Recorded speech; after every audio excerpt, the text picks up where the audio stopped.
Welcome to our more or less regular weekend Backlog bonanza stream that I tend to run Saturday to Sunday overnight. And thank you for those of you who have already dropped in. Bex Plays.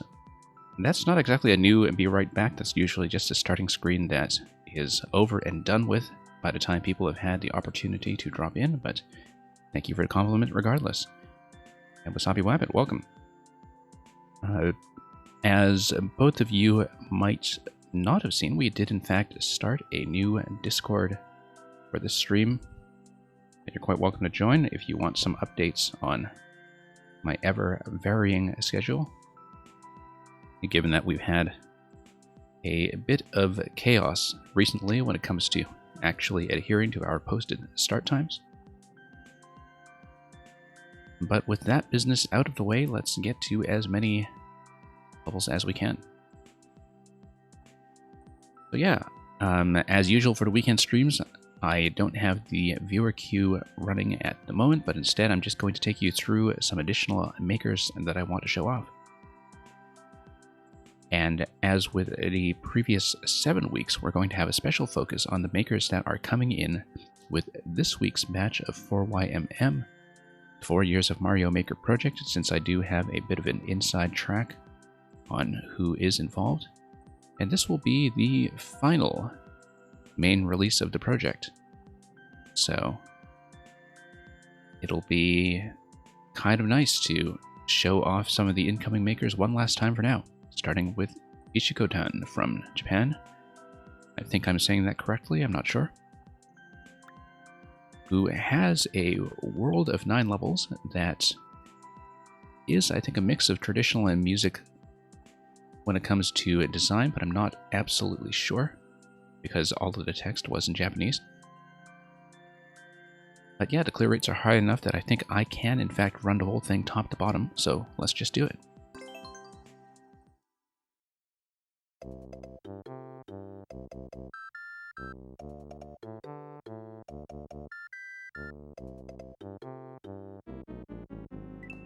Okay, let's see. We are going to have a starting bank of 6 lives. So, let's not be totally careless.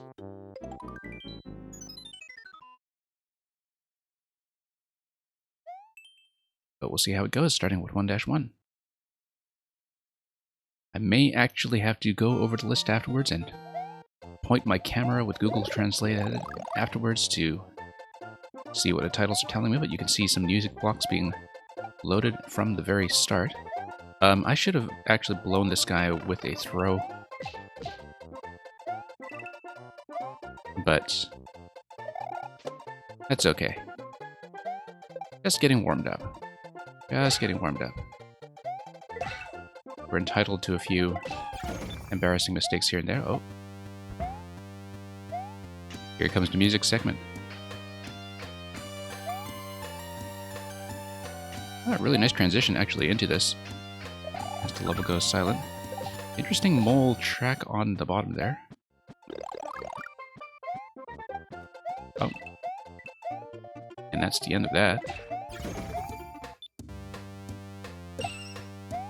Sort of interesting little temporary music setup. Oops, missed my opportunity to grab that shellmet for safety. Yeah, really interesting sort of alternating music design here.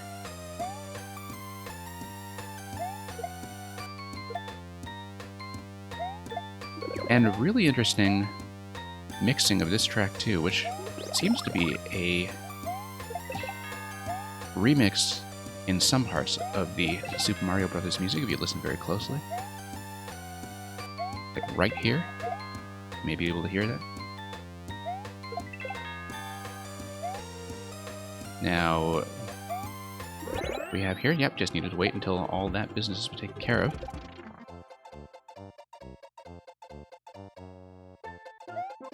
And that's it here, except I should have saved the Goomba for one last up throw. And hey, Awesome Lap, welcome.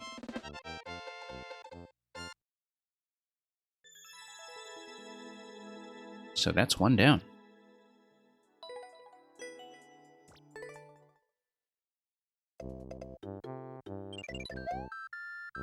Once again, I hope the audio levels are okay for this stream.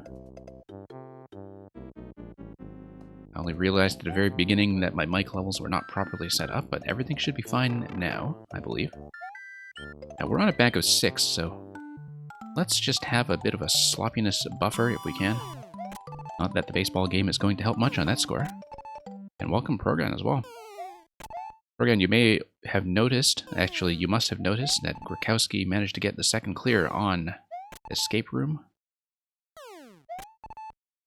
And Grakowski is, in fact, on the list of makers that I want to show off tonight, so we'll hopefully see more of the puzzles from that puzzle master. Wow, that's the best I've ever done. Actually, this is the first time I've ever gotten that done completely cleanly. Amazing what happens when I don't actually pay attention.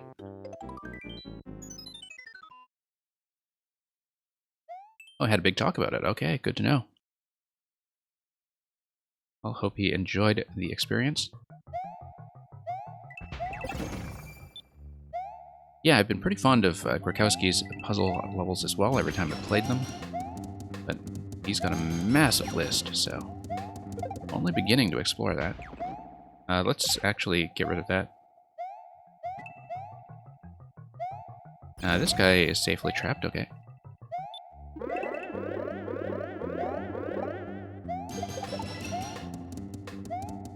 Interesting indications on the bottom of where the custom track is running. I don't think that serves any direct mechanical purpose other than just indication on a bottom track, but it's a nice little visual element to make that absolutely clear.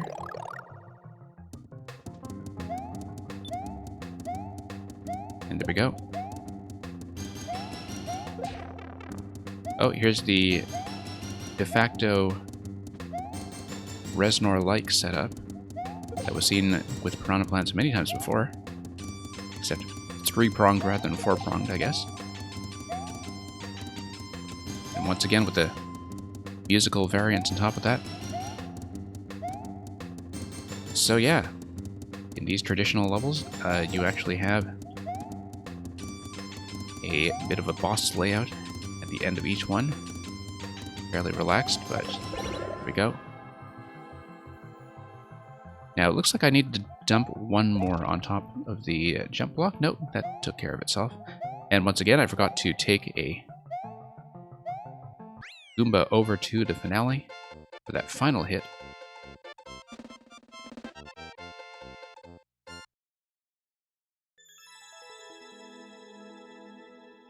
And there we go. A Probotector boss. Do I know what that is?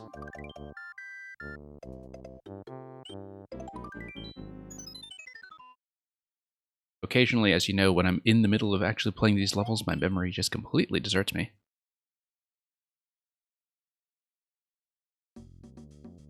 But yeah, we see some more music loading at the very start again. So that seems to be the connected element for all of the levels that we see in this world so far.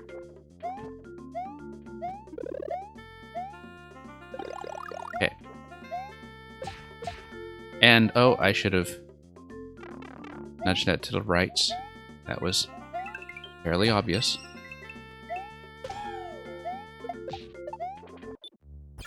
And, yep. We see a break up top that gets the music rolling. And gets the Cheep Cheeps rolling as well, I see.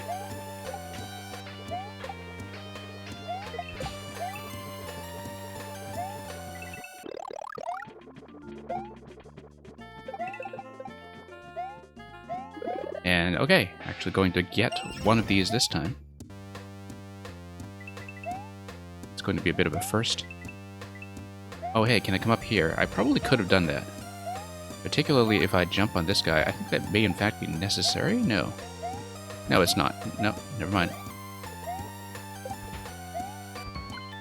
Let's actually hit the question blocks. That might be important. I think hitting the question blocks must be the way to go. But this is going to be a little bit riskier. At least until I stand on top of here. I think that's mostly a Goomba delivery mechanism. So, obviously I need some kind of on-off activation. And oh no, I just need this guy to blast. Okay. Once the blaster is down, which I think will also depend on some kind of activation. Well, until I see otherwise, we're going to do it this way. And just see what's going to happen. I don't know how this is set up. I don't think I got a good look at this, because I didn't think it was timer-based. Oh, Contra. Yes, yes. Okay. Yeah, I definitely know it is Contra, even though I'm not from the United States.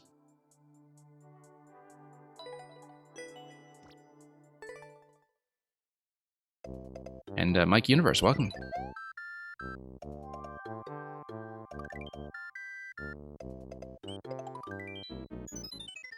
And I am doing all right. We've had a slightly off-kilter schedule here and there this week, but I think I'm still managing to run the streams, and so that's okay. And yeah, really enjoying these levels so far from Ichigo-tan, who is very clearly a proficient music maker from Japan.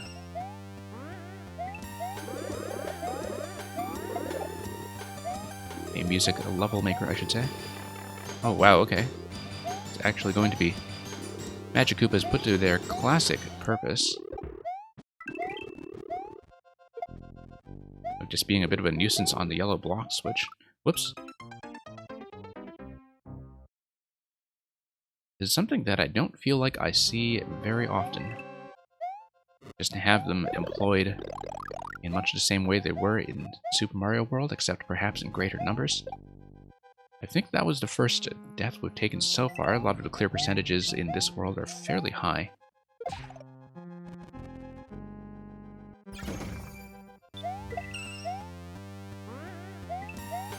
And... okay. Once again, we see that we are in music track zone as things intensify once again. You can see that from the launcher that was running along the bottom. And a menu, I don't know if I'll have a chance to try your level, although you're talking about a troll level that's been through about 50 iterations, right? We'll see, because I had a bit of a later than intended start today. And I don't know how much my existing program I'll get through as is. It kind of depends on how long the solutions take on some of the puzzle levels I have lined up. But it's good to know that you're sort of in a state of readiness. I know that you were kind of holding that level for me.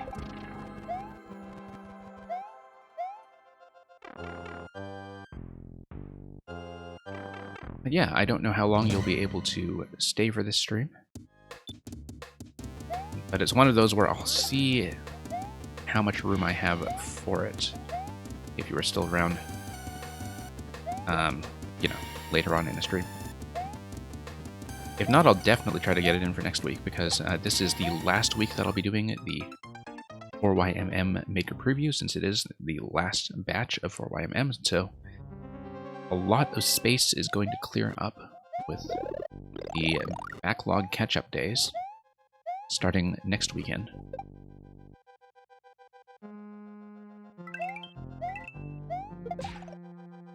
And yeah, so obviously as a roll level, I don't know how much time it will take me to navigate, so I have to take that into account.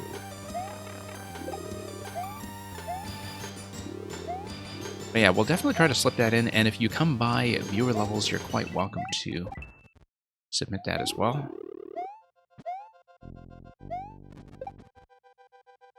But yeah, definitely as a bit of a longer puzzle, like some of the ones that you sent me before.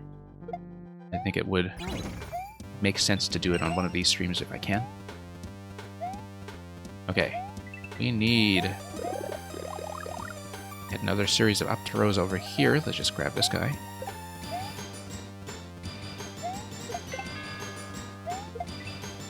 Oh, I see. I have to walk the bomb over. As before. Still wasn't sure how the one with the blocks on tracks was working as a trigger. But as you can see, this is a midpoint checkpoint. So, we have more level to come. Hey, 1K man, welcome. Menu. Currently, the next viewer level stream that I know I'm pretty much going to do for sure will be the Thursday daytime stream. I will try to do an additional one before that in one of these late night time slots. If you want specific updates on that, you should take a look at the new Discord server. That's where I've been posting updates on specifically what the Mario Maker streams will be as plans kind of come in. Last week I did manage to sneak in some extra viewer level times when I was finished early with some of the 4YMM levels. And as you can see, the on-off state over here at the checkpoint, enforcing that it is a post-boss save. Such that get rid of Larry and come in here to this right away. So I see this is actually a boss rush of the entire world so far. That's what the castle finale is. That you're actually seeing a review. Rather interesting that the review is in fact able to have the entity space to do a bit of everything. But yeah. That is clearly what's going on, and that it's going to be a bit of a hazard down low from the Zappa Mecha Koopa once it's sufficiently lowered. Whoops. There we are. Yeah, there we go. That's a nice little phase transition there. As it knocks down the final defenses.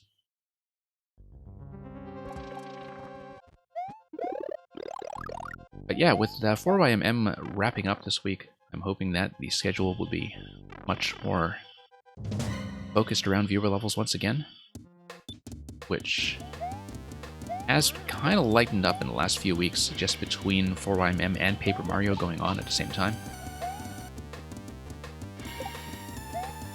But yeah, it'll be nice to get back to that and see what people have to show me.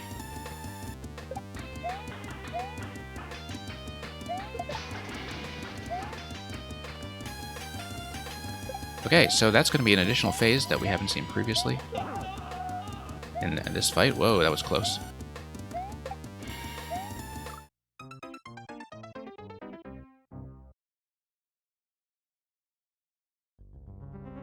Really felt like those Goombas should have clipped into each other, but I think I had a bit of a correction at the last minute that spun me around at just wrong time, so let's try to do this once again. Yeah, these have been lots of fun so far. Traditional levels with a bit of music and a bit of bossing. That's pretty much what I tend to like to engage with, in terms of having things where you get to engage with music in a context that isn't just fast auto-scroll all the time.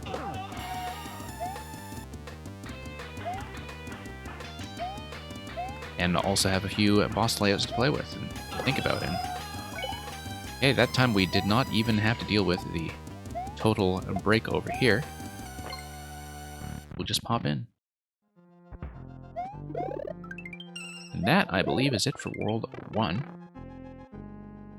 And this has been going reasonably smoothly. Let's close out the remaining 4 levels, I believe, in World 2.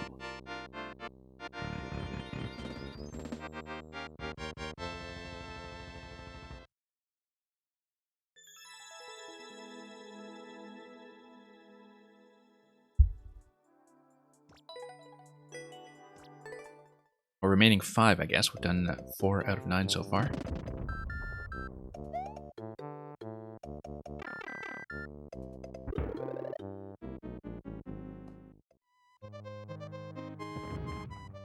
And here we are.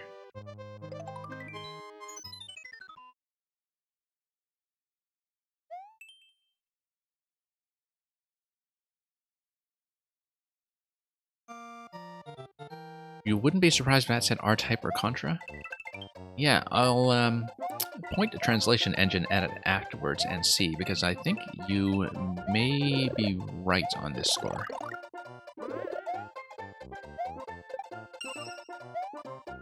You know, I can totally bust this to the right. Of course... Ah, okay. That'll work. We'll take it.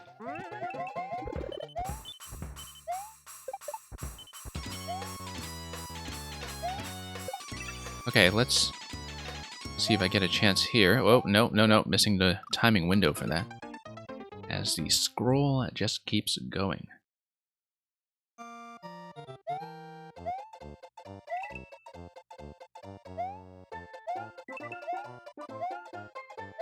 Yeah, it's quite possible that I just haven't recognized music properly here, not having looked at something like Contra for probably the past 20 years. Oh, that's a miss. Oh. Okay. Here we go. Nice quick tap there. Oh, look at that double activation. Taking out everything at once.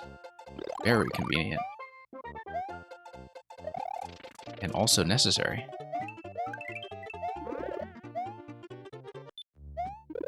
Okay. See what we need this guy for. Okay, I see. Fairly simple. Very satisfying to just cut through all that at once. So yeah, 1K man, this is Super Ichigo-tan World. I will give you the maker code so you can take a look at yourself. Yeah, let me just type that in.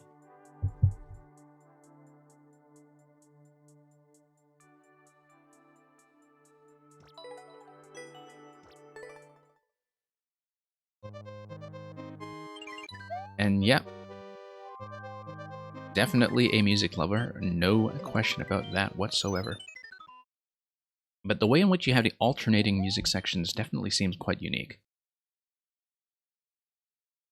I don't see that very often in music layouts. I see music layouts that are preloaded like this and which either have a persistent loop or which take you into a boss zone and have the music just end there, but to have it kind of come in and out like this is not so common. I think this is also one of the better uses I've seen of the Super World system to make something that really does feel continuous and connected. Oh, okay, this is Donkey Kong Country. Seems like we've had the sticker bush, sticker brush talk often enough in this stream. There will, however, not be a quiz. And, okay. But we did determine the answer to that. In terms of the accurate title of the level in DKC2, or the music track in DKC2, rather. Okay, that's going to blow up. That's going to then drop something for me, probably a Goomba for the sake of throwing. Whoop. Okay, that was dangerous. I was still holding the thing, and it did disrupt my ability to swim on short notice. Yeah, nice little mushroom at the end, not that we needed it, but a lot of really well thought out timing triggers all over the place here. Once again, I should have learned by now that I do in fact want to keep one last throw available at the end, and we just keep forgetting.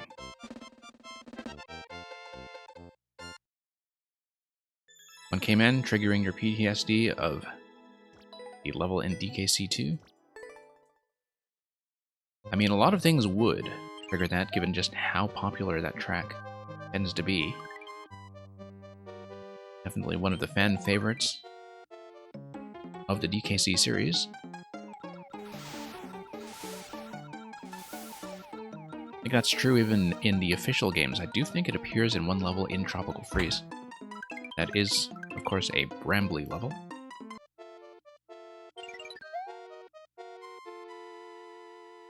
Unless, once again, my memory is fooling me. But yeah, I've played multiple music levels in Maker 2 that are based on Sticker Bush Symphony. It's probably one of the more frequently occurring music level tracks that have shown off on this stream for sure.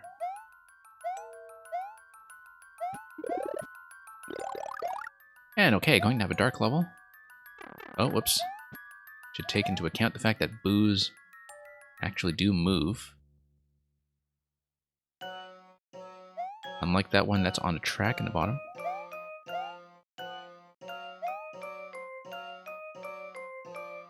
Trying to identify the track here. Oh, whoops. But maybe I should pay attention to the boos in the meantime.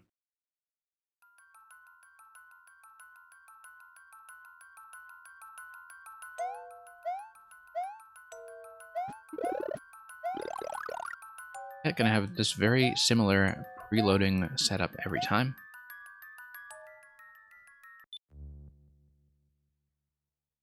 And it is, once again, a kind of lower speed auto-scroll that's going to control the tempo tracking for music. Oh, whoops. That's a bad idea. That's a bad idea. Should've... that was the only way forward, though, so that's just a matter of unfortunate timing on my part. No, it's definitely not Luigi's Mansion. I would have known if it was.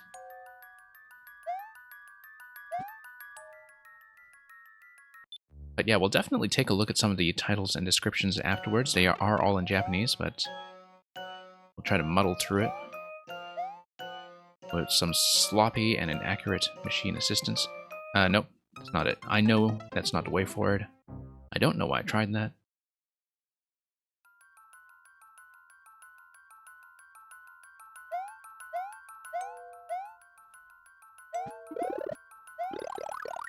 Okay, let's do this carefully. Actually, because of the track timings and the slow auto-scroll, this is pretty manageable as a dark level, which is not very common, as you probably know, in terms of making dark levels playable. It seems to be one of the greater design challenges in Maker 2 when it comes to putting the themes to good use. Also appreciate the placement of these background clock decorations. And here we go, custom music once again. And it'll very consistently tell you where all the custom music is with the bottom track, this time using the boo, similar to how we saw that done with Munchers and Goombas and other elements previously. And yeah, now we're out of range. And look at that, smiley face.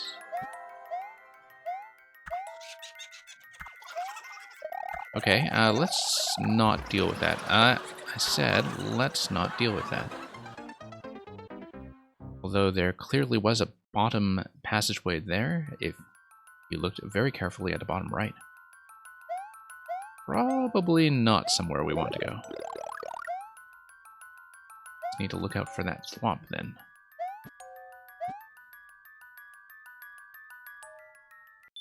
Okay. Let's let these guys roll around a bit.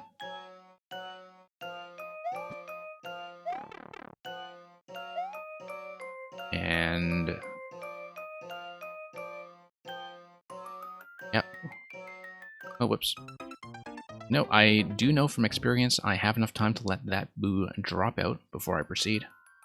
That would be the correct timing. So, slipping into it rather needlessly, as our bank of lives is back down to 10.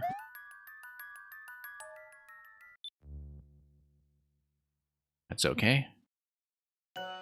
Just be a little more cautious in general. Whoops.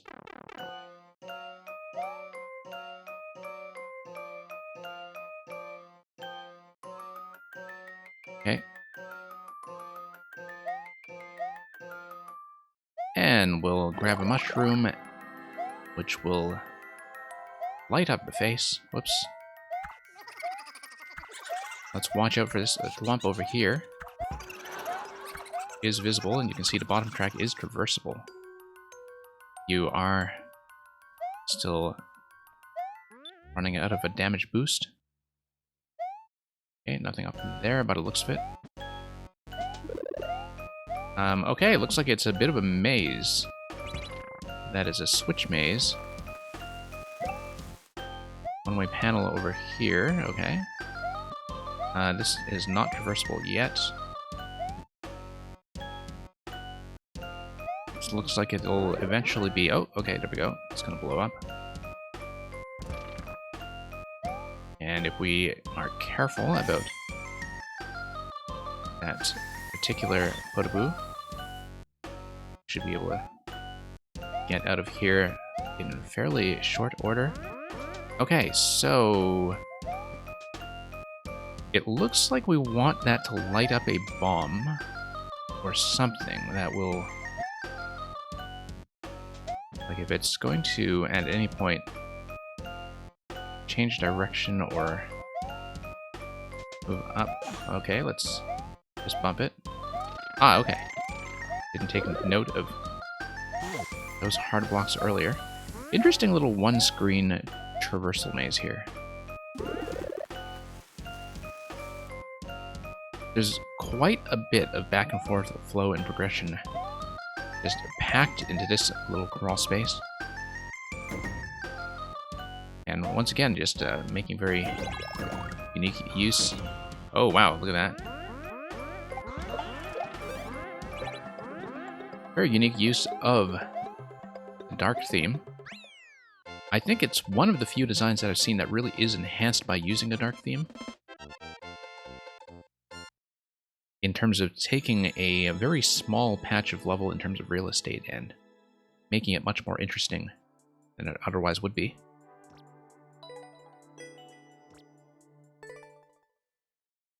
I feel like you heard that song before for some reason. It does kind of ring a bell. It almost sounds like it's a kind of deliberately dissonant contortion of some existing track that I'm supposed to recognize.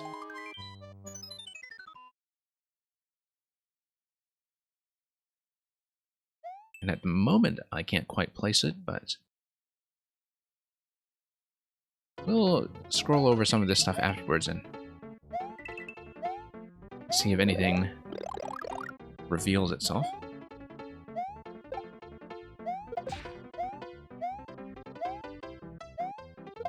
Okay, I'm going to completely miss. And sure, let's just risk that. Oh, whoops. I don't know why I was expecting that to go up sooner.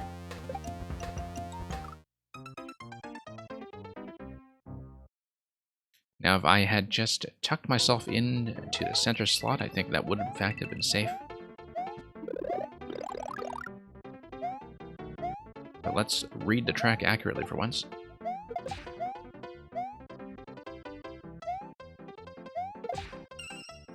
And look at that, very satisfying shot there. Grabbing the 10 coin. Oops.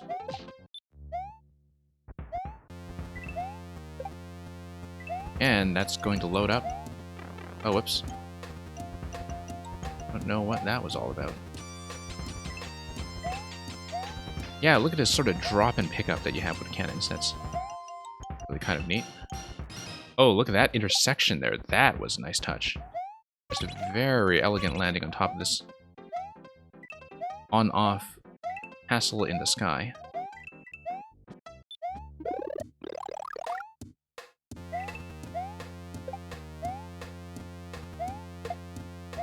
Yeah, these levels are pretty gentle on the whole, but it's kind of neat to see how the custom music segments are consistently this intense little action sequence buried amidst something otherwise relatively gentle. Oh, let's remember to keep one of these this time. And sure, we'll create some risk. Actually, that would have been safe either way, but once again, rewarded for just keeping one final throw. Which has been consistent throughout almost all of the levels. Obviously, in the Ghost House, the final reward was gated behind keeping the Spiny Hat, which we did not do. And sure, we don't know how the castle will go, so let's just stock up on some of this stuff. Not that this ever goes well.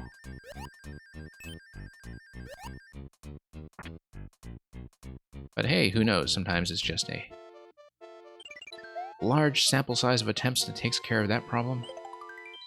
I really do think that after all these months, getting 5 1-ups off of the baseball game earlier was in fact a first for me after all this time.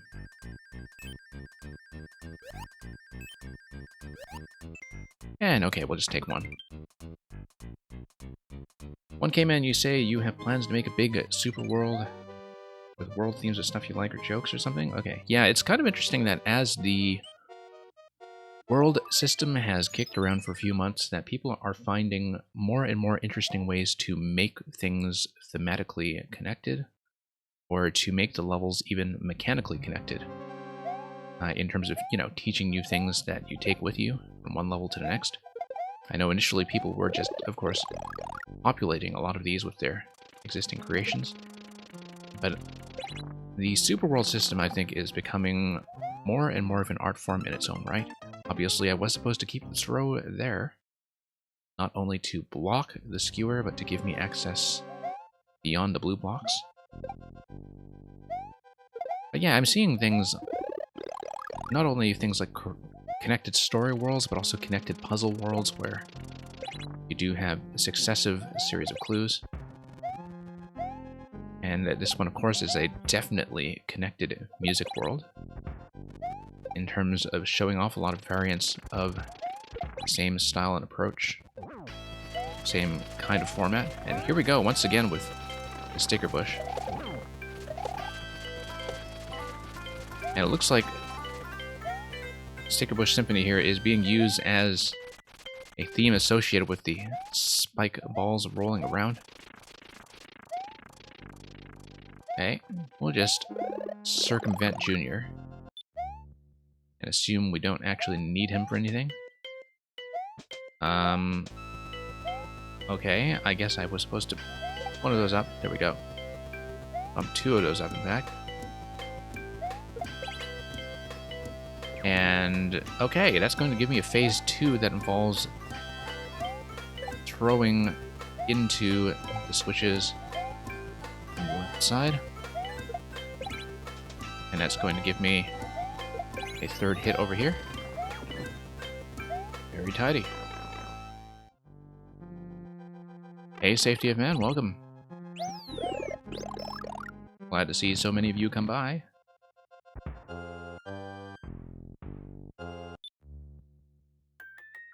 And here's a finale. I think it's a finale. It is at least one additional new track that's been loaded in. That seemed to be entirely timing oriented to synchronize everything before we get Larry to come down. And notice this very subtle limitation on the availability of the Goomba spawn. And notice also the changing of the Goomba spawns to make sure you do traverse left to right and right to left to really engage with the projectiles, even though they are fairly gentle here. From Iggy coming in now on the right side. Oops. And do we have anybody else coming down? Yes, we do. Morton's going to progress this slightly with his stun lock. The fire is not really going to be too material to this level. And, okay. Let's grab a Goomba when it deigns to give me one.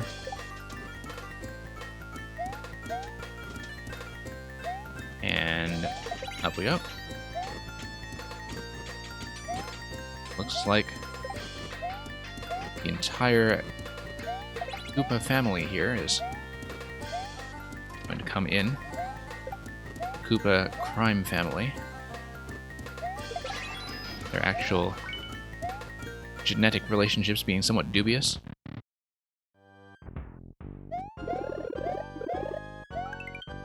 And occasionally subject to retconning.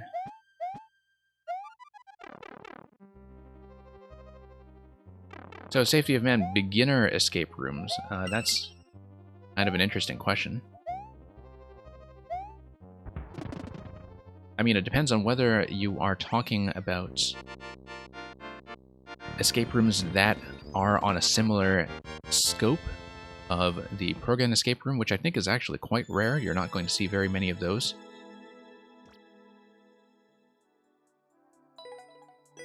But I think a lot of starter levels tend to be the ones like one-screen puzzles.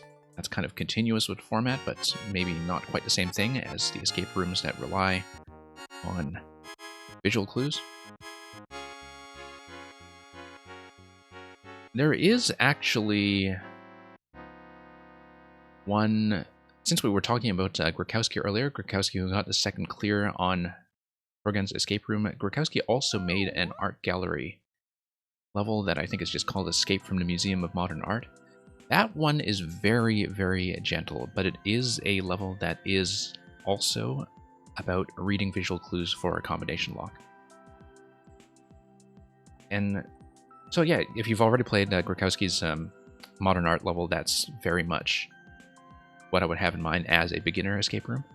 I'm hoping to show off more of his on this stream. That's certainly one of the things we have scheduled.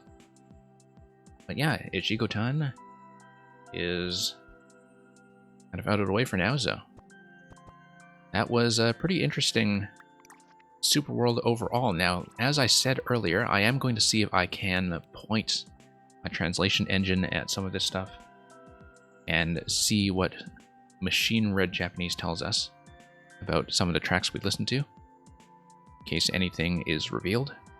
So just give me a moment to pull that up, and I will see if we get anything going.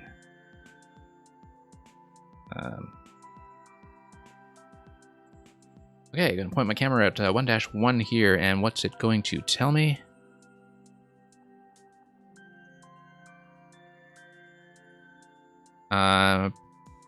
Practice of Momokuri Kempo. I guess that's not really revealing at all. And it just gives you a little bit of a tip to throw a Goomba. This one is the underground hideout of bandits. And once again, it just gives you a clue as to mechanical interaction. So yeah, the translation or non-translation I keep getting is Momokuri Kempo. I don't know what that means. Momokuri Castle. And yeah, it says now it's time to show the results of my training, and so, as we know, that was kind of a compilation boss rush with that boom boom variant at the very end.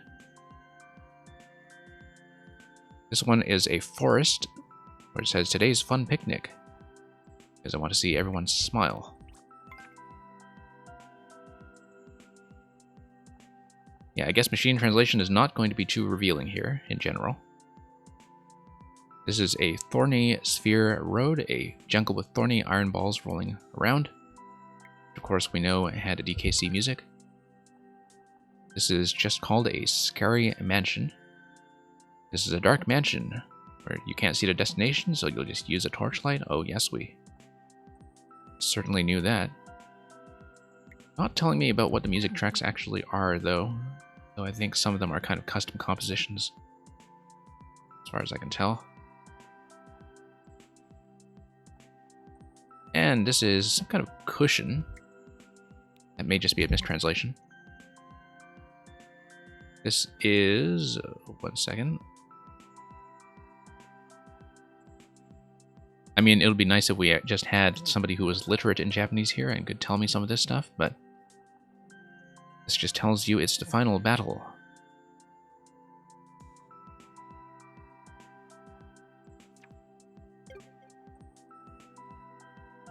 And yeah, safety of men, we were actually shown the bank heist the other day on stream. I don't know if you were here for that, but the alarm system was definitely a nice touch with the on-offs.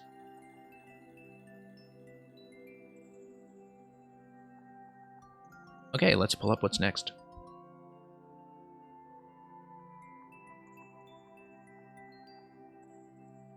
Okay, let's switch to something a little bit more platformy.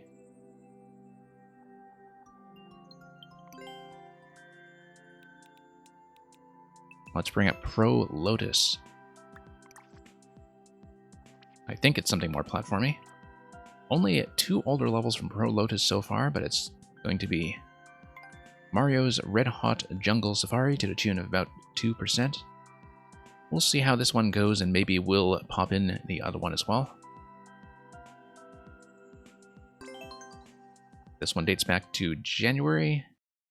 Promises some hard platforming in 3D World, but 2% surely can't be too bad.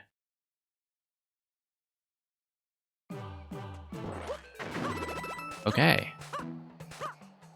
That is going to be timing dependent. Here's the hardest thing for me, which is just getting through pipes. There we go.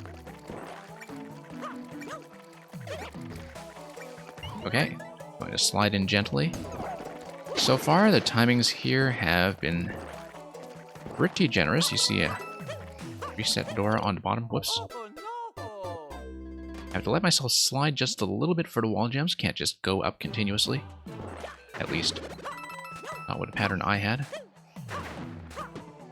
It's funny because so many of these 3D World levels from other makers that are action-oriented have been punishing repeatedly for sliding too much onto wall jumps. And this one is kind of telling me that, yes, it's okay to slow down and really control my height from time to time.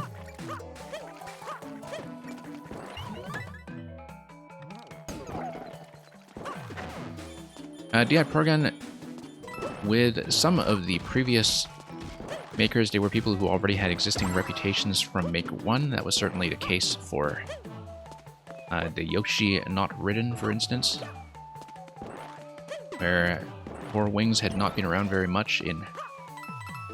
Whoops. I need to pay attention. Had not been around very much in Maker 2, but I think delivered, from a puzzle player's perspective, really one of the great levels of 4YMM. I think the Yoshi level is going to stand out as a major work in the genre for quite some time. It's a large format puzzle, which is something we don't see enough. So yeah, it might be somebody who had a Maker 1 reputation, particularly if they had been in prior iterations of the project. In some cases, if you see very few uploads, that is the case. So Ren behind Mortal Koopas only had, I think, 3 uploads coming into Maker 2. The 2 Undertale levels and the Matrix level with the red pill, blue pill ending. Okay.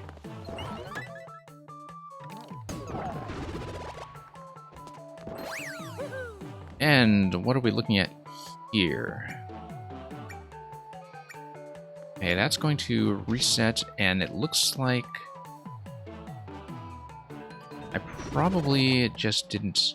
Oh, I see. I want to long jump across and get caught safely on the other side. Yes. There we go. Actually, kind of happy I had time to read that. Whoops. Getting caught up a little bit as I land on the thwomps.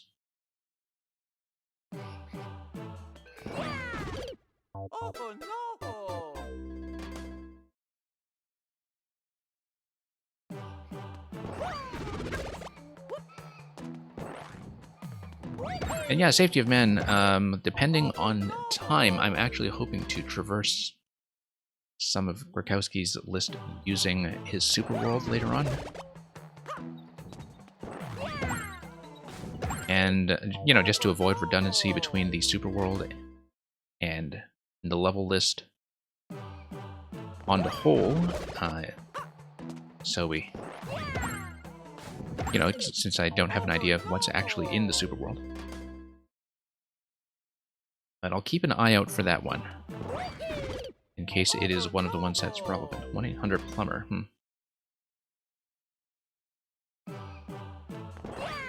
So yeah, this is kind of unique as a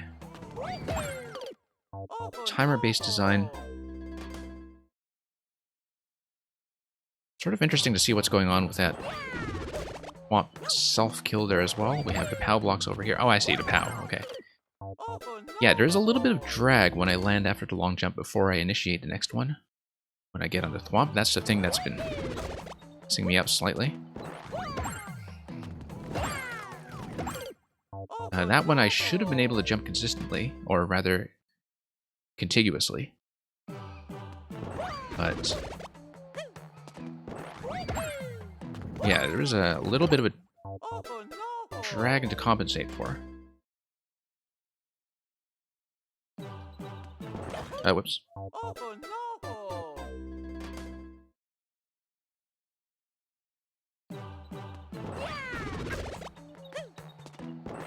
And let's take a look at this.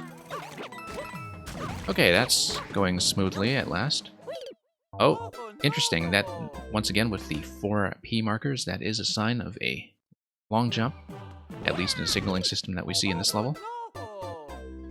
And in terms of spacing, I think we want to be 2 blocks away. That should be decently consistent.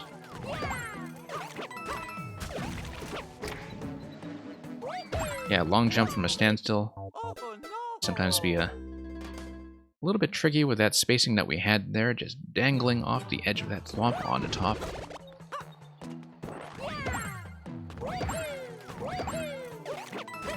Okay.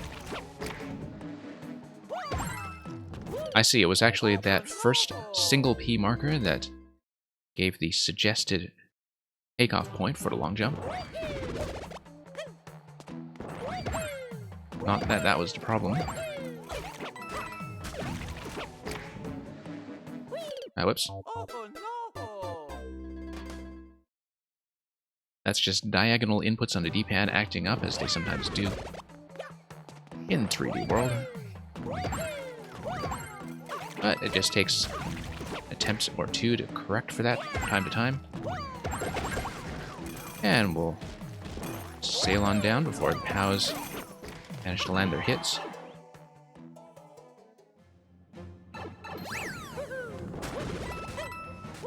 Okay. Nice, crisp wall jumps here. And here. Oh, looks like I was too slow in general.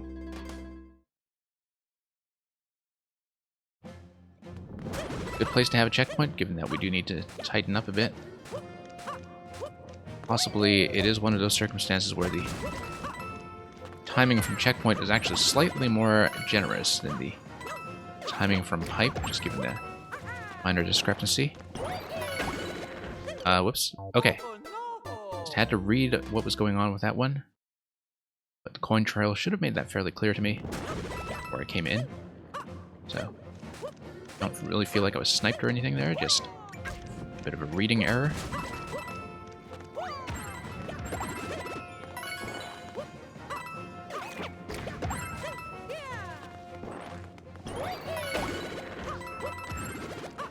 Okay, whoops.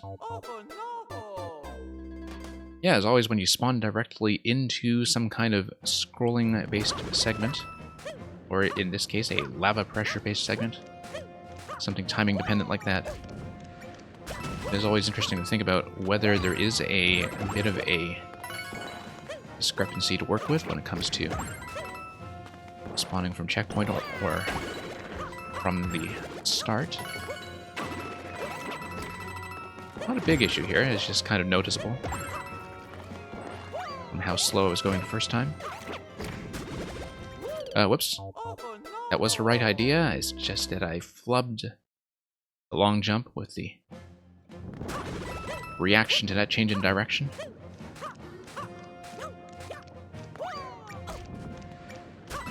Yeah, this one's a lot of fun, actually.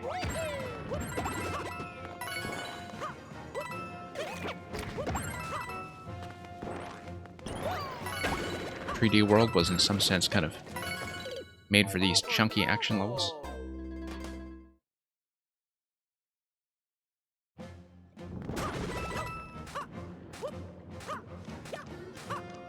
And here we are.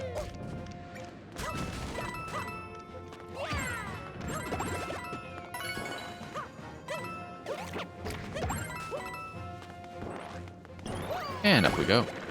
Yeah, the arrows I see there were supposed to mark the progress of the exclamation blocks.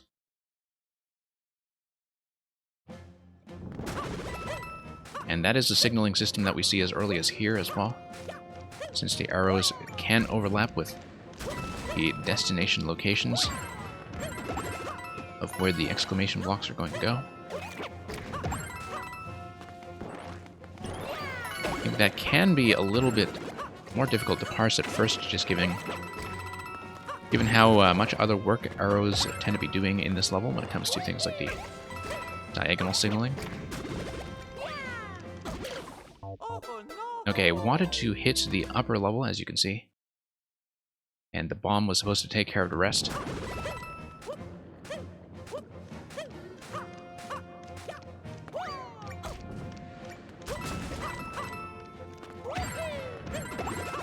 And here we go.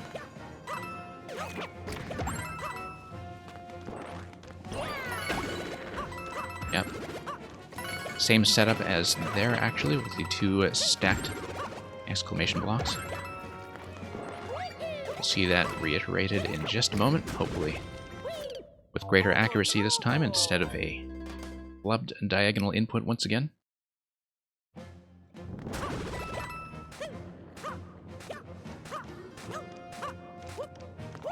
Okay, here we go.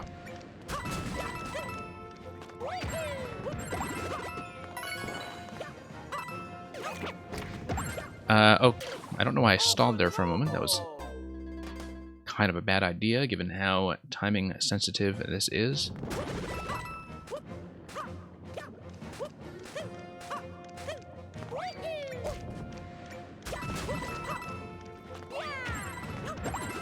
And here we are.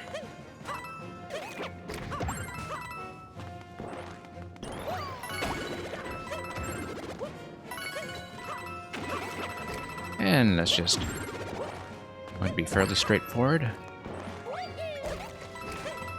Had a bit of a sway there on the jump off the lower piranha as I crashed against a wall. That was a bit of an unusual and unintended variation.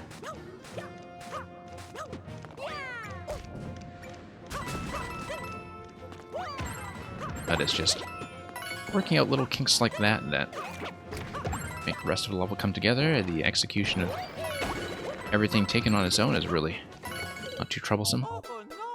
Don't know why I was overshooting that time. That seemed to be somewhat new in its own right, but I think the jump just needs to be a little more controlled.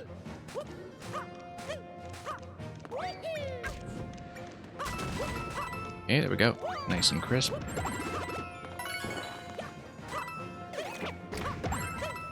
Yeah, I do have the flexibility to let up on some of these jumps a bit earlier, instead of treating all of them as full.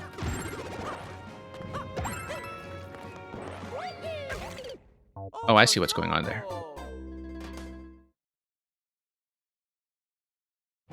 ramming into that wall.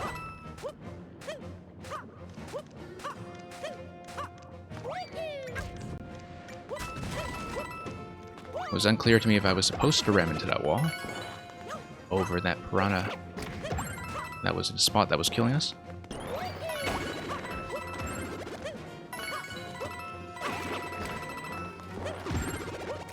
And what do we have here? Yeah, that was not giving me any trouble in the earlier attempts, and I'm not quite clear on why it's doing that now. I am probably just overthinking it in terms of hesitating a bit, wondering if crashing against a wall before the piranha bounce is actually necessary or correct. We'll see. Just a little adjustment here that I should be clear about. And yeah, definitely don't want to crash into the wall. I think that's become increasingly clear, and that's all that was needed. Get me through to the flag. And here's a heart. Sure, let's... Oh, I'm not big. Okay, yeah. So, drop the icicle, I guess. That'll take everything out, almost. Except, let's take this path.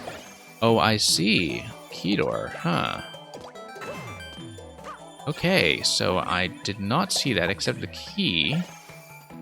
Looks like there is a bit of a clue here. So, for example, if we dropped back down... The key seems to be placed... Where? Because this is showing me the early segment. Ah, okay, I know. I think that's probably clearing from the start. Because if you clear from the start, maybe that does give you what you need. And presumably, that would give you true ending by way of toggling the P-switch. On the other side of the locked door. So.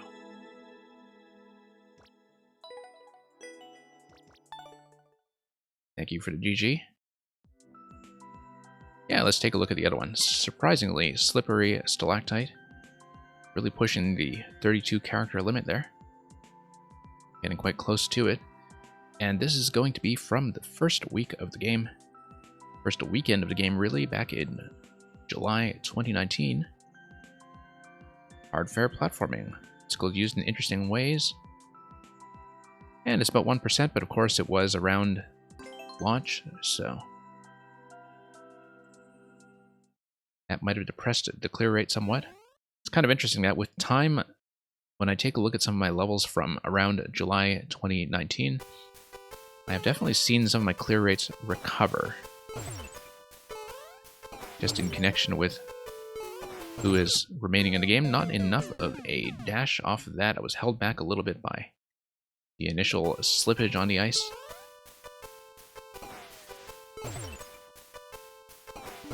Okay.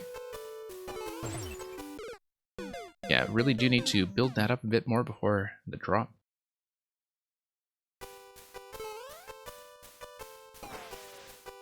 And you see 5 pink coins here. Whoops. Okay, once again. I have to let that build up. So it is something timing sensitive. Here we go.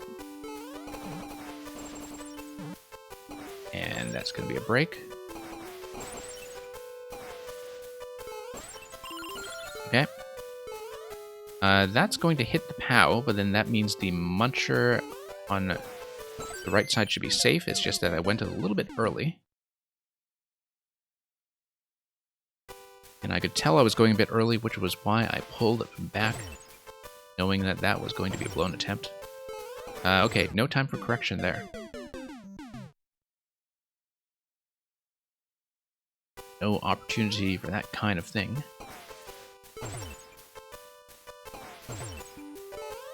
Okay.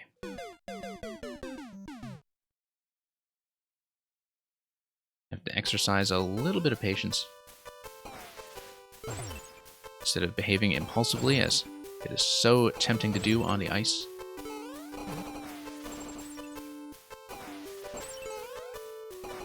Yeah, when you're trying to build momentum on the ice, it's very tempting to just go, go, go.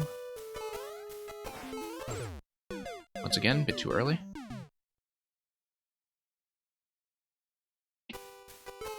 It is a level that is evidently very much about risk management.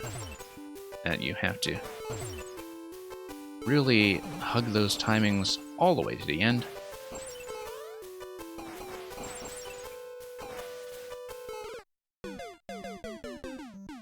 I dropped down a little slowly that time and didn't leave myself enough headroom. I think that was fairly clear. It is possible to, I think, to pre-drop the upper icicles as well if I really wanted to. Maybe ride the top one down. Not enough of a dash.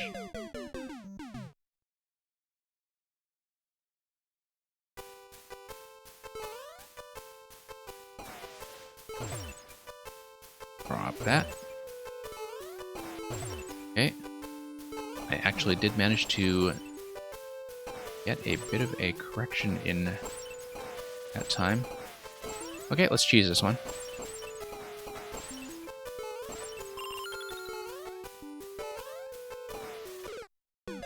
Yep, trying to wait and get a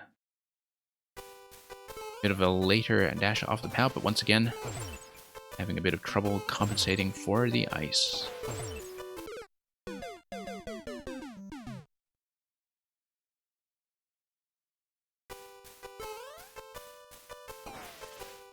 There we go. Too fast. We've got quite a lot of level left to go, if the 5 unseen pink coins are any indication, unless of course they're all just clustered in a single challenge. Later on in the level, that's once again not learning from experience.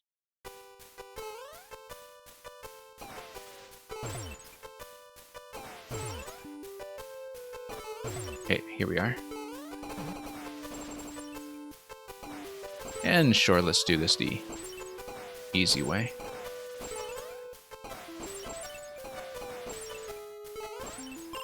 This is a July 2019 level. The icicles were still fairly new, and that kind of approach is just going to happen. Okay, going to respawn that, and then the POW is going to do what for me? It's going to drop the Muncher and therefore drop the Twister.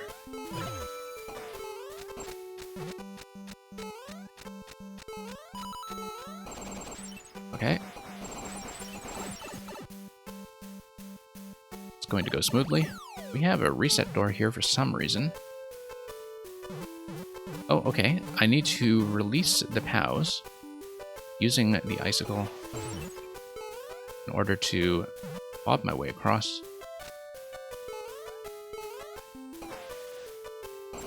And there is the pink coin challenge right here.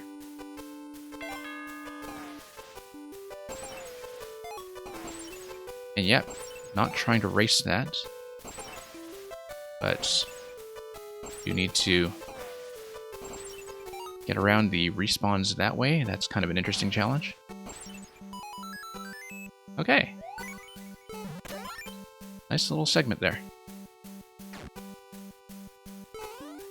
It's kind of funny that using pink coins as contained key challenges like that seems to be the less common usage of them these days. I don't actually see that often anymore, since pink coins are just so often used as checkpointing mechanisms or as bonus coin routes. That to just have it as a contained challenge is kind of invigorating. Hey, Terminator. Yeah, Terminator, not running queue right now. And this will be kind of shorter than the usual weekend streams, or at least is intended to be. Good to see you around. We'll certainly have plenty of opportunities to look at a new thing that you want to show me, and you're in the Discord, so you can also punch the code into the code channel there if you want. And if you come back for viewer levels, we'll certainly get it done then. Terminator, I don't know if I'll have time. I've had a couple of requests to take care of already. But it will depend on how some of the puzzles go. I have a couple of puzzles lined up for today. And those are always unknown in terms of the time I can budget. It's not like I can look at the clear rates and know how long it'll take, so... Okay, I really do need to go right away.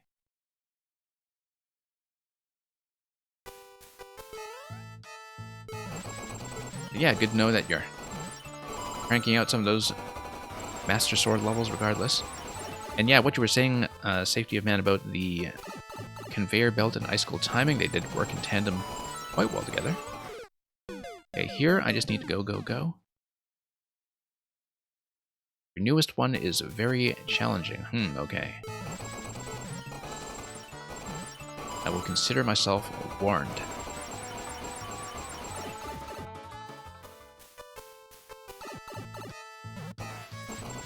And let's just drop in.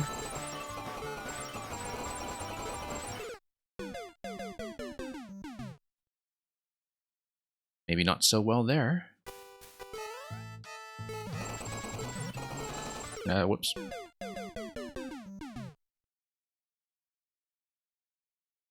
So, 1K Man, I'm not running a queue bot in the Discord, but I do have a code channel just for code sharing if people want to pass things around and maybe even take a look at each other's levels before I get to them. I'm not running a bot there, just leave the code. If you ever want to show off your maker ID or just show off some levels, feel free to do so there. It is meant to be an exchange, and will probably behave as more of an exchange as we get more people in. So yeah, for those of you who didn't catch the earlier streams in the week, the Discord channel is new to this week. We just set it up.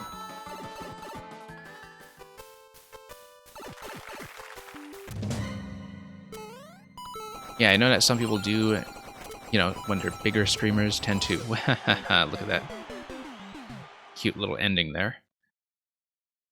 When they're bigger streamers, they do tend to run one of the queue bots in the Discord as well as an alternative to submitting directly in the Twitch chat.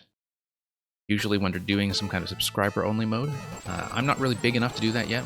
We'll just, on viewer level days, run in the Twitch chat because it's simple. But I think as time goes on, when it comes to levels that require a longer commitment or a greater amount of attention, trolls and puzzles in particular, or things that can be expected to take long sittings, having the codes and events in a Discord might actually be the preferred idea. But we'll see, because obviously, as I open up lines of communication like that, we're going to make some changes to how the stream is managed as well, just so people, you know, are reasonably entertained and also get their content played, which I know has been kind of difficult on my stream lately since our viewer level schedule had been reduced by so much in July, and is only really going to start picking up again later this month.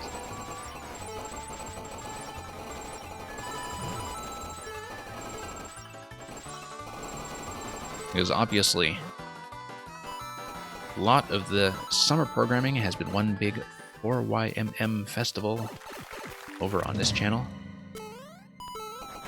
And so, that is going to wrap up this week, and we'll have more time to fit everything else in again.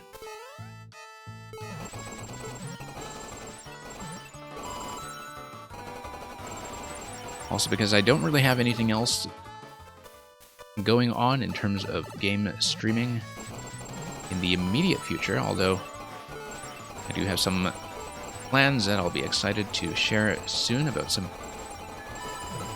other content that I may have mentioned in passing before, and which I'm going to be very happy to debut. It's not going to be something Nintendo, it's going to be something a little less well known. But you'll see what I mean when I get to it, assuming that I pass some of these levels first.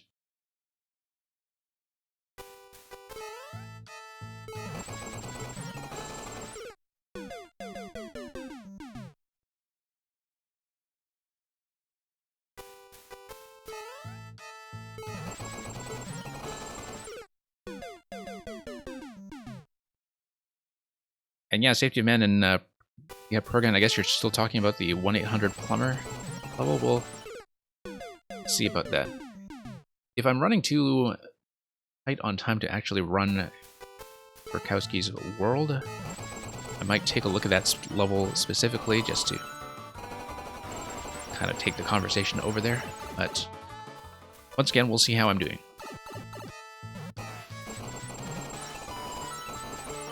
As I wasn't sure I could actually run today's stream as it was. It's nice that I'm managing to sneak some of this in. Okay, let's see if we can actually hit the flag this time. After all that. There we go. Nice, gentle landing, and look at the way Mario dodges the last icicle as he gets off the flag. Nice little touch at the end. Beautifully timed. So that's a surprisingly slippery stalactite.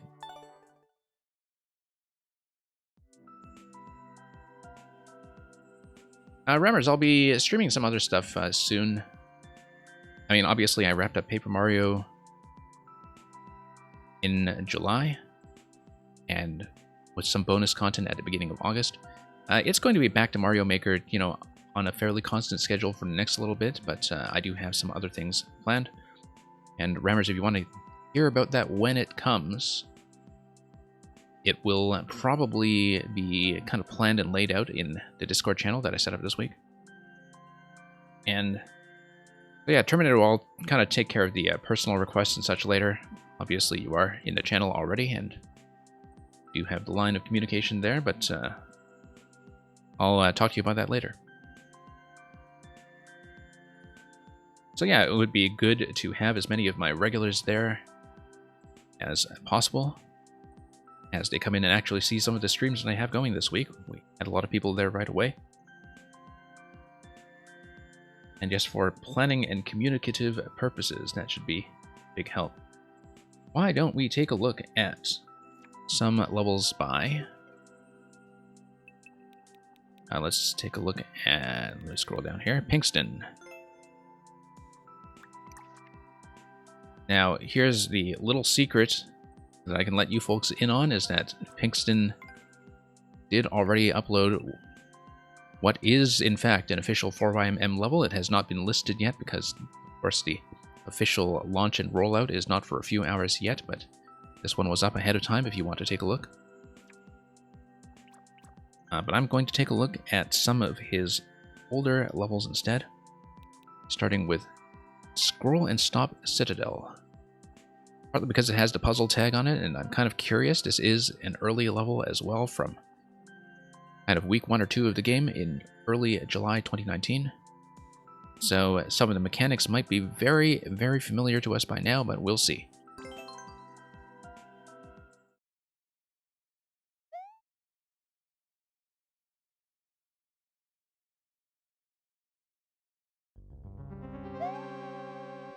Okay, so yeah, that's just a tutorial zone telling you about the on-off interaction and the breakage of the hard blocks. Fairly simple, except, okay, we actually want Bomb to do this. And then jumping off of it again to hit this. And once that's done... Ah, I see, okay, so... bit of a 3-hit sequence that will ultimately raise that, so long as we get out of the explosion range.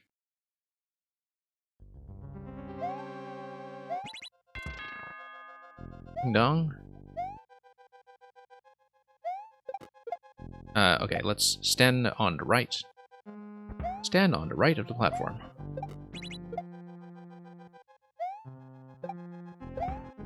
And we'll wait for the next one.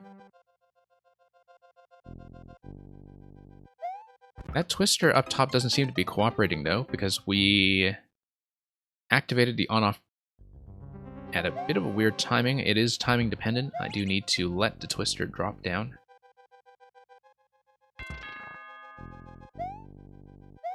These are the kinds of puzzles that Rammers enjoys. I mean, not so much puzzles, so much as just kind of sequential interactions. A fairly clearly laid path.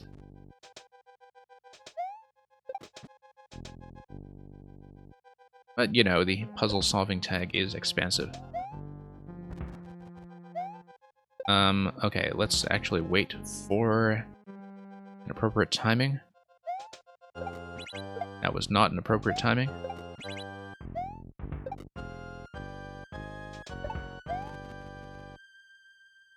Yeah, this is much more of a timing challenge, actually. Now that I look at it, we'll wait for the next bomb in order to get a decently safe deflection. Okay, that's going to be a checkpoint. Now, this is, of course, back in July, and so I think that interaction was a bit different. Oh, I see, okay. This was a mistake.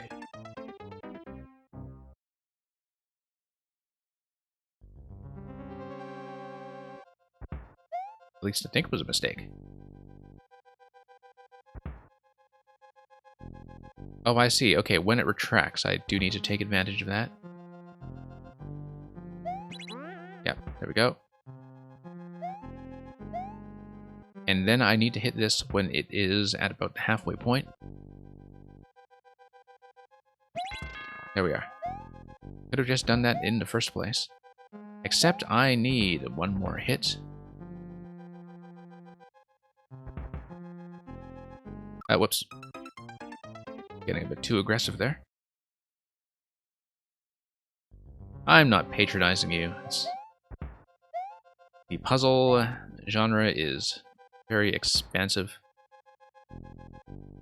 Allows for all forms and all difficulties, so let's not be too picky about that. Actually, I never thought of you as bad as puzzles. I think I just haven't seen you play or comment on them.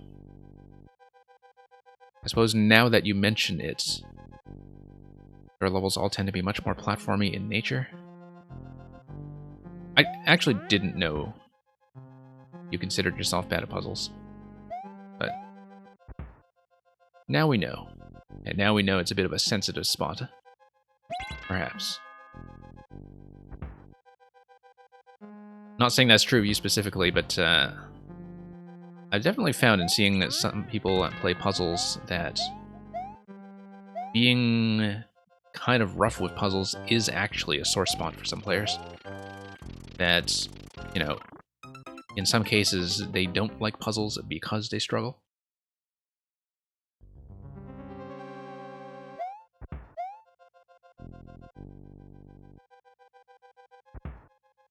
Like, the thing I find rewarding about puzzles, which I find rewarding about most games, is that when you solve them, they do have a way of making you feel clever, whether it is the intended solution or not. And just from a sort of very basic sensory and hedonistic level, I just like the feeling of being told I'm clever. And I get that out of a lot of video games that I like, shall we say. Sometimes it's a navigational thing, sometimes with action games it's just a matter of figuring out things like systems. But logic puzzles definitely give you that. But the secret to that, when it comes to enjoying puzzle levels, is to kind of get used to the idea that in order to get to the part where you feel kind of clever, you do need to get past the part where you feel kind of dumb or even totally lost. And that's, you know, that is something that is unpleasant for people and which not everyone will have the patience to get through. But it is so rewarding when you do, in fact, sit through that and develop methods for things. Okay, let's scroll stop do its work.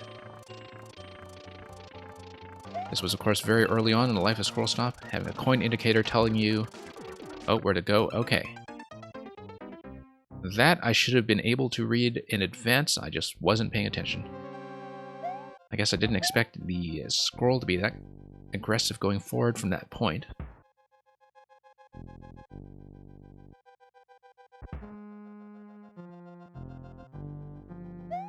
Yeah, I totally understand that, sort of being able to enjoy puzzles within a certain tolerance for complexity.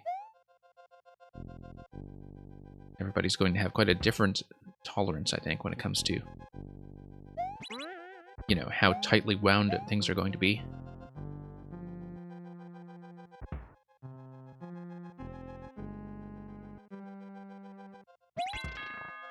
But yeah, I mean, even everybody who's kind of likes puzzles or feels like they're good at puzzles will at some point hit something that makes them feel like they don't really know how to play. After a while, you just kind of realize that's normal and that's the only way to get better. Okay, ducking out on the left side is going to make that fairly simple. Clown car, interesting.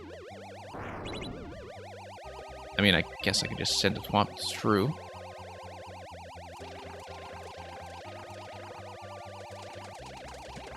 And that... I think I need to race it. Yeah. Yes, yes. I did read correctly from the start that it was going to be a race. I was just very inaccurate with shooting.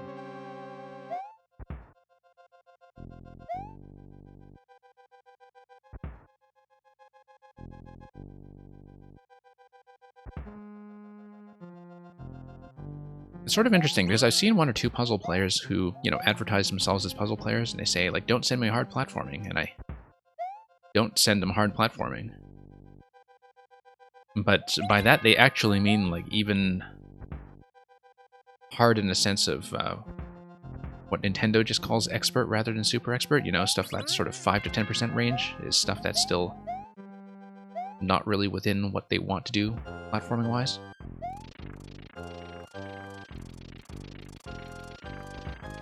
Like the bits in the Goomba level I made where you just jump on the squid. I was sending that around to some people who were very puzzle-centric, and some of them had a surprising amount of time with the bloopers. Surprisingly hard time with the bloopers, rather. But yeah, I think difficulty, when it comes to, people's tolerance, it is very difficult to gauge what they're talking about. Like, it's hard to verbally describe what you consider too hard or too easy when you really do need to do it by example.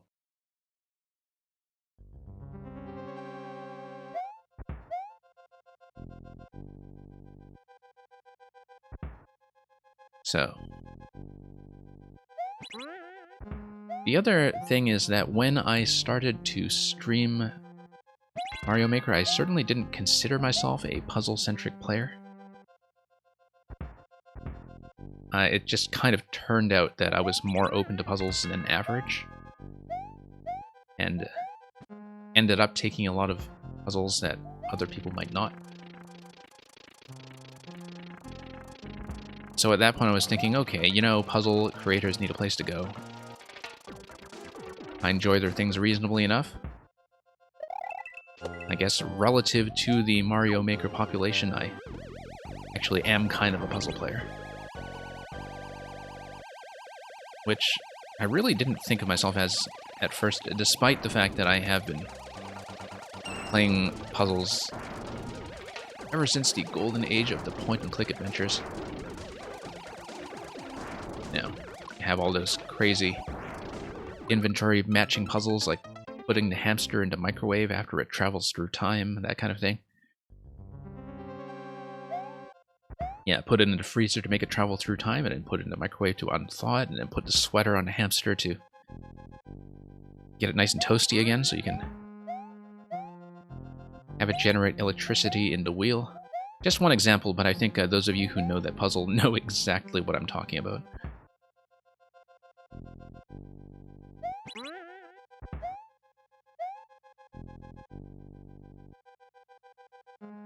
Yeah, I mean, with what you're saying, Safety of Man, about approaching the toolset, whoops, mistake. That's a great deal of the magic of Mario Maker, and I think this was already evident in Maker 1, is that it is a physics system. It is a system of parts that are built to interact. Like, that's the thing that separates it from just doing a lot of tile placement, or indeed even kind of separates it from a ROM hack, even though ROM hacks are extremely programmable, is that in Mario Maker you have a physics environment and a rules environment that has a consistent set of principles that, aside from patches, works the same for everyone. And so naturally, that permits puzzle interactions, if you bother to think about them. And from a maker perspective, I find that to be a very satisfying use of the toolkit. Even though I haven't really made any like, really serious puzzles. I've made puzzle elements in my levels that are usually fairly simple to work with, but you know, I play some of the really complex navigational puzzles that make you use particular game mechanics on a large scale, like that mole escort level that you may have seen in 4YMM this week.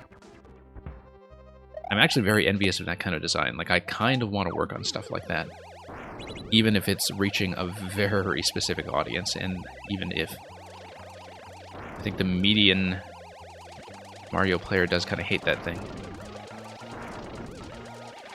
Like, I'm just very impressed with that kind of approach to the editor. Okay, once again, going to blow the last shot. One came in, I am totally talking about Day of the Tentacle, yes. Not Maniac Mansion. Maniac Mansion, of course, laid down foundations of the Scum engine, but I think there's a lot of stuff about it that doesn't quite hold up with puzzle design, and that, like, I think there are very good reasons why people tend to think of The Secret of Monkey Island as when that LucasArts school of puzzle design really began to take off, even though it did come a couple years after Maniac Mansion. The last time I played Day of the Tentacle, though, the thing that struck me the most about it was how much its puzzle layout actually resembled the navigational structure of what people like to call a Metroidvania. And in a way that's very distinct for its time, in that a lot of point-and-click adventures have a bit of a chapter structure that have an inventory reset to just kind of clean the plate after a while and give you new puzzles that are totally distinct, right? So you can kind of see this in Monkey Island. You can definitely see this by the time you get to, like, Full Throttle, where the inventory just completely resets with successive zones. Like, more recent stuff like Broken Age, Thimbleweed Park, etc., like, it happens there. But Day of the Tentacle, it's mostly continuous. Like, apart from the intro zone and the ending zone, it literally is like one big giant puzzle with one very clear goal that can mostly be done non-linearly. So, okay, so what's happening here? Ah, yes, I want to spawn that. I probably want to release this guy and let him take the car, assuming the car doesn't just sink. Oh, whoops, okay. It just sinks. Never mind. I feel like I do want to drop him. Okay. And let's escort him over. Once I escort him over, I can drop him down below. This would have been easier with two cars. Ah, okay, fine. Fine. We'll do it that way. I feel like the fact that the clown car can sink into lava instead of being bounced up by a one-way panel or some other ground tile underneath is a bit of a vulnerability in this stage. But then again, you know, this was July 2019. We can forgive a faux pas like that. But as a quality check, that's definitely something I would put in were I making a level like this now, is to keep the clown car alive. I say that, of course, as somebody who did have a mandatory Fire Clown car in my most recent level as well, and so that kind of quality check is very fresh in my mind.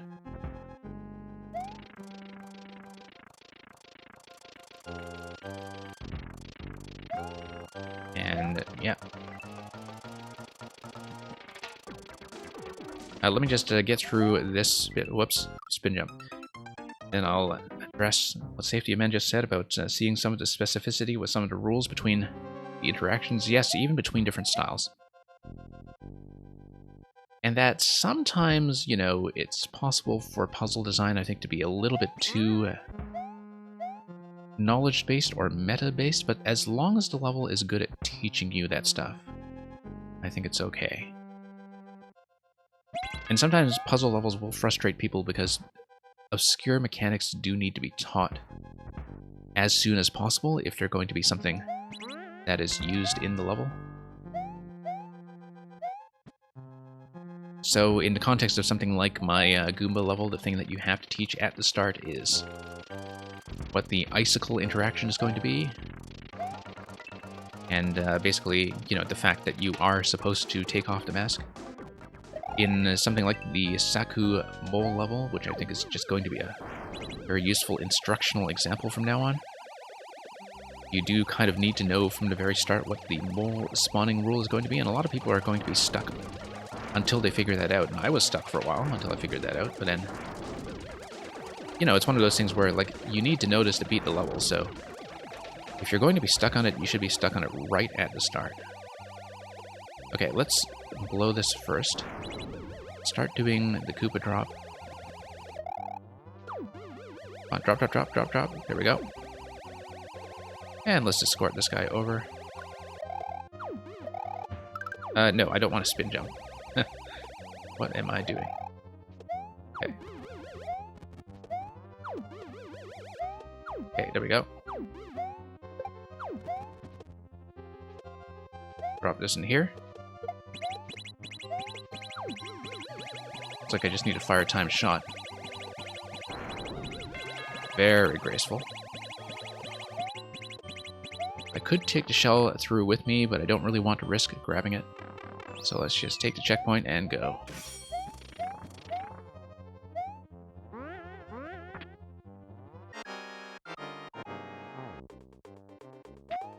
Okay, I remember seeing this in the cover image.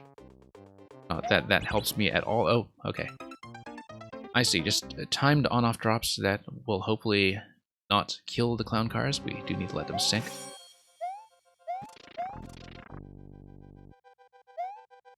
Yeah, Safety of Man, that is an extremely rewarding level to figure out, if you can figure it out. But there's only really one thing. I mean, I don't know how early you got stuck, but if you understand the mole spawning rule with any consistency, the rest of the level just flows naturally from there. That's what I found anyway.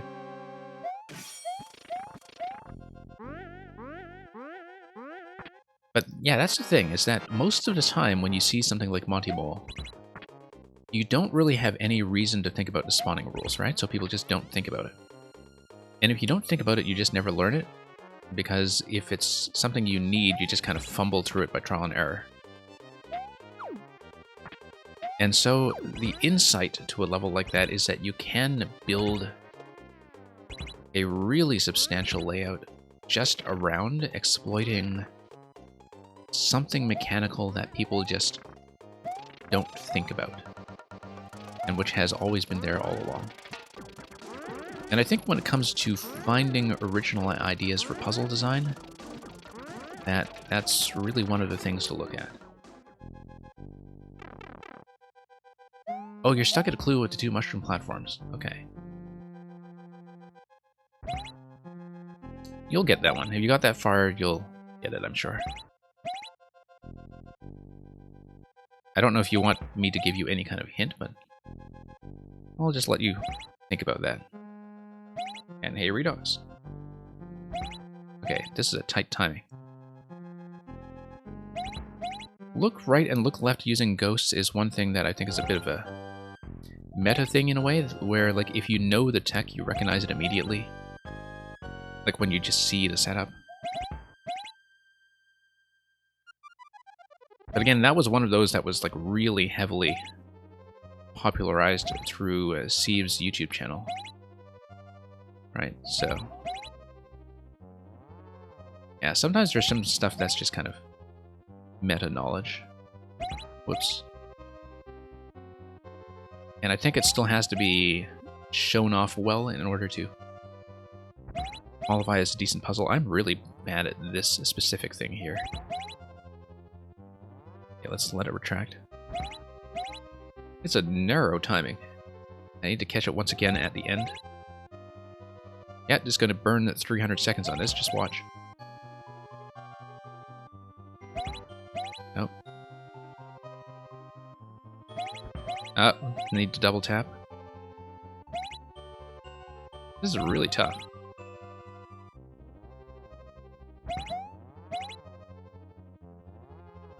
Okay. Well, there we go, there we go. Kind of glad that's the final challenge. I guess it's there to put some pressure on you by burning down a timer if you are trying to do this as a single run, but given a checkpointing, that was fairly relaxed. Just a matter of bashing my head against it, in a very literal sense, until it was taken care of.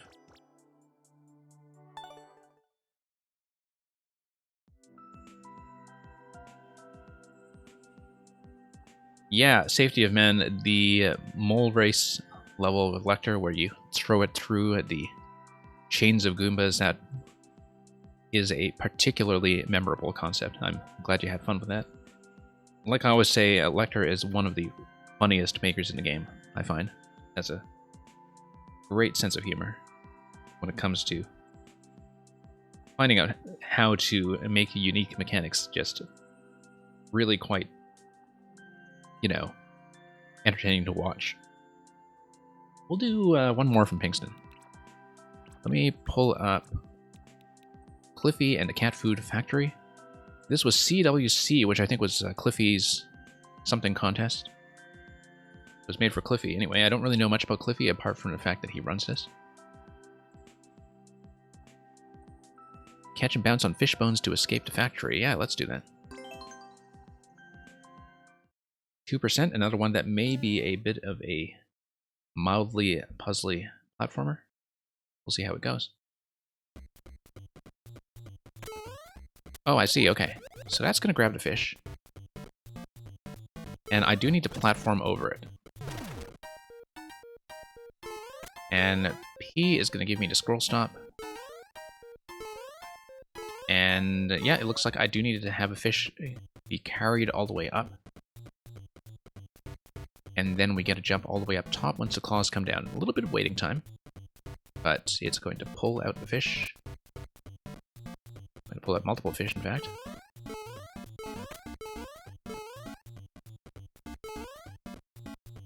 And we want it pretty much right in the middle there in order to dodge all the saw blades. That'll be nice and safe. Looks like I just want to, yeah, once again, have them pick up the fish. I don't want to try to get on the claw in that lip of a location that has the arrow on it. I do think I need the pickup. Yeah, seeing fish bones being used in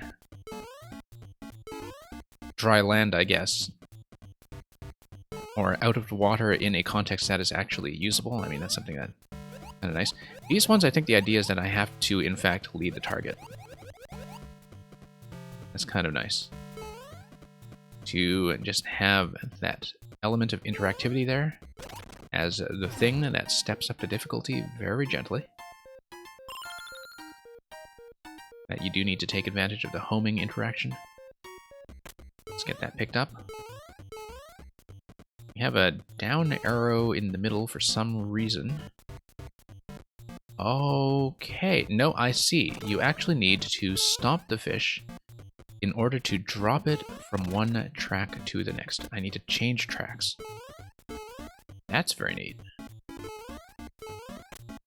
But I can drop it by running below and doing a claw drop. I don't need to Well, I mean, that's the only way to do it, really. There we go. So we're going to do a transfer. Transfer will give me access to the next P. Nice. Nice little checkpoint there that drops me directly on top of the P-switch as well.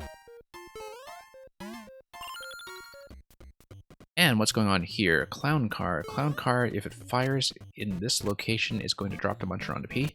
So we need to drop a fish, presumably, in the clown car. And to do that, we need to take advantage of the on-off tracks. You need to get out of here so it doesn't drop right away. Drop it over here. And will it hit, or do I need to come up? I need to come up. There we go. And I have a P-switch over here that... This looks like it is within range. No, it's not, because you slide off the side of the P-switch. Once again, need to do a couple of transfers here. I think. No. That takes me up to the 10 coin. That takes me up to the other side. What then? Well, I mean, I clearly need to drop the fish in the middle. So I think I just stomp on it and it drops to the lower claw. Once I stomp on it, then I have the opportunity to stomp on it once again. 2% on this, really. I mean, I guess some of these mechanics might have been fairly new to people at the time. But yeah, this is one of the more interesting uses of fish bones that I've seen, for sure. In that you are taking advantage of both their water movement and their kind of behavior as a temporarily jumpable platform. So you are up on land. Now, where do I have access to an on-off switch? Have I scouted that out? Didn't feel like that was at the beginning. Yeah, it was at the beginning. So we'll just go around. Transfer the bones. And we'll leave it off for the time being. I don't know if that's the right idea. Okay, I did a bit of a claw drop there. That's a mistake. Yeah, because if it's off, then it actually cycles around. Cycling around is fine. I just need to drop it on one of the swaying claws that we see here on the right side. Yeah, there's going to be one massive claw escort. Yeah, have a good night. Safety of man. And thank you once again for all the volunteer indexing duty that you've been doing. That's been really quite considerable. Let's let some of the claws cycle around so we get some pickups.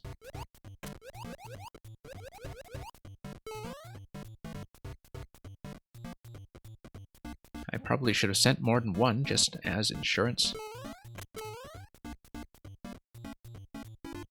So, Redox, a weird thing happened with your latest level. You mean the one with the bullet blaster drops?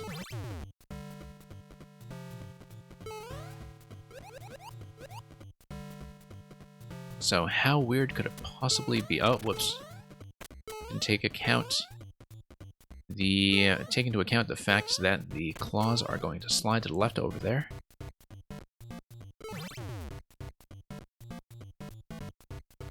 Let's just escort more fish.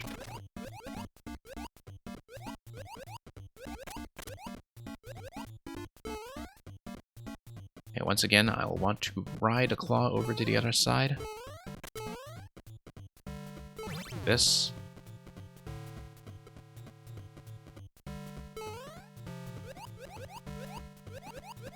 And, no, let's get around.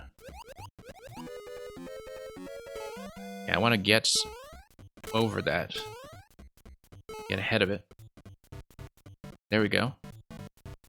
Now, I can think about letting that cycle around for a claw drop to one of these on the right side.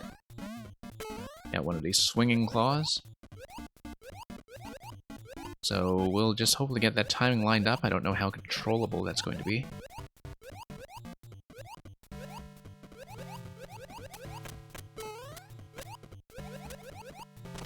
Nope. That seems really tricky. I think I'm going to probably expect a timeout here.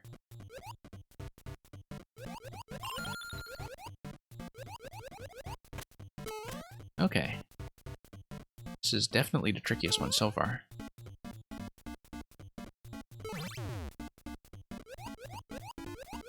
Get the tracks on a cycle.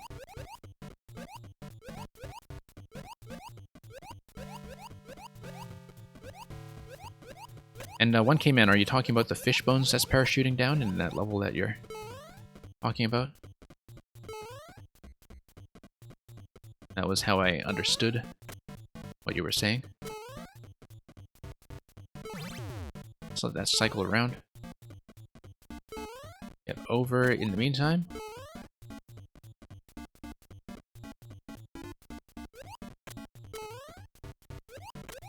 Come on, drop. Nope, no, no. Okay, okay, no, that's fine. That's fine. We can have a pickup. Actually, letting it drop in the water was the right idea to begin with. If we let it drop in the water, then it just kind of sits there calmly and gets picked up in the next pool. I was thinking about it as a claw transfer to the swinging claws, and that's a terrible idea. Making it way too complicated for myself.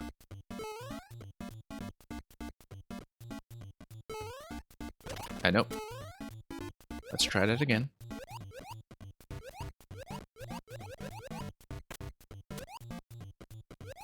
And let's lead some of these over, if we can.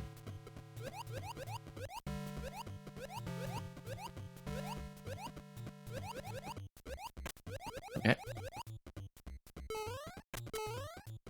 At this point, I think I'm pretty clear on this sequence. Really nice double usage of the claws in a lot of this,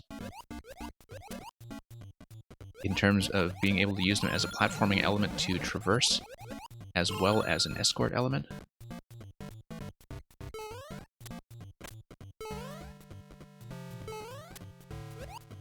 Okay.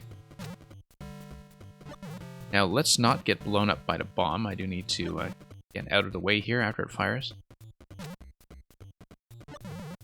After it fires. I'm a bit wary of just how close I'm standing to that bomb, to be honest.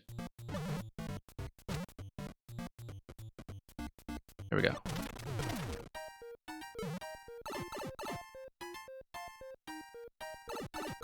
Yeah, have a good night, 1K Man.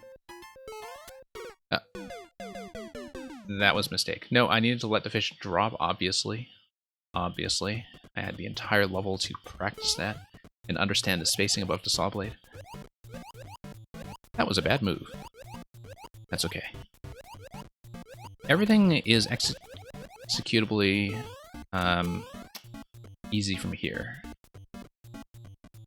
Easy to execute from here, I should say. And yeah, 2%, I don't see it. I mean, I guess some people really would have been unfamiliar with how this works. It definitely seems like one of those levels where timeout death is much more of a threat than obstacle death. But then you have stuff like this bomb here, which really wreck your day if you're not careful.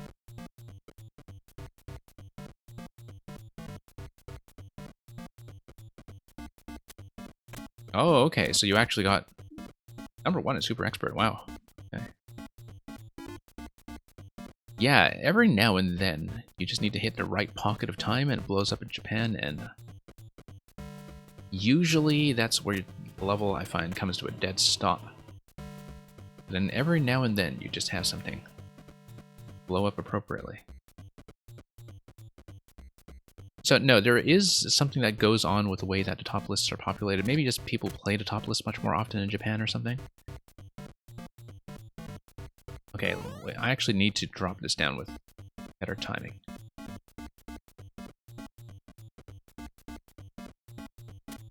But yeah, I get that on all my levels that when it blows up, it usually is because of an influx from Japan, from people actually playing endless or the top lists. Maybe it just has to do with the time zones when I'm active as well, I don't know. Okay, let's drop this guy. Drop, drop, drop, come on. Much better.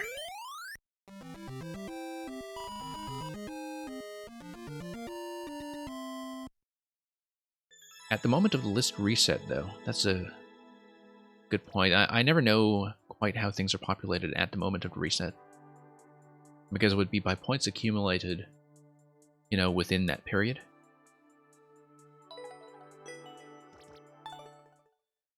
And so that's something that could be very easily skewed by a small sample. So yeah, I didn't know it had blown up that much. But anyway, that's a pretty good look at Pinkston. You can see Pinkston does have, at least in these levels, a pretty consistent attitude to puzzle platforming. Thank you for the GGs.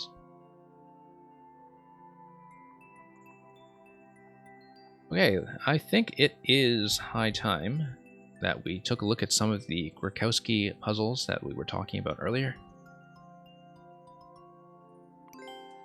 Just pop back in here and pull up Grikowski.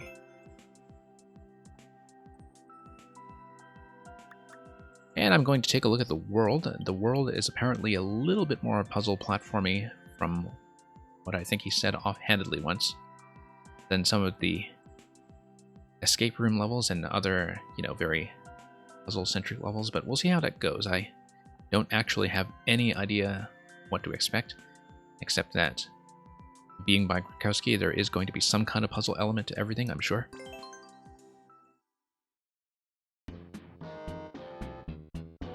So we'll head straight into the desert world.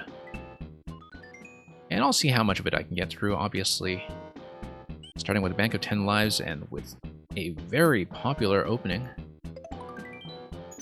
It's not exactly certain to me what's going to happen, but here's Desert Study, the search. And it looks like this is labeled 2-1, so I guess some things were originally conceived in a certain world sequence and were reordered for the sake of the super world system. Look at these beautifully curved desert dunes. Facing, if you look at the slope designs, facing in the right direction for how they would look if they were windblown. And this is just going to be a scroll break, but a scroll break that gives you plenty of room to be safely out of the way. And look at that, it's going to show you the flagpole right away. It's coming out the other side of the pyramid.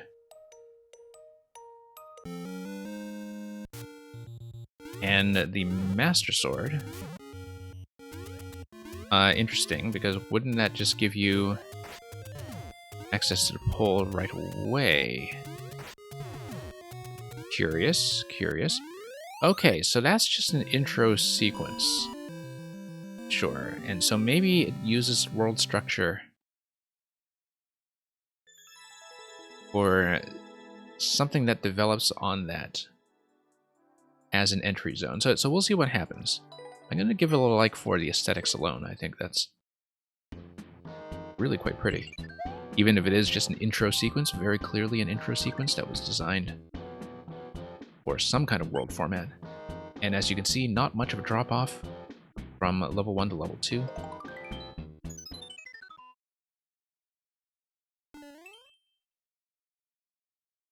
Reach the goal after activating all POW blocks. Only one POW block. Okay, so now it introduces you to this thing here. And it's going to be a bit of a micro puzzle where you come around, you hit the on switch. Oh, you need to hit it with the bomb, obviously. And you need to let the desert wind do its job, I'm sure. Except, when you do that, that's going to drop you around, and I guess we have to activate the on switch within bomb range from the other side. So, let me show you how that's going to look. Yeah, it looks like a series of related micro puzzles. I think that's increasingly clear. Need to be careful with the desert wind here when it comes to the bomb, because I do think the bomb... well, it's not going to hit in that location, first of all. Is that one in range? Yes. Once more, we'll do that. We'll tap the POW.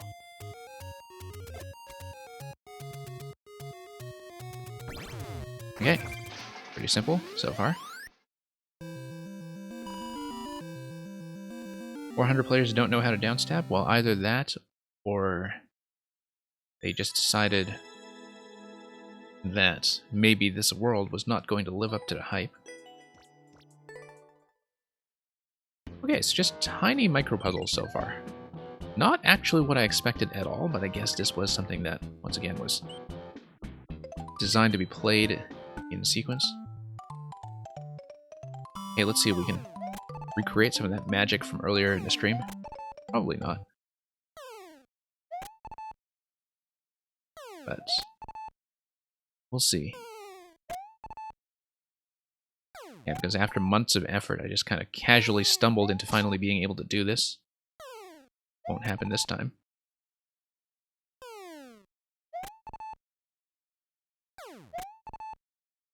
And one more to go. No? Okay. And yeah, so Redox, are you suggesting that maybe there is something style-dependent going on in terms of how the top list is seated?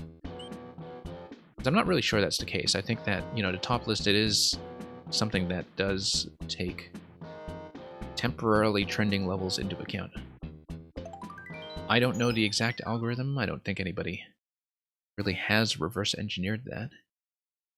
And indeed, it would probably be something that's kind of kept deliberately obscure just to avoid manipulation.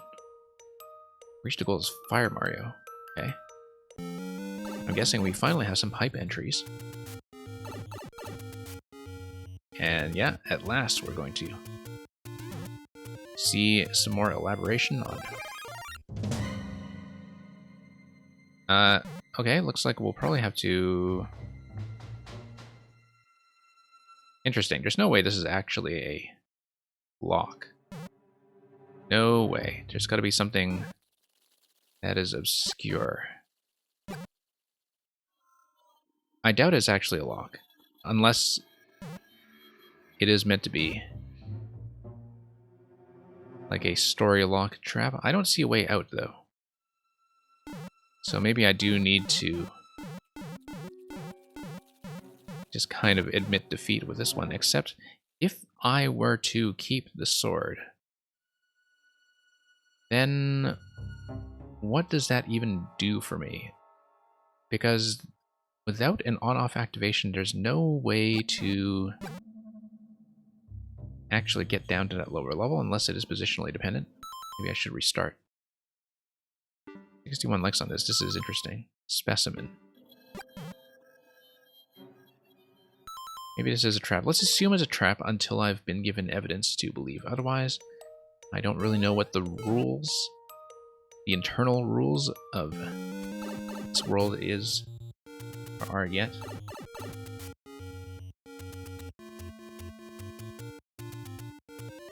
Yeah, I mean, sometimes when it comes to soft locks, that is...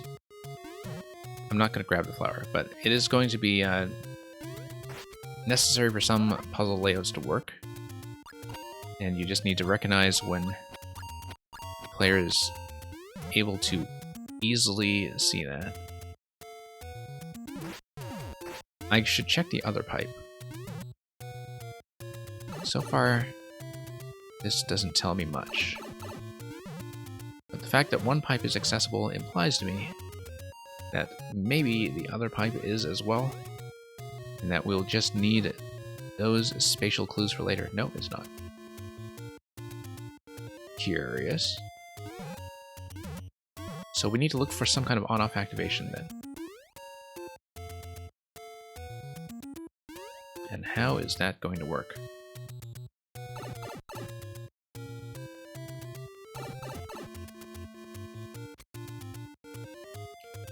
Okay.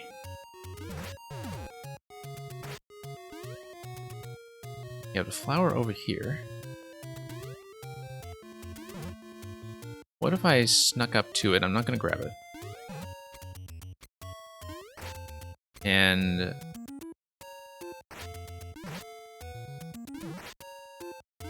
Just tapped it on the side like that. And found some way to... I mean, I know I can move it with a sword. That's something that I've tested with a number of levels in the past. The other thing I can do is... Let's see. Bomb range does not actually do anything. For coin collection, I didn't think it did. But it was just something I wanted to try. Huh. This is a conundrum. So, flower, and then,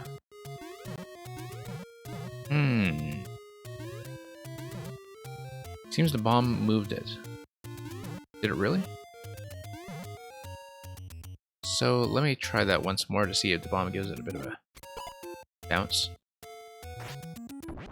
No, I don't think so. It is based on a sword.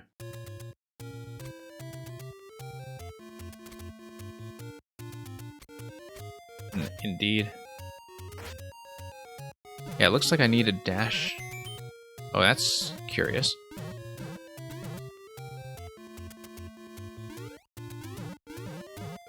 Could be maybe if I went back up. If there is some kind of state switch. Doesn't look like it. Maybe there is some kind of spatial clue that I needed from previous levels, not that I can return to them.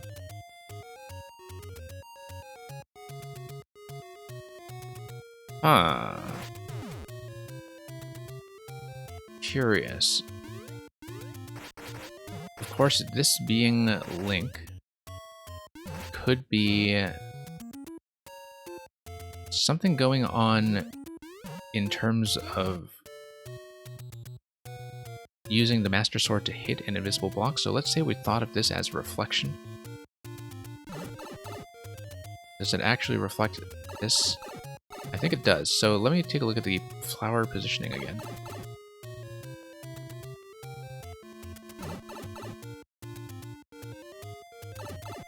And try to tap a block somewhere up here. I don't know if that actually matches at all. I don't think it does.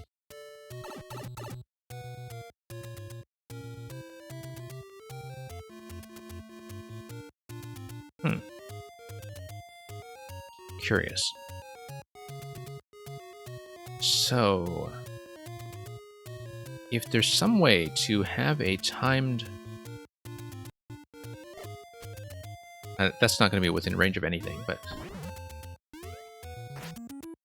some kind of timed on-off switch somewhere. The only way that you can hit anything off-screen is this spot here, for instance. That's the only thing that's going to reach off-screen. That's nothing. Okay.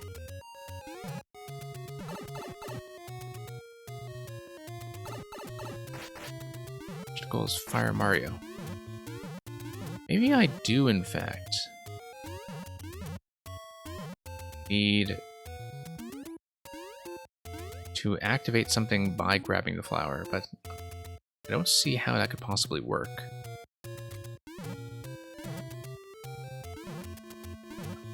I mean, if there is some kind of conditional power-up trigger, but then I need some way to get out with it. Some way to drag that down.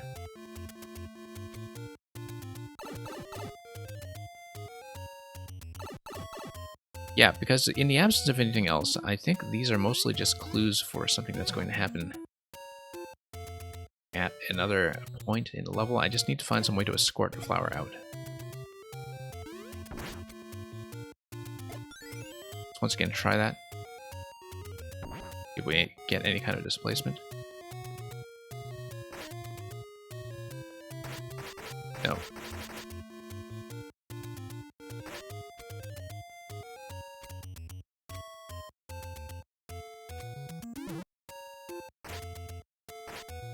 Yeah, it looks like you kind of need a full dash to get under this. Let's see if it's actually possible to do a dash. I don't think it is. You just become totally entombed.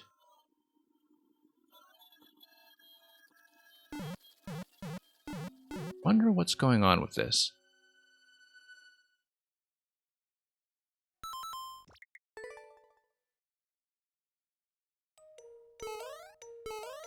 Okay, so scroll is going to take you through. Already kind of checked the side. Nothing going on here. What could we possibly interact with?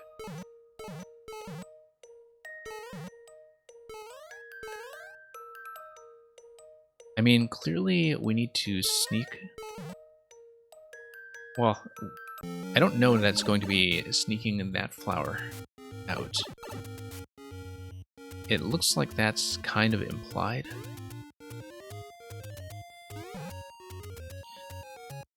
You know what? Maybe it's conditional. If it is conditional, the thing we do is take damage as Link. And let's see if it gives us a mushroom or something. No, it doesn't. Alright, never mind.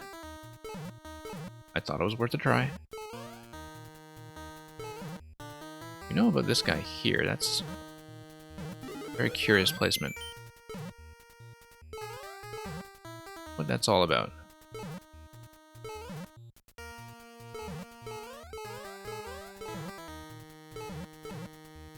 I don't know, any ideas? Janky solutions, yeah, maybe so. It could be some way to sneak the flower out that I don't know about.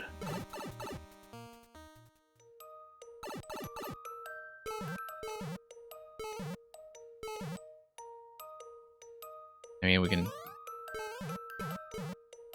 check around. I might need Link, so let's just pop out. It could be something in a level description as well, but that would seem to be a weird fit for something that was clearly designed for a superworld.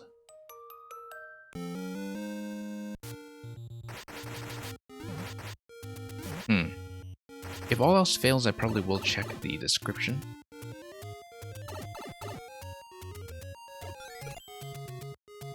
Notice how the shield kind of does that back deflection when it's on a slope. Let me try that again. That might just be with the bomb, but it's not really going to help with the flower because I think if I try to shield into the flower, I'll probably just collect it, right? Yeah. That doesn't work at all.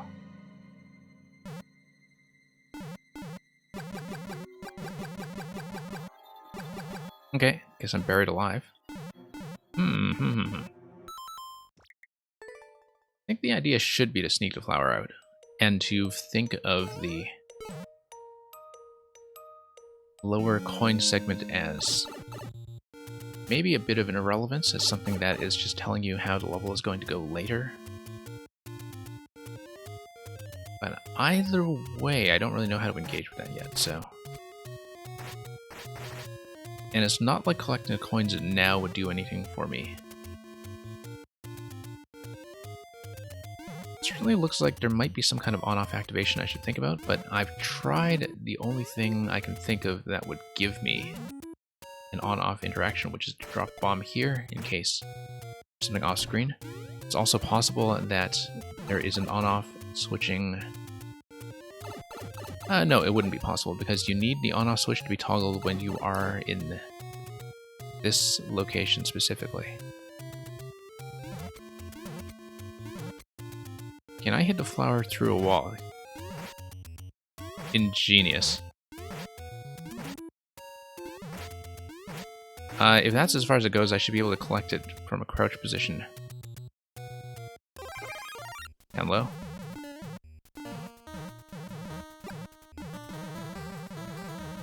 Okay, full credit to Redox for this one. Full credit.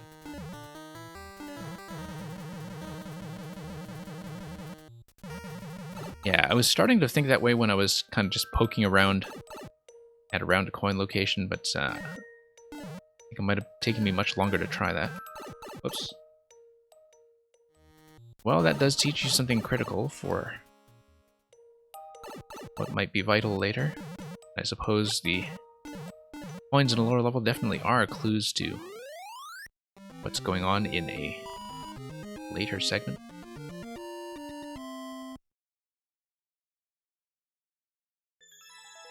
Yeah, these have just been one-step levels so far, of course, but that was an interesting one to think about. Because it's one of those where, you know, it's like, what could you possibly do with it? And it also becomes clear when you collect the flower properly that... we'll leave some of these. When you collect a flower properly, that the horror music is location-based. When you get stuck, reach the goal after grabbing all 2 coins. So let's see which entrance we need. Looks like it will be the pink coins that we saw earlier, which were foreshadowed previously before we saw this. Okay, that's going to drop you down. Aha. So that's going to eventually take you back up, except we'll need something like a spiny hat to break through, well, this and this, but I will need to take damage. Notice the scroll break over here. That might not be relevant just yet. Do this version of the level. I will need to pop these first before I grab the spiny hat.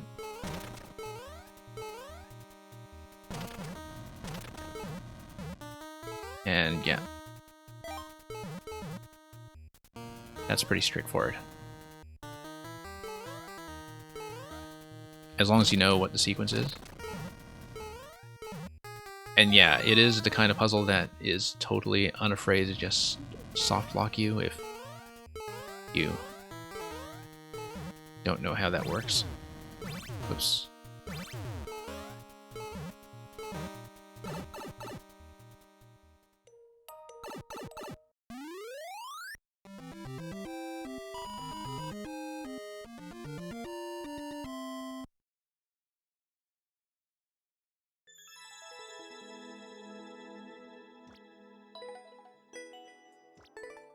Okay, again, fairly simple one-step interaction so far.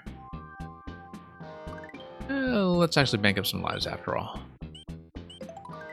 Because we will have another world after this as well. Looks like we're getting through these quickly enough as one-step concepts that doing it all in one go is, in fact, practical.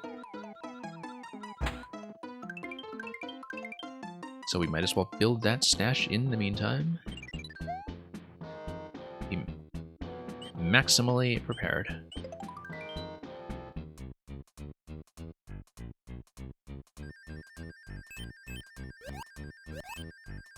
Okay, that was not very carefully played.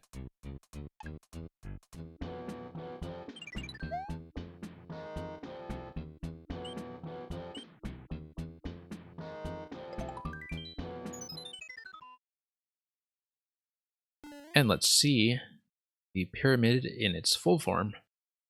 Probably with that scroll break that's at the bottom. And yeah, it looks like we no longer have a flag here. So we actually do need to head down, come back up, hit the on switch. That will probably trigger a scroll break. This has all been opened up from our previous excavations. Hitting this will... yeah. What is this? Cursed Key and Bone Shell. Let's scout a bit first before I play with the Cursed Key. Don't want to deal with it. Yeah, ultimately we do want to head up here. We are allowed to take 2 hits, but I do need to be fairly careful about navigating. Just getting up here and then popping through. That's going to be straightforward. Yeah, a lot of these are very much examples of things that probably wouldn't work that well as single levels, but in the context of a world, they fit together quite easily. I mean, this one, you know, it's more or less trivial. So, Not really anything large scale, but we'll see what's at the end when we pop back at it. We do see a flag revealed soon, or not. Oh, let's get out of here so we don't get squished. Kind of wondering about the ability to pop out there for bones. Okay. Fairly simple. We see the kind of inverted pyramid that reminds me of the flying inverted pyramid in Super Mario Odyssey in the Sand Kingdom.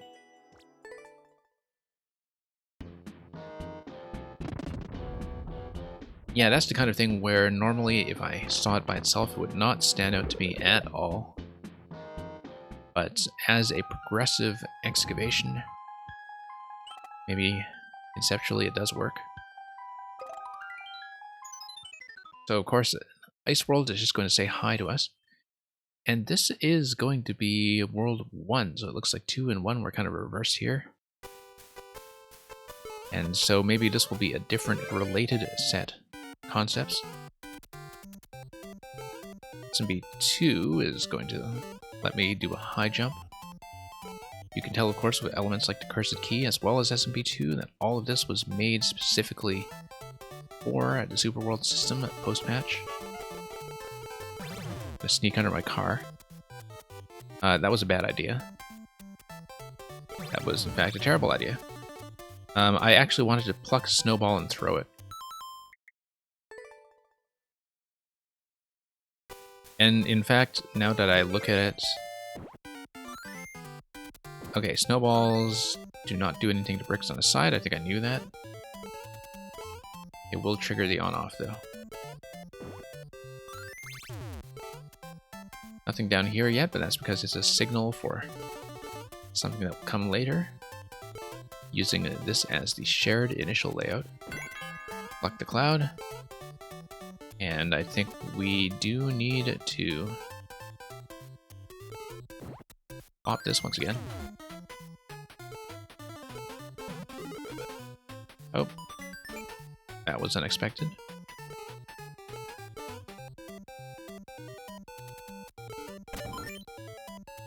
And we'll just pop in. That's just going to give me the flag right away, but not before showing me the dining table here and on-off. I wonder what this is all about in case it does in fact do anything to the level. It doesn't look like it. But yeah, I guess this is going to be a preview of something else to come. I mean, I guess that is just a sort of an aesthetic fireplace on the right side. Yeah, the snowball only reach is kind of a nice setup. I mean, it's one of those things where you need either the soft lock or a death bait or something to make that work, or at least some kind of exit zone to block you from any other form of on-off activation.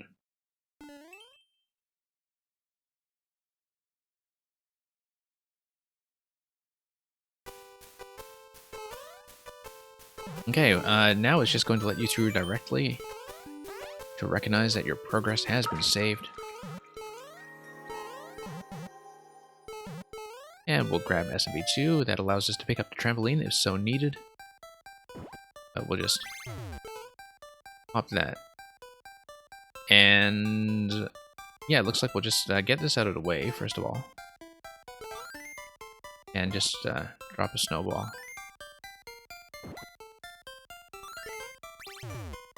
And in fact, maybe I should have, in fact, used this to my advantage.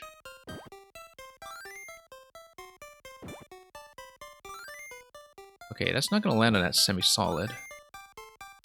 Yeah, maybe I do, in fact, need to use this. Possibly by just doing a soft drop here to create a platform.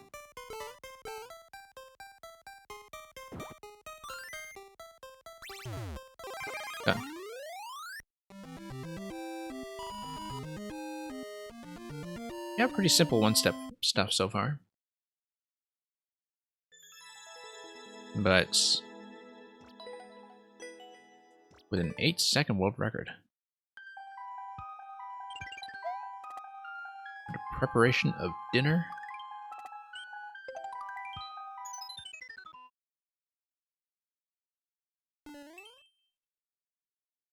Yeah, these are going by quickly enough that I may in fact have time to look at that plumber level you were talking about, but we'll see. I do want to make sure I get through some more of the Maker Showcase, as it were. Looks like we will continue here, and we have a bit of a mole problem that will need to be dealt with. First of all, this allows me access to this guy. Whoops. Not sure what that's for just yet, but we can drop the POW. We can also do what with the claw? Probably... I was thinking of latching it onto the claw. That's not right. Can I just roll this over? Yes, I can.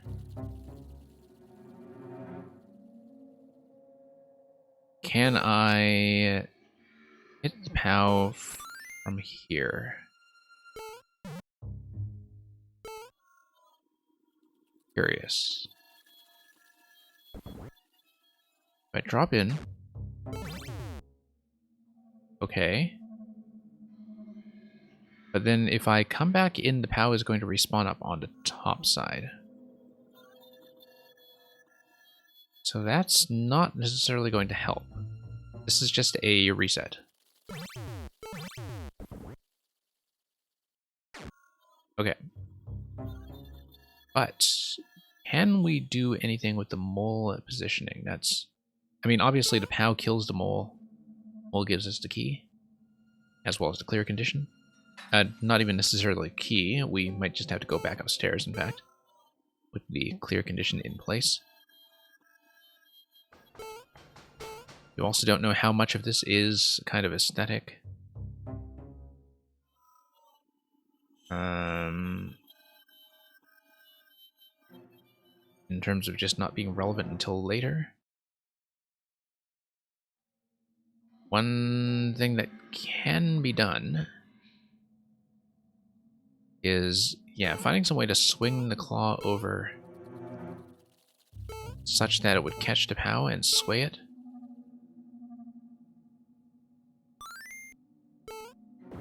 Not sure about the object throws. Just think about that.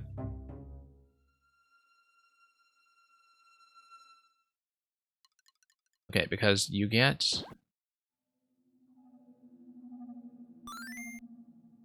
What do you get here? You get a throw, and you need a second activation to drop the POW unless the claw does a pickup. Now, thing is, you can carry some things through doors. Not the snowballs, but probably, yeah, you think you see it. Might take me a moment.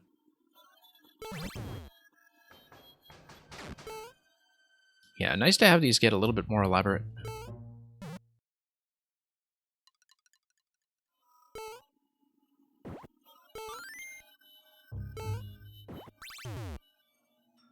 That was not what I intended.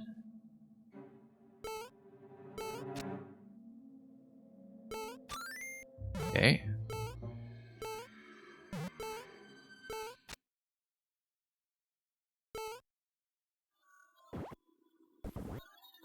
Yeah, that's not going to carry through. Probably should have known that.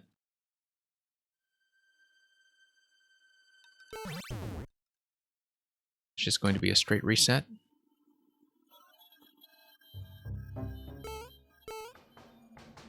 The mole positioning does not seem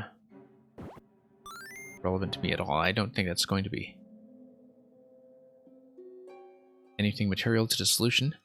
One thing that I could do is... Can I have two snowballs live at a time? So for example, if I kind of have these two in quick succession. So I'm going to do that and just take this as a timing challenge by sneaking 2 snowballs in at once. By keeping one alive. Nope, too fast, too fast. That's clearly the answer, though. It's going to work, it's just a matter of finding the pocket of timing and executing it. Like, this is 100% going to work. I absolutely believe it. It's just a matter of doing it a little bit more tightly. Notice, too, the speed change of the snowball that is deflected off of the trampoline on the right side, so when you throw, it goes kind of fast. When it deflects, it slows down considerably, and so maybe I do need to just lead this through first. Oh, missed. Yeah, have a slow ball followed by a faster ball. As long as I don't take out the first ball before it has a chance to get through. Okay, I have to stop doing that. Not so much tight as that I'm not really approaching the throw very systematically, I think. Like, the fact that the first ball is slow does give me some flexibility. It's just I need to know what throwing range is safe. This is not safe. I see. So it is based on how many tiles away you are. I think I just need to stand here. That's something that's not necessarily intuitive, that like whether or not your throw will get in does depend on how it's going to bounce. Which depends on the exact tile you're working with. Whoops. Let's try to find a consistent tile. Like this one works for sure. Okay, 100 seconds to do this, but not like it was a big deal to get back down here.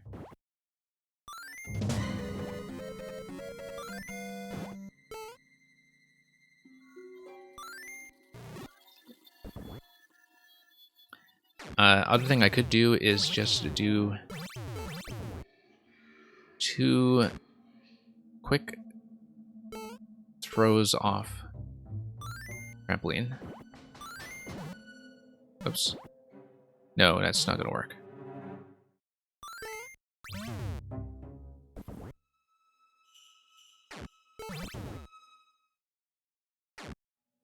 I do think this is definitely the right answer, though. No. Once again, accidental bump. I'm quite confident this is the right approach. It's just that it is a little execution dependent. No, too late.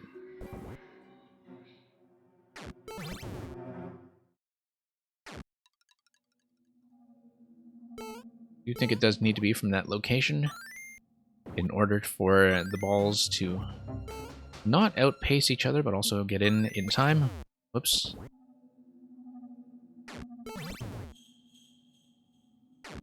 Cleared it? Yeah.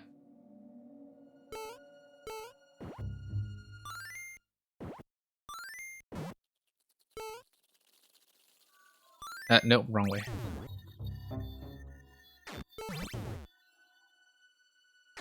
Yeah, very likely timeout here, but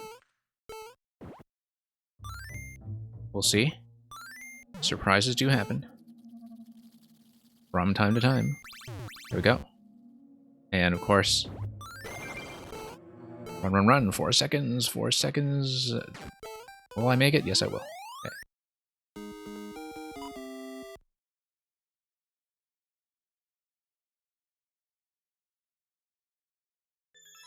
And look at Mario just kind of crouching by the extinguished fireplace.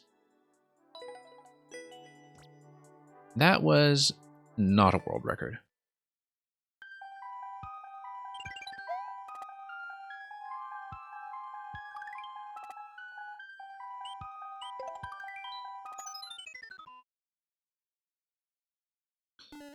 Okay, so here's Winter Days. Lost coin. Reached goal after grabbing all 10 coin. So we'll see what this is all about this time. Still haven't used the blue pipe to the right of the vehicle, but we'll see what the 10 coin spot is all about as we head through this door.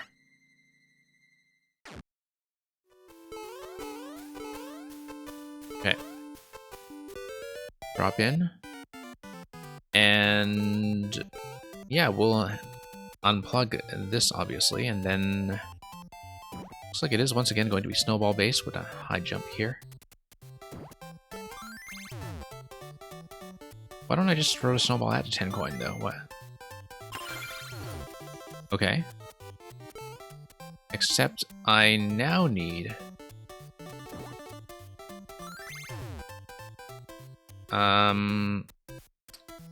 oh, okay, I see.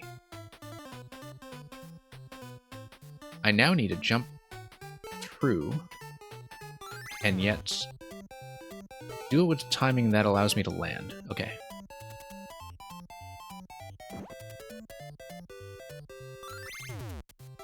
So, how am I going to do that? Because it looks like... Okay, yeah, no, I see, I see. Or rather, let's grab this. I think this is an acceptable timing. Maybe I do need to jump before I release.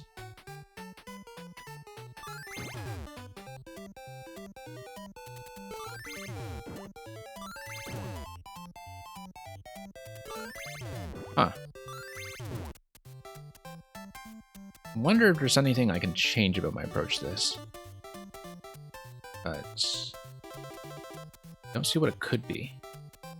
Unless there's some kind of gentle slope roll that I would not be aware of. Yeah, trying to go higher in midair. What that is. There we go.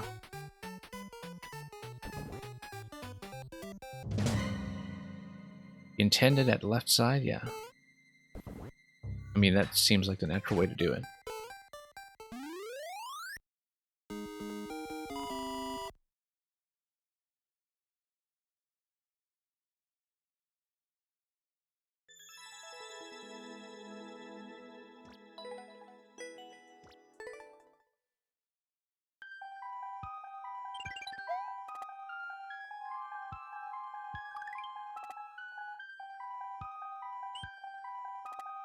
Okay, and here we are at the presumptive finale, unless I missed something. Reached the goal while wearing a shoe. Looks like we're going to probably take the vehicle finally, yep. Over to the mall. Except we'll need to get in here first to grab that SMB2 shroom. And this time the door is locked. Just for world building reasons.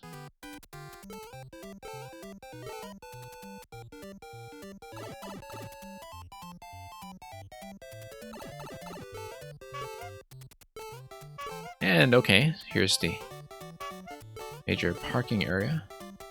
Here's the mall. Just going to explore a bit. 50 coin.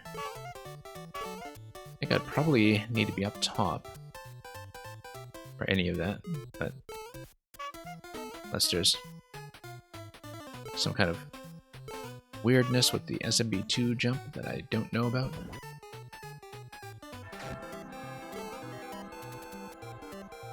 Reminds me, oddly enough, I mean, they are just meant to be standard mall escalators, but reminds me, oddly enough, of the shopping mall in Mario Kart.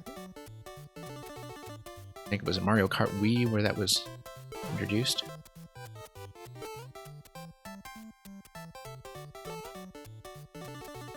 Okay. So we have the Shelmet shop with a coin, and we have the shoe shop, and we will ultimately want the shoe. Also that... Oh! Hello, thank you for the follow. I see that everything is laid out such that you are a little bit obstructed from grabbing a snowball, or so I thought until I saw this. Now... it kind of looks like it's possible to... Oh, okay. Never mind. I'll probably want to take that with me at some point. So I can sneak out around the other side. Whoops, maybe not. This is perhaps a bad drop location since it is obstructing my progress.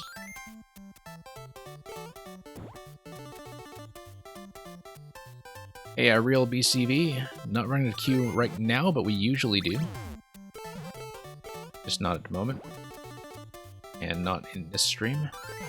As the weekend is kind of my catch-up and personal list. But yeah, there'll be plenty of occasions when you're very welcome to submit. Okay, it looks like we'll take that door. Haven't really thought about how these doors are matched. That's just the back of the shoe gallery. Looks like the thing I want to do is, if I had a snowball with me, I would be able to grab that. I don't know if the timing would be appropriate for me to grab that snowball over there, though. Looks like if we want to commit some robbery, we would need the spiny helmet to break through some of the ice.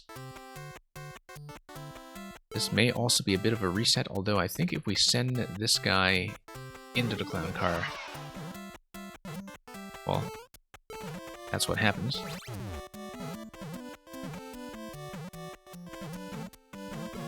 Not sure that actually does anything with me. Might just be something purely aesthetic going on there. I'll reset this and think about how to do this again. Yeah, so far the thing I have in mind is to pick this guy up. Oh, you know what? Okay. I was sure that used to be accessible. I don't know why it no longer is. Oh, no, because if you bounce that up the first time, then that becomes accessible. That's an important interaction to keep in mind.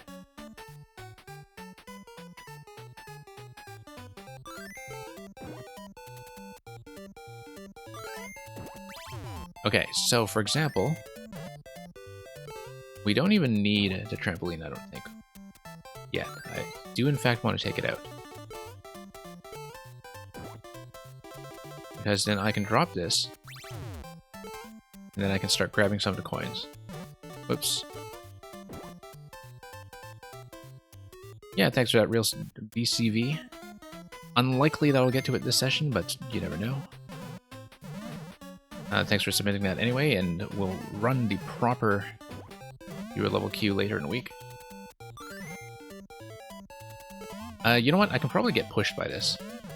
If I stand on top of it. Where's the bumper? Although I might get bumped to the side.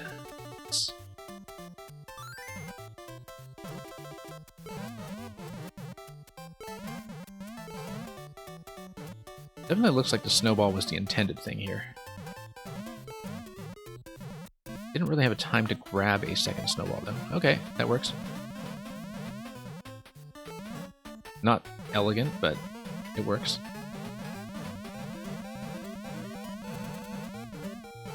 Trying to re-grab this is maybe a bit more of a challenge, but then a reset will do, in fact. Probably the easy way to do it is with a reset, and then that will eventually take me through that locked door over there. No, I wanted the reset room up here.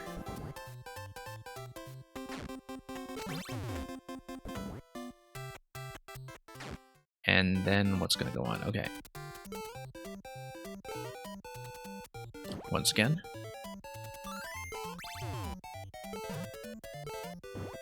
We'll just do the same thing on the other side. Time willing. Drop this guy. Avoid despawning him. Okay. Clear so far. Kind of overshot.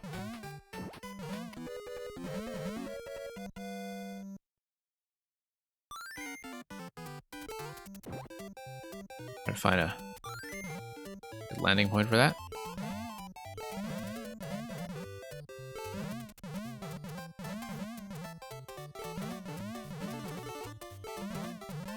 Okay, the push should work.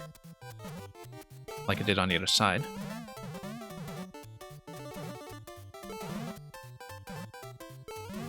I mean, I don't see any difference in the solution here. It's just a matter of getting in that slot.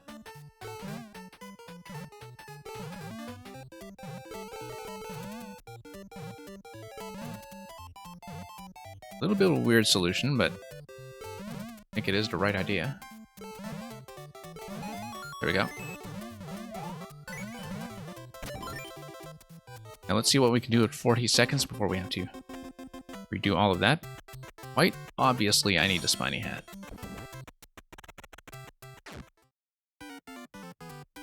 Snowball's probably intended? Oh, I don't know about that. The timing seems like it would be maybe a little tight for snowballs. Anyway, let's grab some shoes at the mall. Now, so here's the curious thing. If you grab the key, and instead of progressing through the level, you decided to just go back, wouldn't you be able to see how the key door is matched in the standard... Oh, you know what? No, wait. Flag was on the other side. What am I doing? Flag is not here at all. Okay, I need to redo this anyway, so maybe I can, in fact, show you what I'm talking about. I did not think about the flag placement at all. That's okay, we know the solution. But what I'm talking about is, what if we actually grabbed the key and went through this door here? I wonder if it is properly matched or if it is just totally an illusion. Ah, yes, no, the flag is here. I was right. I don't see why I backed out of that. I think I just forgot what the flag placement was, in spite of the fact that it was consistent with how it is everywhere else in this world, and that story-wise, it makes sense to grab that shoe from the mall. And indeed, this was the subworld anyway, so definitely no flag here.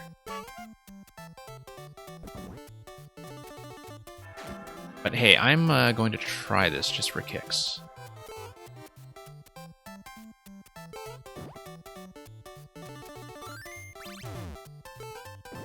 Okay. Drop this.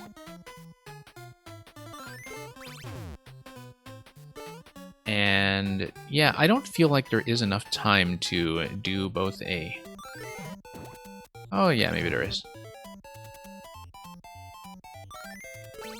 So for example, if you were to do it the snowball way instead of bouncing up and down, the way you would do it is you would kind of do the backspin. Ugh. Okay, yeah, there we go. Not stuck.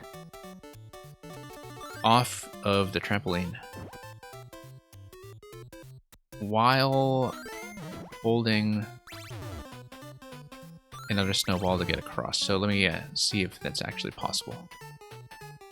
Need 3 spaces even for the soft drop. Let's open up, first of all. Oops.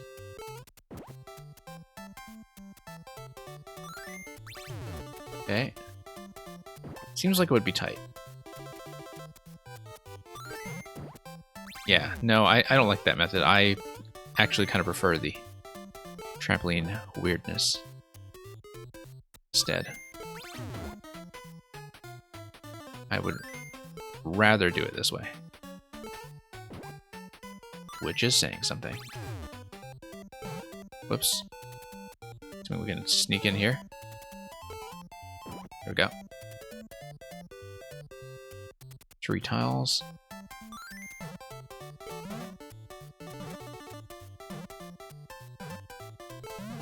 There we go. Not that bad, you see. Although I probably do want to reset instead of fooling around with that. Also, I will totally have to do it a 3rd time because I want to try the thing I was talking about. In terms of doing something that is clearly not intended. Also, you can totally steal the clown card, you just can't go anywhere with it. Once you get the spiny hat, you can just break through all this. That doesn't really do anything for you. It doesn't even give you access to the left side, in fact.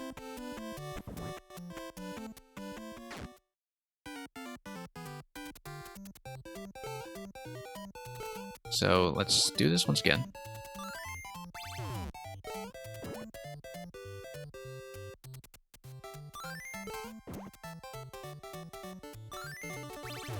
Okay. Move this out. Not too far. Don't want to risk despawns. Though it's close enough to the camera that not really a concern, I think. 3 tiles away.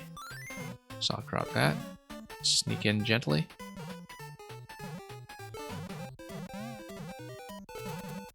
Maybe from the right side would be better. Given that we do want to bounce towards the coin.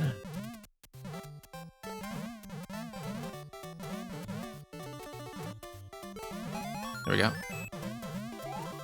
So, rather than actually beat the level, I'm going to consign myself to having to do this twice.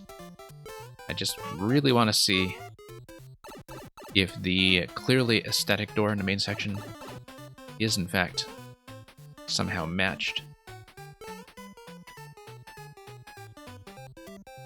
Okay. Like if it is copied over from previous area, or if it just takes me to the middle of nowhere. I'm curious. Yeah, didn't think so. I was kind of wondering if it would actually bother to complete the solution. It's too bad that there's no landing spot on the other side where I can leave some kind of comment marking that I did in fact go there. That's okay.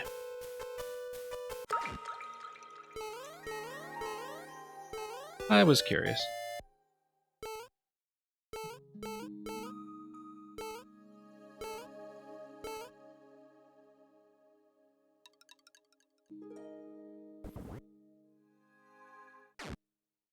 Putting in at the goal? Yeah. That would have been something, that's for sure. Okay, let's do a bit of a bounce once again, and get back here, do the same thing. We already have this all mapped out, so it's just going through the motions at this point. Whoops.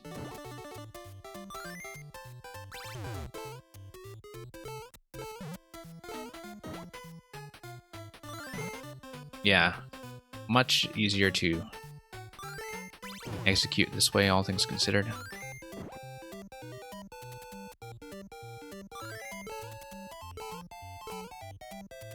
Okay. Drop this. Grab this.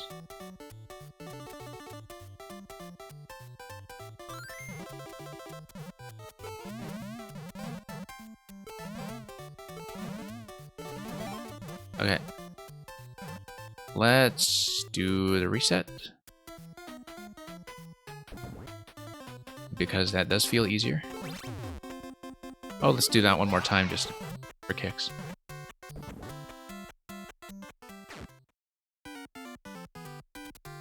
So, Terminator, this will be the last one in this set from Grakowski. I believe this is the last Grakowski level in the world. In the super world, not in the world in general.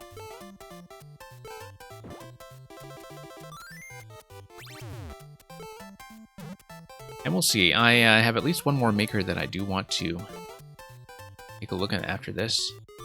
And I might want to look at one of the more elaborate Krakowski levels as well, since he's better known for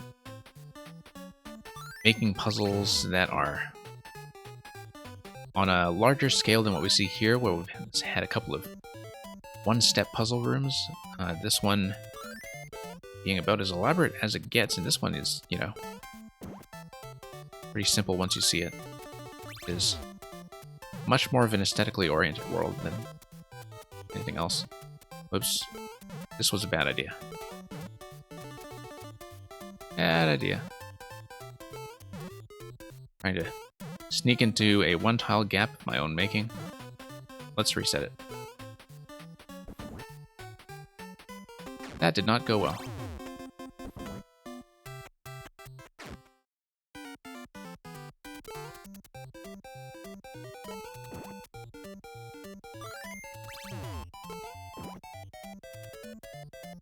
And okay, so let's do this once again. Maybe set it down gently in a more appropriate location this time.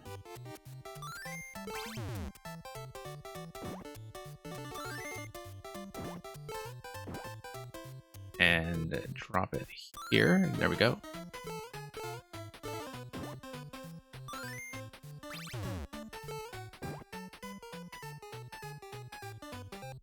Okay.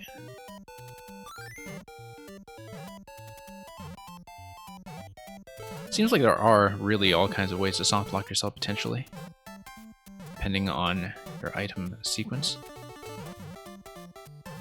Also, I never thought about whether the stiletto would in fact fulfill this shoe condition. I didn't think it would, but we can try that. We have plenty of flexibility here. But I think they do count as separate power-ups.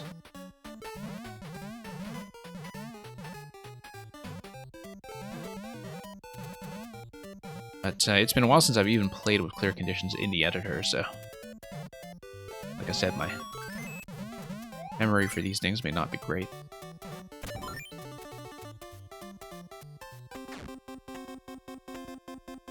It doesn't seem too crazy to me that the trampolines are intended now that I look at it. Like, it feels easier to me than the snowball method. And you are clearly supposed to have access to the trampoline.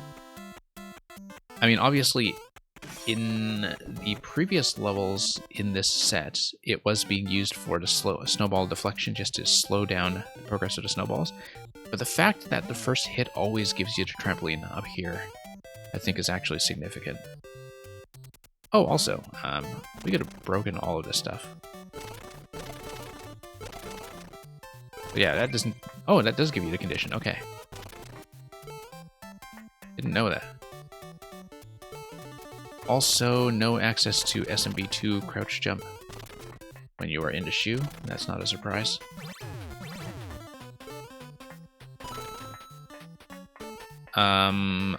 Oops.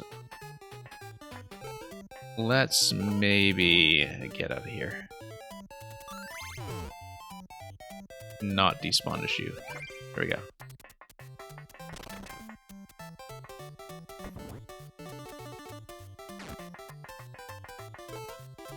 And, oh, you know what? That explains it. Explains it very simply, in fact. When I saw the clear condition, I should have been able to map that out right away.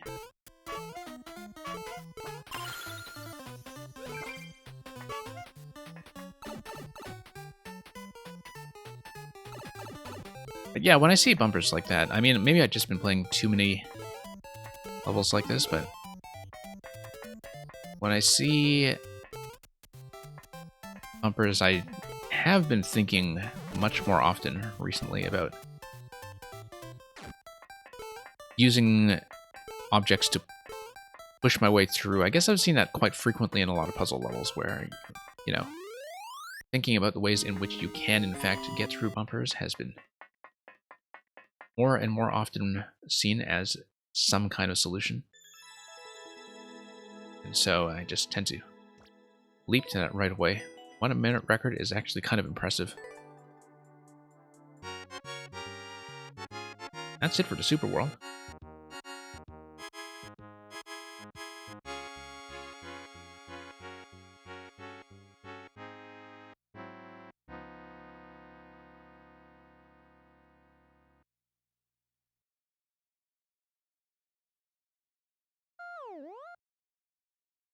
Okay, I've got 2 more makers that I want to show off in this session.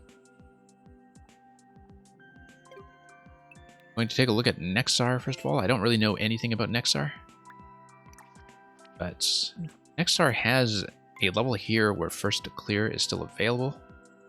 Don't know if anybody wants to race me to it, but it seems like there is a hard version and an easy version that were uploaded a day apart. Let's just do the hard version. Try to go for first clear. Very few attempts on this so far.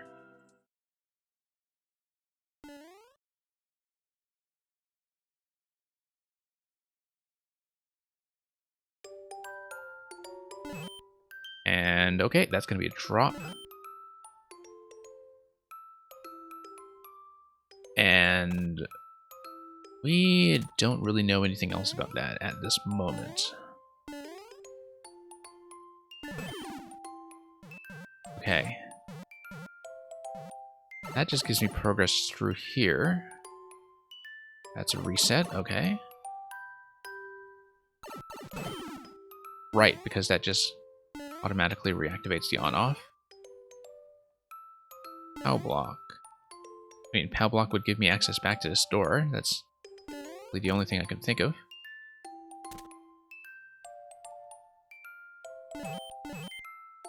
Okay, so that's going to drop, and look at how the POWs are kind of filling in the pipes. That may be a clue.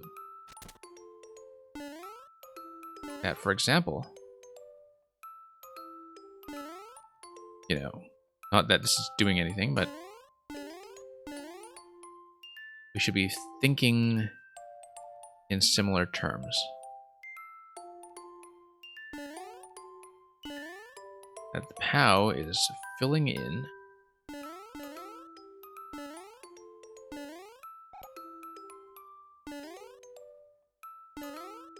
curious.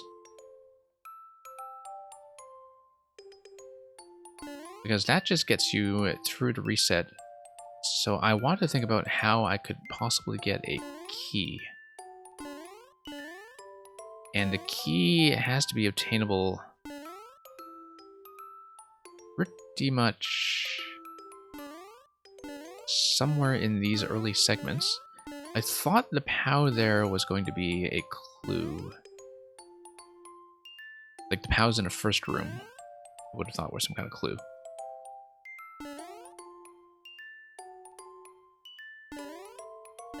But what do we have here? Obviously, all of this is activated with the on-off.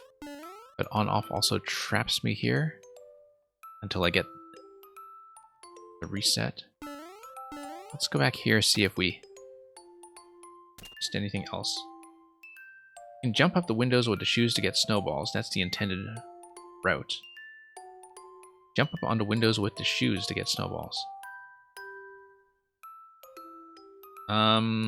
Oh, okay. Yeah, from under, I guess. Yeah. On a semi-solids. Well, that's okay. I did it my way. So it's telling you to look up, and it's telling you to think about the POWs as filling in. So let's say, I have no idea how this would work, but let's say we decided to put the POW in here. Let's just follow the logic of the level.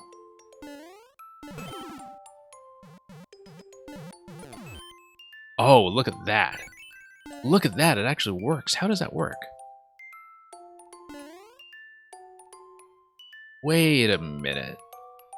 Wait a minute.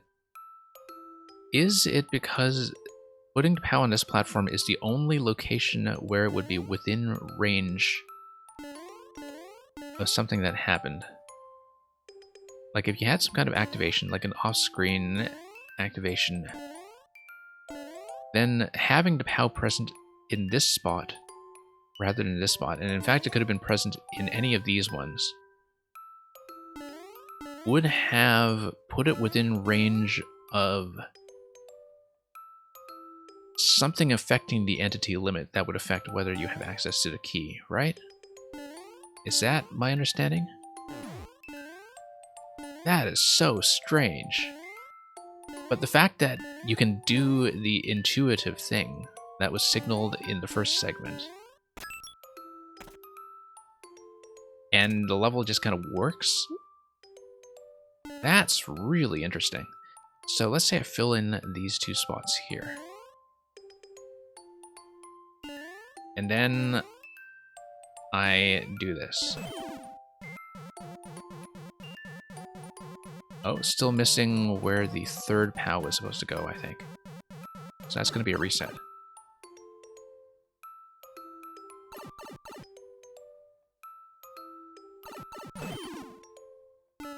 Can you actually pull snowballs out of ice blocks? I mean, I guess that would make sense. I hadn't thought about that. Oh, yeah. Probably, I hadn't thought about that simply because of, you know, hard blocks being what they are. So this is really kind of curious in that... Can I get enough height? Yes, I can. So I don't know how this works from a technical perspective. Like, if it is something that's based on the range... Oh, I see. Because if this is blocked, then the shell comes down with the on-off activation, and it hits the P-switch. But why wouldn't it normally hit the P-switch? Because the P-switch is trapped on a lower level, the shell does what? Something is going on, but then why would we need these on this side? It's because the shell would probably need to hit a POW on its way down. Like, we'd need to slide down, sail off, and hit the POW here. Maybe. Yes, because the blue blocks affected the progress of the shell in a way that's actually very well disguised in the background. Very, very well disguised. Now, where did we actually see the key door? It was up here.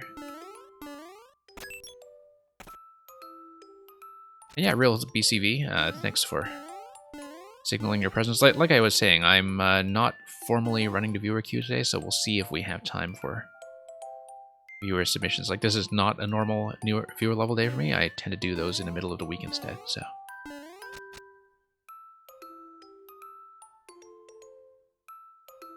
Okay. Looks like we need to fill this in probably with 3 POWs on a stack. Like, you would come up here, drop some POWs in advance, drop them in a stack, and then fill in the last spot from the right. So let's say we decided to do a drop, drop, drop.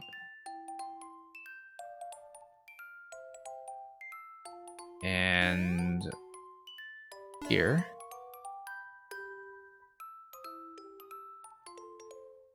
I don't think you need to be particularly precise as long as you get the shell deflection pattern to be what it is. Once you activate the switch, yeah, it's going to bounce back and forth, take out 4 POWs, and then that should give me some kind of off-screen key. Yes, yes. 50 seconds remaining.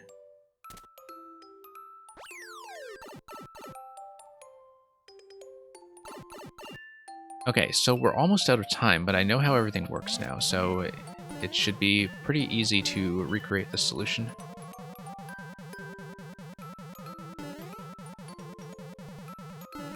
Yeah, I mean, I guess a lot of people just didn't understand this level and bailed immediately, which is unfortunate.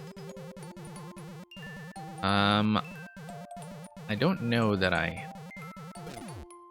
would do anything useful with that. That would just take out a shell, okay. What do I do with this POW here? Maybe I should just fill it in on this side.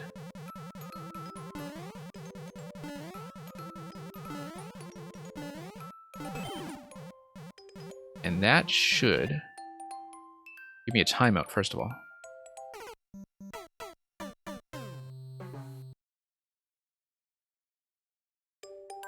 Okay, we totally understand this level, though. And there was, in fact, a checkpoint at that location.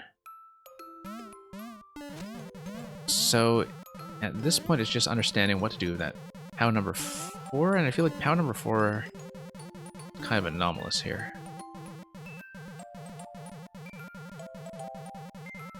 maybe I am just supposed to,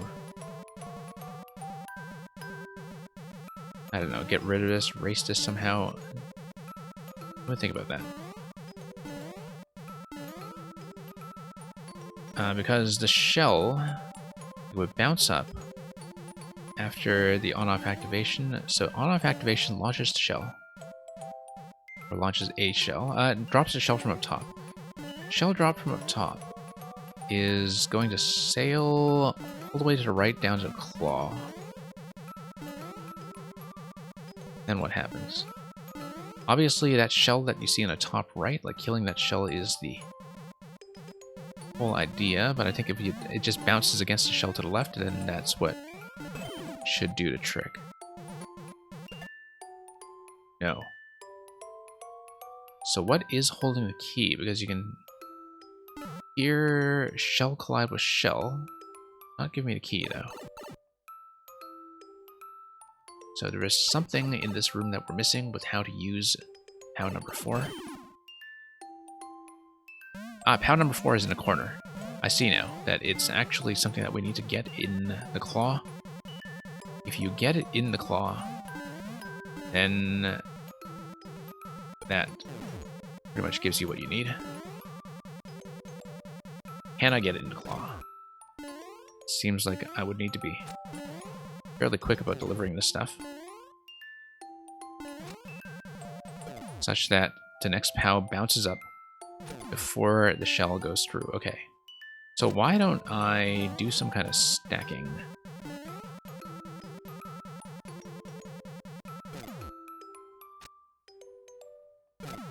Okay. I think I actually need to get pushed. I was trying to do a soft drop here, but I was a little bit too high. And in fact, the bounce here didn't quite work. Okay, so if I can figure out how to sneak a POW over to the claw, then I'm all set. Until I do that, it's not happening. Yeah, because I was thinking originally that if I just drop 2 POWs in quick succession, that would work, but as we saw in one of the previous attempts, it just kind of stops. And it stops against the one-way panel specifically, which I should be able to see quite obviously. But I think the idea should be, if I have a POW stack, is there a way to have something like a P-switch activation such that I can move a whole POW stack across? Like if I had a P-switch, then what would happen is that it would stop the conveyor belt. If I stopped the conveyor belt, then that would allow me to stack all 4 POWs at once. When the conveyor belts resume, then the topmost POW would be picked up by a claw, while the shell eradicates all of the other ones. So if I can figure out how to activate a P and... Oh, wait. Wait. There's that pipe. Okay, there we go. Is this pipe over here? That may be something. Oh, that's just how it came in. Okay, fine. Right, that's just my entry point.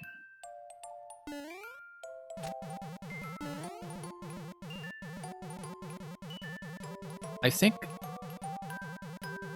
Let's see here, because I need some way to... Maybe if I stack like this... Whoops, not like that. But if I stack like this, and then drop out the bottom POW. Took the mall world record? Yeah. Making a quick trip to the mall. Yep, that gets you the stack. And then the shell will eradicate the other ones. 3 stack is enough, yes. If I just needed to pre-stack, take out the bottom layer, and then that pretty much does it. Now that should give me the deflection pattern I need to clear the rest. And we're through.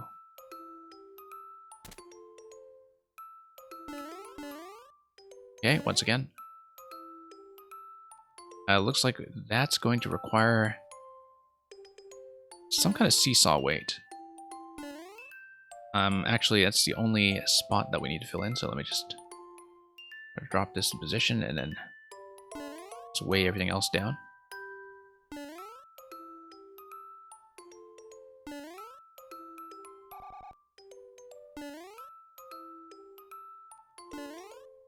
And try to... Whoops. Yeah, maybe just drop all three so everything is stable. You can see from the blue blocks what the progress of the shell is going to be as it comes out on that side and hits the POW. Just needs to get the POW hit, doesn't need to be terribly precise. We'll just let it run. I hear the shell bouncing back and forth, so clearly I missed. So let's reset. Okay.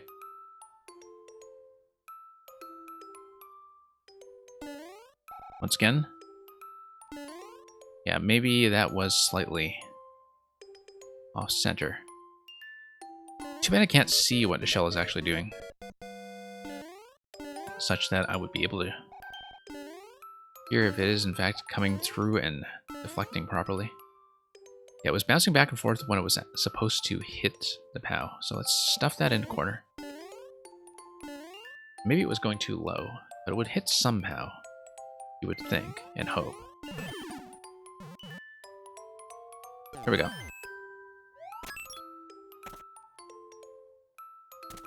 Wow, there's more. Looks like that's going to be some kind of suspended position there. That's dependent on the on-off stack. Okay, that's strange. We'll try to stack some POWs and go up the right side just to scout this, because it is fairly clear to me that we will have time trouble.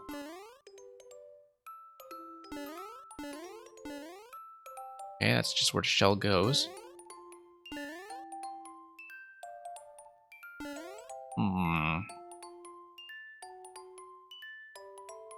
Why does it even need to hit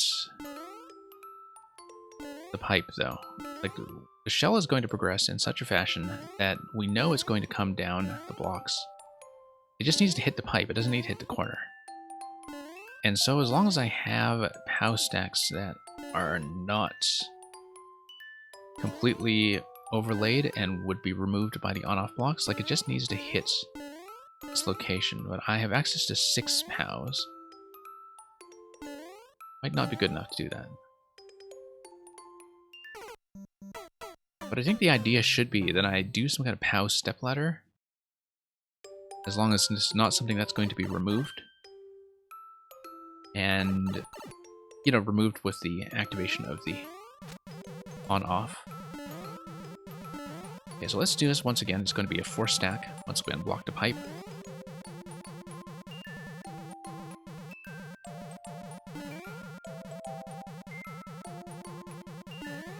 Whoops, no, too early. Did not mean to grab that. Yeah, time runs out on these somewhat frequently. We are solving them for the first time. That's pretty normal for puzzle levels, I think. Not really an unexpected form of death. Given that nothing really kills you, it's just that if you die, it is very likely that you're dying on time. I think that's the way a lot of puzzles are supposed to be. Anyway, we'll send that through. We'll start stacking.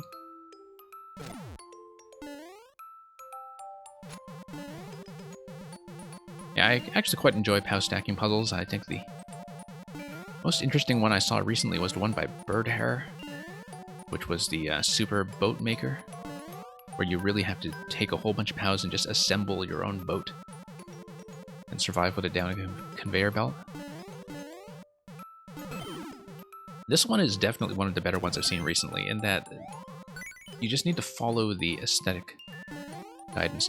Barely anybody has played this. It's been around for months, and nobody looked at it.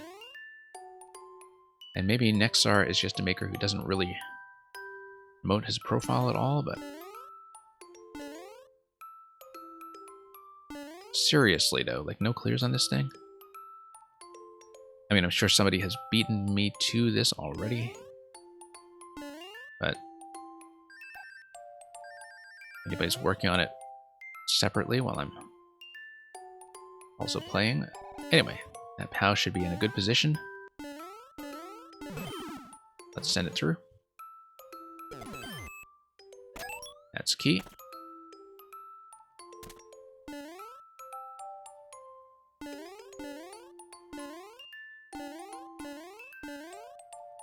And okay, let's see what's going on here.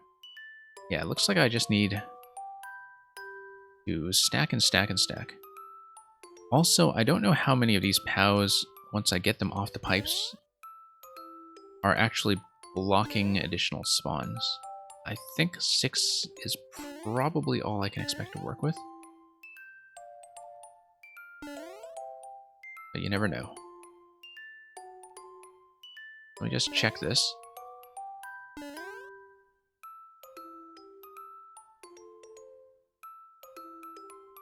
Yeah, it does seem like we just need to stack accurately.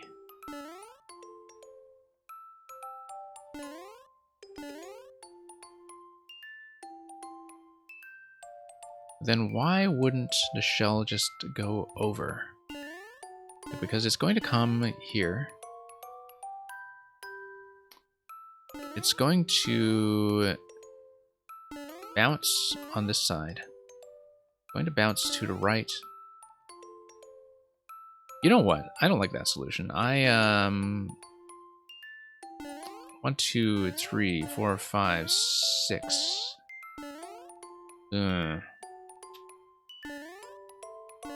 Yeah, I feel like you're not supposed to solve this the way you solved the other ones by following the pipe.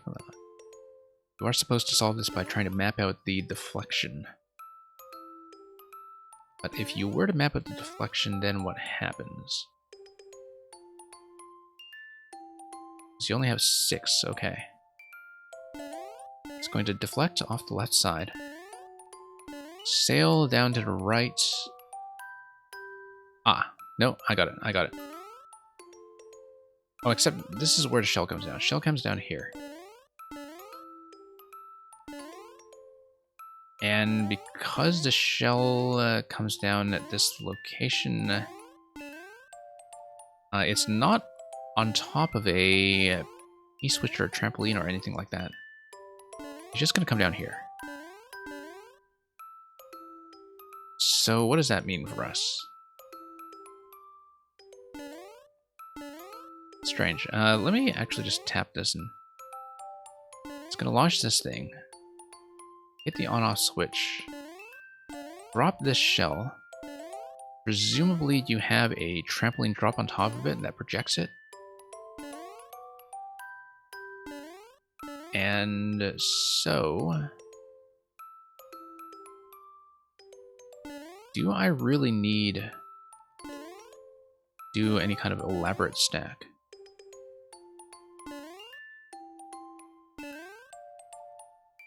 Well, let's see.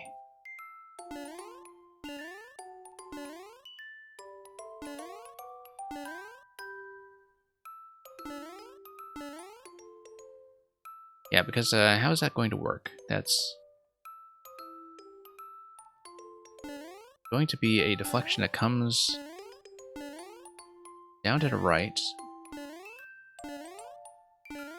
and is going to sail to the left. Down to the right. Sail to the left. Let's just stack on the left side. It's probably the sanest thing to do.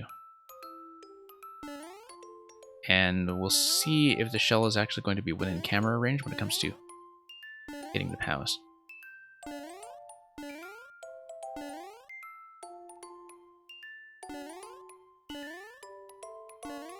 also means that should finish the stack on 5. Reason for that being, no, because it's going to deflect. It's going to bounce back and forth, isn't it? However, it's going to come down, come to the right, bounce. Yeah, it's going to bounce back and forth in the middle here. So actually, this is correct. This over here is going to come down to the right the first time.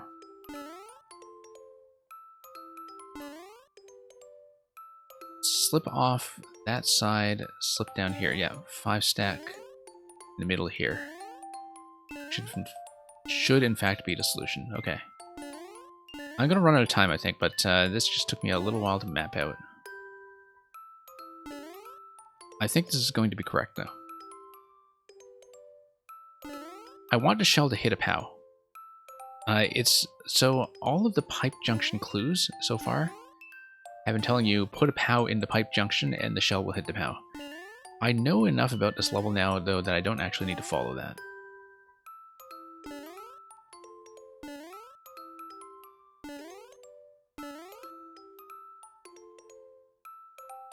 Hang on, let's see if I can actually set that down gently. Somehow. Okay.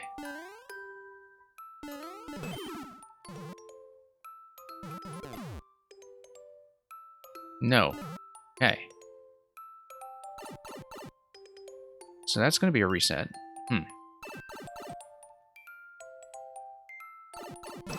Yeah, you want the key is in the shell, and so you want it to die while it's within range. And you can see it's set up in such a way that it wants you to set up a POW on the junction. I only have 6 POWs though, so I don't see how I can get it to the junction.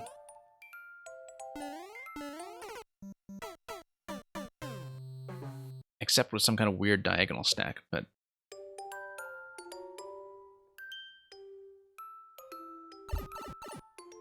I'll have to think about that. Pacing-wise, that feels like a final puzzle. But yeah, you see the junctions here? Whoops. No, that's wrong. Let's... Same strategy as before. We'll just... Series of soft drops.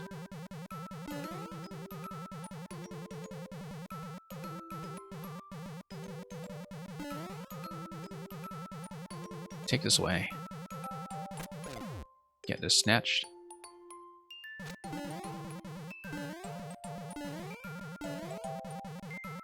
Okay. And then we launch this. Yeah, once it hits the claw, that's close enough to give me the key.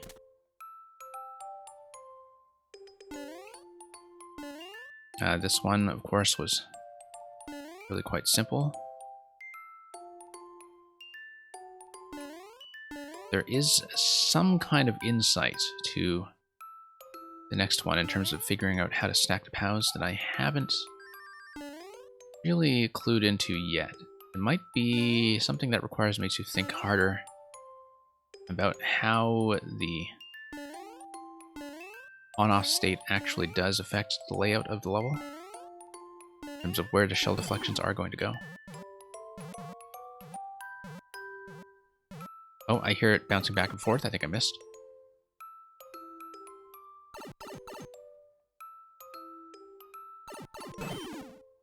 Okay.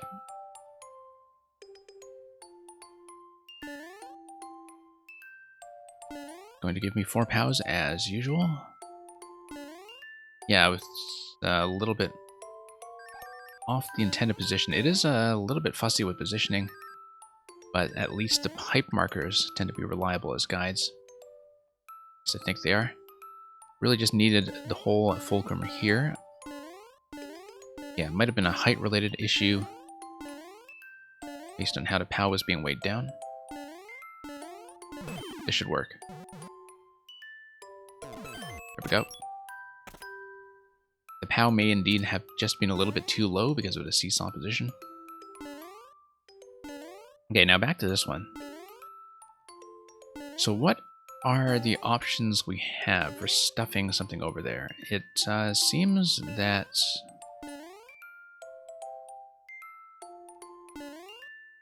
I would want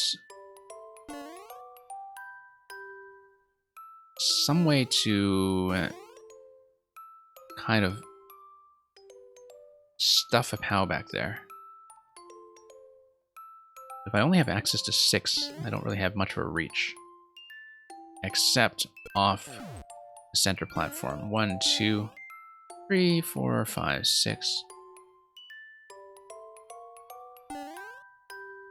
Quite possibly what I need to do is stack. I was not really thinking hard enough about my continued access to Divine. Like, stacking on top of Divine was, I think, clearly a mistake. If I stack on top of the door, that's a different story. And I just stack directly on it. Issue with this being that given this, if a stack number 6 is directly here, the shell is just going to go directly over. That's not going to be good enough. The other issue being that I don't really have a good way to continue stacking on this position. So it could be... what? Yeah, it's going to slide off. It's going to hit the left side. Then what?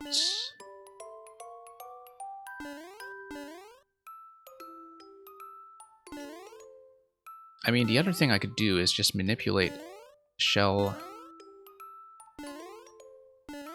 based on its drop position. So for example, if I just decided to obstruct this somehow.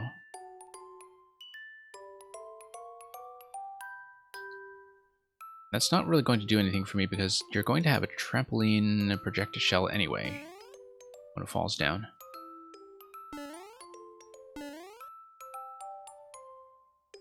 Yeah, I clearly need something in that location.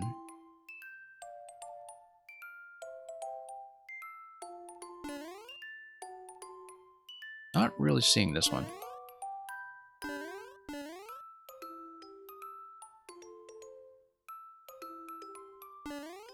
I mean, I could just try to follow this clue properly.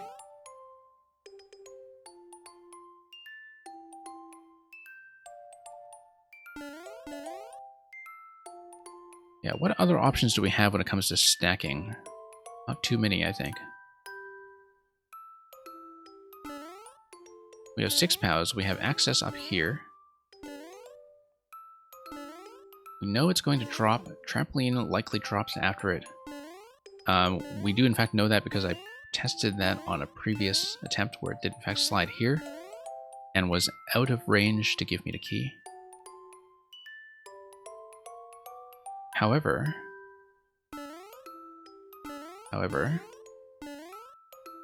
why is it out of range to give me the key? That should be within, actually. Within what I need. We just drop a couple of POWs, whoops.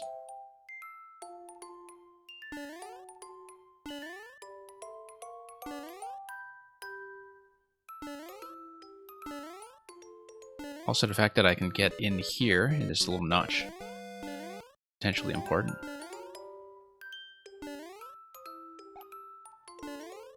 Because with that kind of diagonal stacking, it means that I can finally, in fact,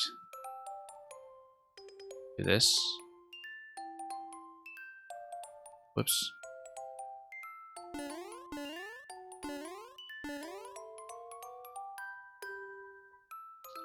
Not that it'll help. The top POW is not going to do anything for me. In fact, that's going to be eliminated. That's going to hit the POW. That's, again, not going to give me anything. Very curious. So the shell doesn't have it. Like, the shell is not the thing in that instance, that is triggering. Actually, no, it needs to hit the POW in that position. I know why. Because the POW is taking out something off screen. Or something that is not displayed, which holds the key. Any idea how high it needs to hit? I don't know, except that the pipe junctions consistently give you the right locations. It might not be based on height. It might just be based on something that is affected by power range from this location, not from any other location. I know that technically POWs have a box, and that, like in terms of their activation range, that it is based on a box, but that is also affected by what is or isn't off screen, right? So I feel like the POW here is actually killing something off screen, and that the off screen kill gives you the key. But so the pipe junction clues have been very consistent throughout the level. Basically, that filling in the pipe junction always gives you the solution, but in that particular instance, I just don't have a way to reach it. But the pipe junctions have always been the visual cue, right? That has been very, very consistent. It's just that in all of the previous layouts, they are a visual cue that you, in fact, did have the power to reach. I feel like all these POWs are stacked too close to the left. Okay, no, got it.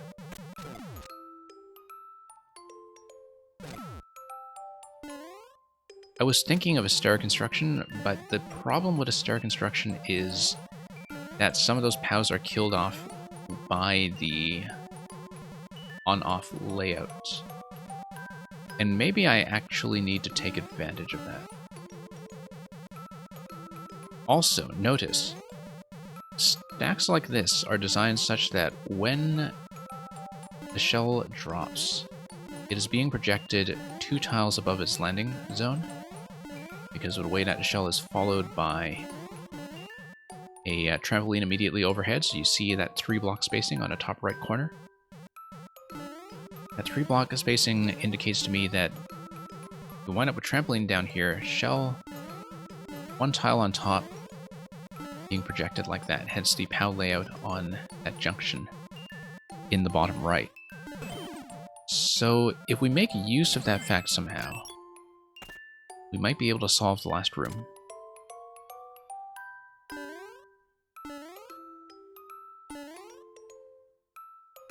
Other thing that has become very clear to me here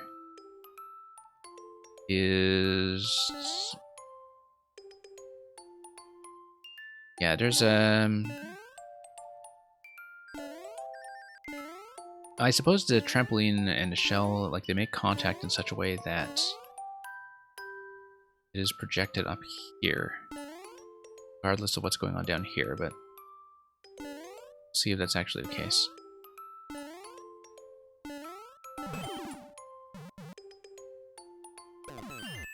Okay. Stair construction. Maybe so.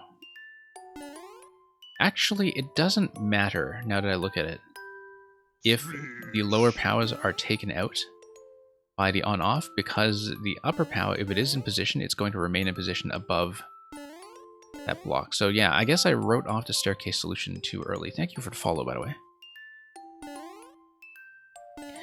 I was originally thinking staircase, and I was thinking, no, it can't be because of the on-offs, but then... yeah, now that I look at this dotted line blue block up in this position, that ensures that it doesn't matter. As long as you have something tucked into that corner, it doesn't matter if anything else below it gets killed off.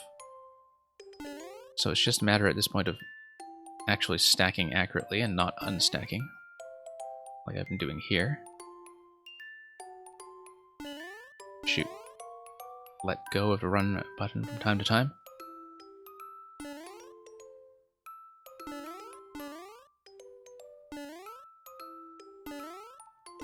Yeah, a little bit fuzzy. We'll manage. Yeah, the stair step is definitely the right answer, now that I look at it.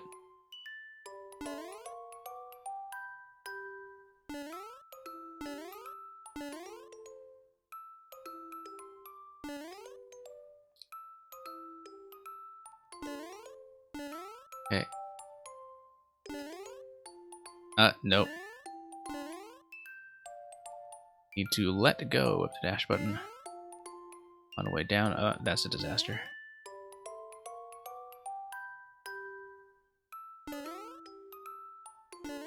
But yeah, all of these additional POWs will prove to be, whoops, totally extraneous by the end. See, here's why the habit of just constantly repressing the dash button get you into trouble whenever you're doing any kind of object manipulation.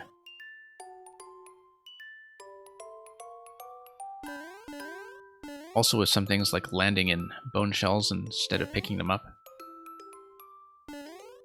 That's not going to get me nearly far enough.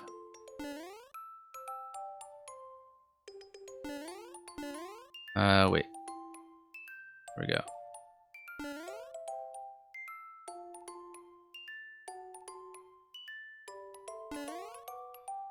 And what do we got here?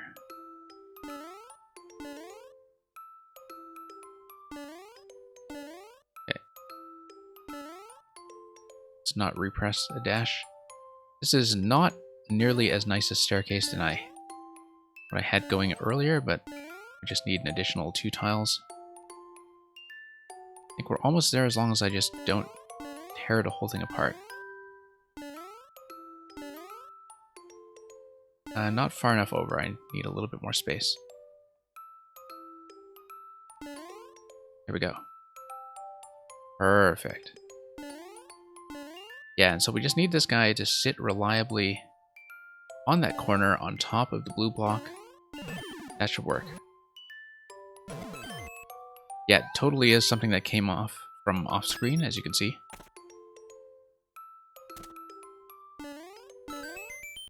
And that's going to be 1-ups. It's going to be a fairly long clear time, but I'll take it. And yeah, it shows you how the off-screen bomb and muncher interaction works on the final screen. Like, it shows you right there on that on switch. Conveyor, munchers, bomb. So that was first clear on something that had been around for quite a while and even had an easy mode version as a tutorial for anybody who would have issues with it. Version 2. Maybe there was a version 1 that people played with, and version 2 just never got any attention, but it seems really strange to me that this would have been around since November and would have been sitting there, no clears and all that time, so thank you for the GGs. Let's take a look at one more from Nexar. Since this is kind of a 4YMM preview regardless, let's take a look at Kavik's Mecha Bowzilla Factory, which was made for FLCL. I don't remember what FLCL is. I've seen that tag before, and somebody has explained it to me before. But it was some kind of contest level. So, in honor of 4YMM Week 8, it looks like Kavik is going to take over the world. I think it's too late to stop him now.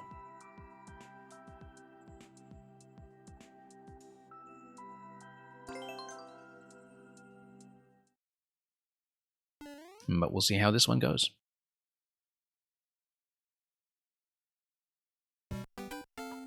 One of the many, many Mecha Bowzilla levels out there. You could probably make a whole series of level codes just based on tributes to it. I know I skipped a door, but I'm exploring, and I should not explore over here just yet. At least not without something like a shoe.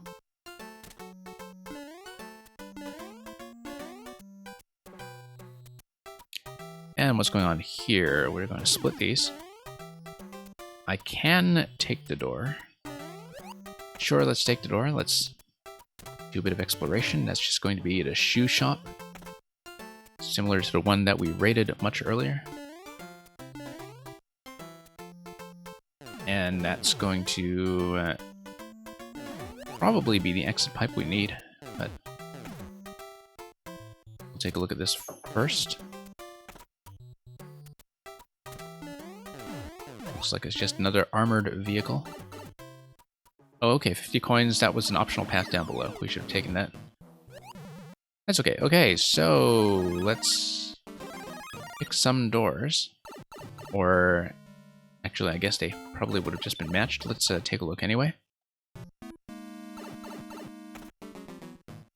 Just in case anything is interesting.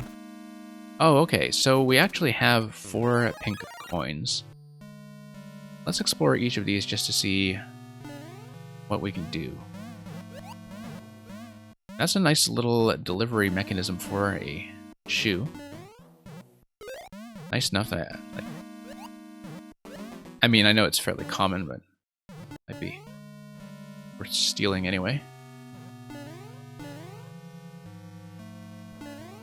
Okay, looks like we need to let the stiletto be baited down here. Oh. Okay, did not mean to get squished. I actually did want to get on top of the boot. I guess it's not clear to me from the checkpoint here that this was going to be the 4 pink coins setup, but given the layout of the level, I think maybe that should be somewhat obvious.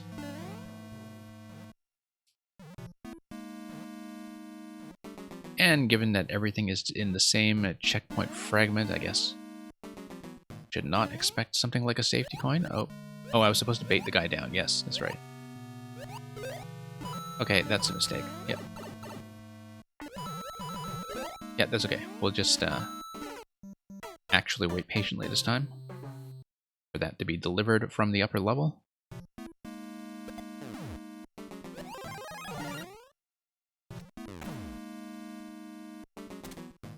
And so what do we have here? Boot once again. Give me a boot.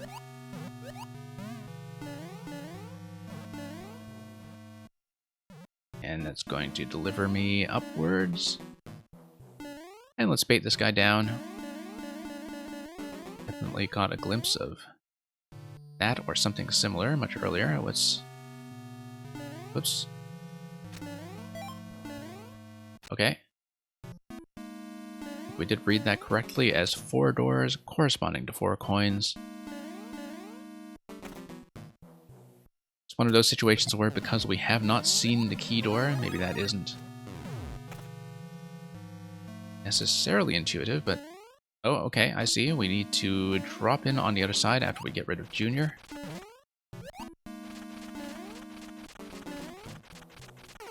And perhaps not die in lava. That seems important. Also, I don't know if the checkpoint is at all resettable. Let me see where we came in and where that pops out. Because if there is a way to preserve the checkpoint, we'll of course try to take it between rooms, but... Of course, that's pretty much an unmissable checkpoint, so... This looks like it just takes you up.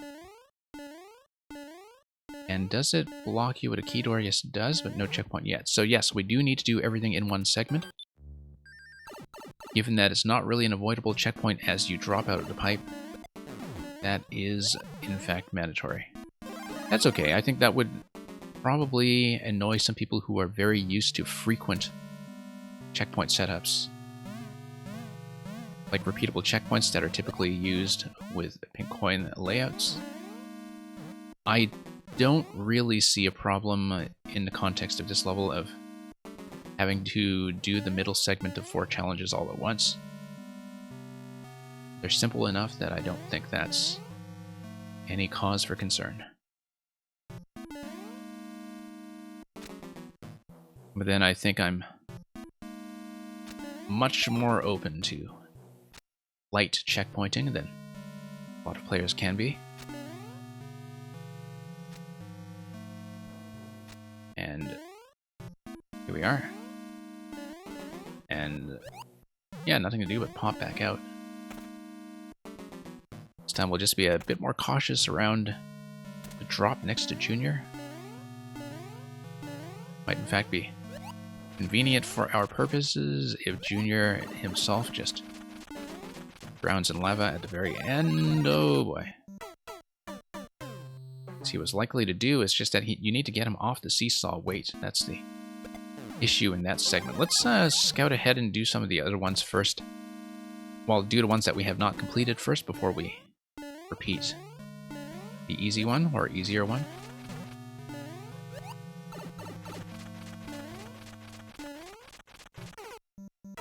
Okay, really do need to get that third hit on him before we get so far down.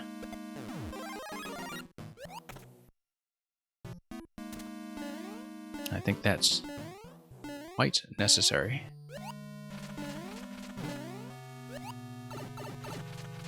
Get clipped by him once again. Okay, he's just gonna take a dip. Works for me. Yeah, this is the only coin we've obtained on this run so far. Very nice of this level to give me that cloud, because entering doors on top of a seesaw is not fun. Oh, whoops. The coins do tell me where the potadoos are going to go. That is an indication. I just needed to read that as an indication first. Okay. So, yeah, let's learn each of these segments one at a time and then do them together. That seems reasonable as an approach. Okay. Whoops. I did see that coming. A little bit slow on that.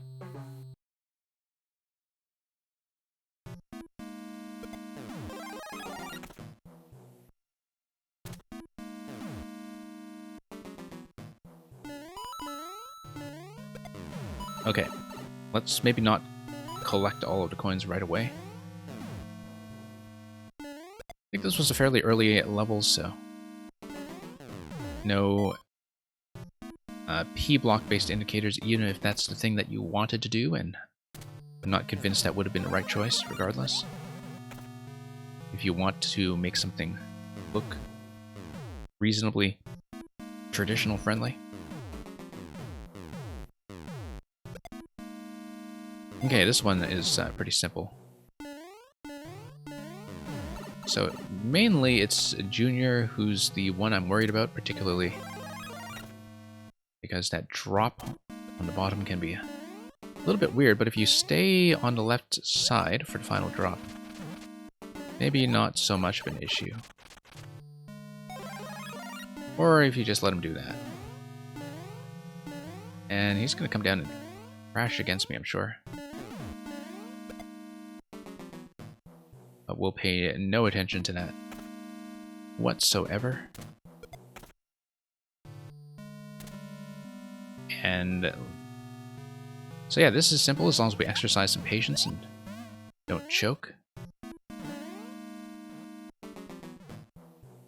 Don't get squished.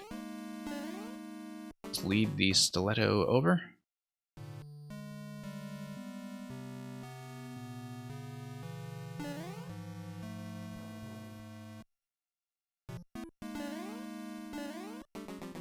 Okay.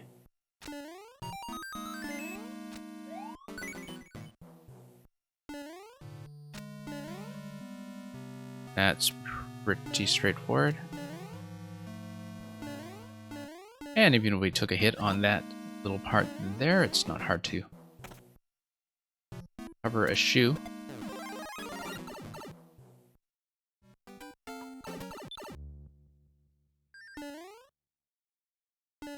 So let's just ride our way back up. And pop in. Okay, it looks like it's a bit of a shoe boss. We've got a safe location here, so we'll just find an opportunity to get under, or... Okay, that works too.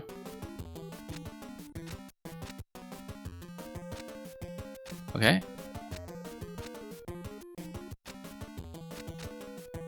Nope, that was poor timing. And I knew that was unlikely to work. Okay. That's okay. We'll take that hit. Now, is it going to fire anything at me other than coins? No, just coins. Whoa, okay. Bit jittery there. So yeah, need to survive all the way across to the top right.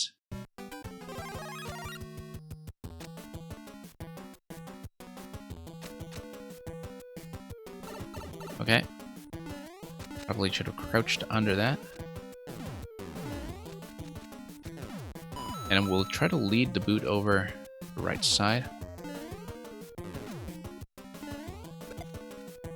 Yep, that was not a wise decision.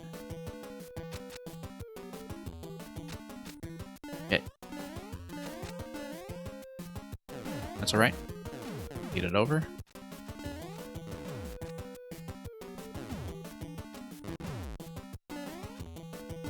And that's fine, got the fire flower, and that will take me through. And so the constructions continue. This is looking a little more familiar. We get further into the factory. Wow, taking a lot of hits there. But ultimately that hit buffer isn't going to matter too much. Oh, here's...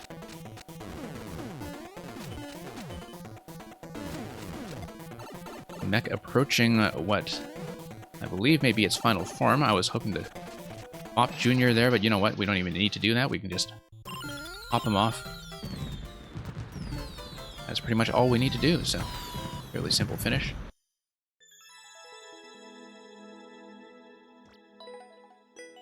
Yeah, I can certainly see why a player with certain kinds of expectations for the checkpointing of the middle segment might want to grumble about it. I think if you had a level look like this today with the multi-part area followed by the final area, that you would have something like an anti-key death mechanism if, of course, the entity management level permitted it. But, you know, we're talking about something that was made in July of last year and was very much hot on the tail of the scene coming in from Mario Maker 1. And yeah, among the many Mechabowzilla tributes we've seen, certainly one with an identity in its own right. So that was Nexar. We'll just take a look at one more of the 4YMM makers coming in with this set.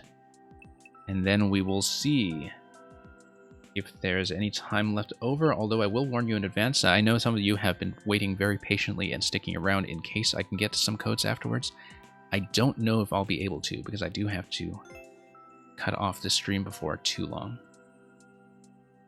After I'm through the intended set that I put together in advance, but I'll try to get more of those viewer level sessions in the mix this week so I can make sure that I get to some of you who have stuck around so loyally. But as you probably know from a lot of these weekend streams, on the weekends I do tend to curate my own list. So Jim Zen is a maker we've seen quite a lot of on this stream before.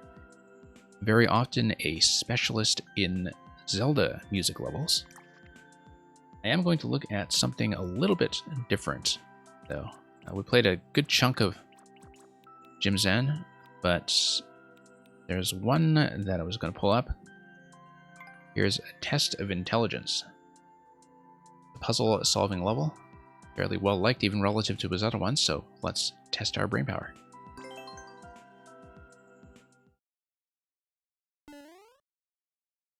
And Jim Zen does have the 7-course world as well, which I think may be some of the Zelda music levels, but I'm not totally sure. I don't know what's in that.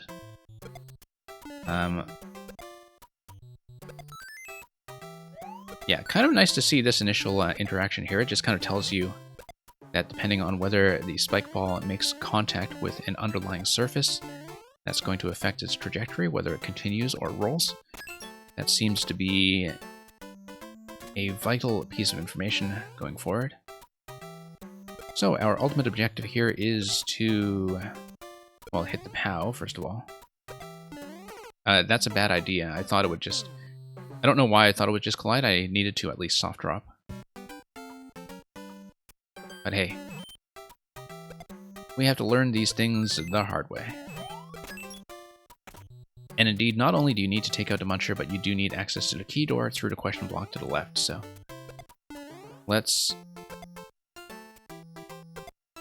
first of all, place the POW in such a way that allows the spike ball to roll.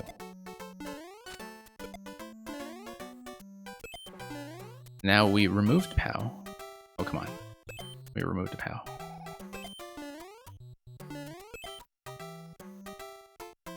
In such a way that lets everything up there go through, except now I need to drop the POW on this side in order for the roll to continue.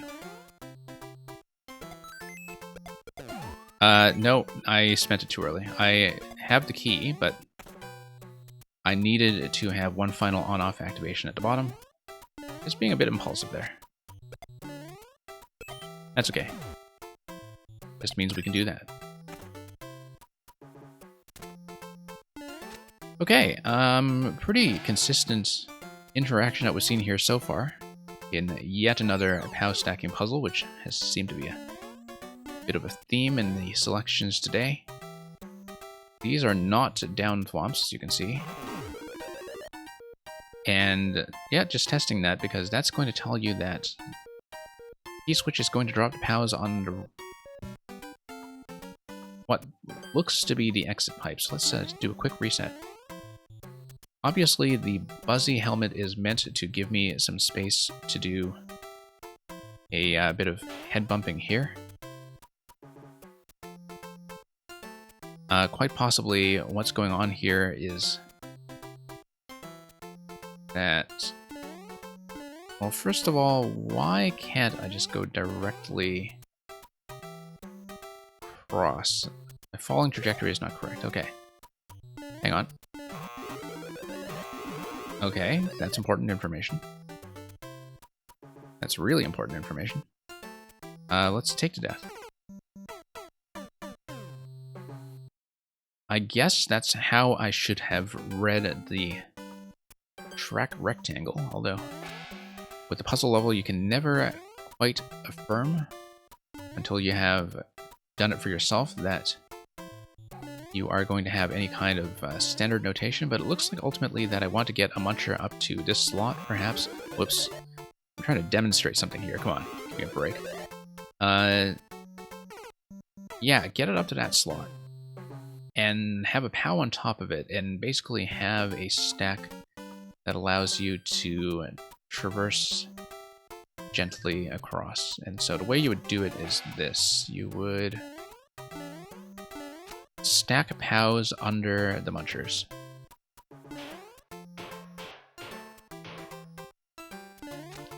And then... Oh, whoops. No. Don't do that. Hang on.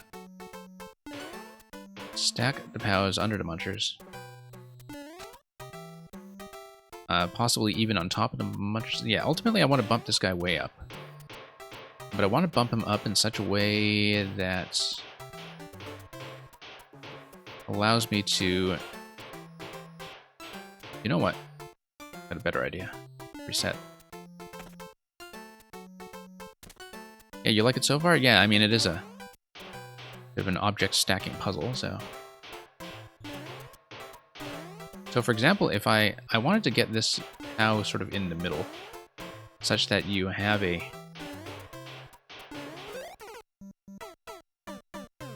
bit of a diagonal muncher stack, that's possible. And because if I can get a diagonal muncher stack, well, we'll see, because I'm thinking that I need to get this guy on top of the blue block, which I can do, I think. So for example, if I stack this, then I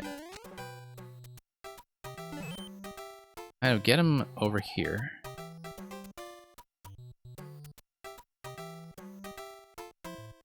And then I can raise pretty much the entire stack at once. And that allows me to drop this one. Assuming that I need to stand on the other POW, I think. Stand here.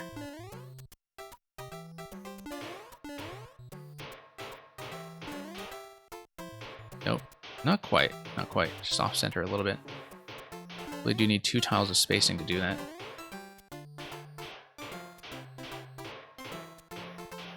We just drop it on the side here. Take this guy. Try not to get clipped.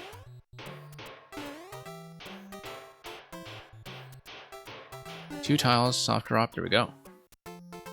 Then we take the next POW. After dropping all that. I want to take two just to be safe. I mean, I feel like I have enough room to do it with one, but let's just be careful. Particularly because we know about the invisible blocks, I think we do need both. Yeah. Because we cannot afford to fall into this slot here. Make a bridge. On we go. Didn't I play this one a little while ago? No. No, I've never played this one. I probably played something that looked similar. But this is definitely new to me. So yeah, once again, we're going to have both kinds of POW usage now. The Muncher stack to ultimately get Spike Ball to land on the on switch. We need the off position in order for the Spike Ball to fall, so let's get a double stack here. I want to stack this on the left side so I don't nuke the POW, actually.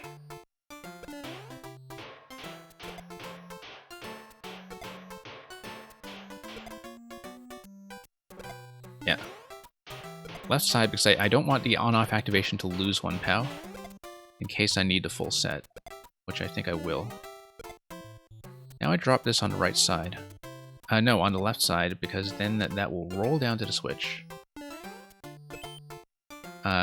Now I drop this here. No, I don't, because I need to raise the Muncher further up, now that I have it on top of the blue block, yes. Okay. So, let's raise him further.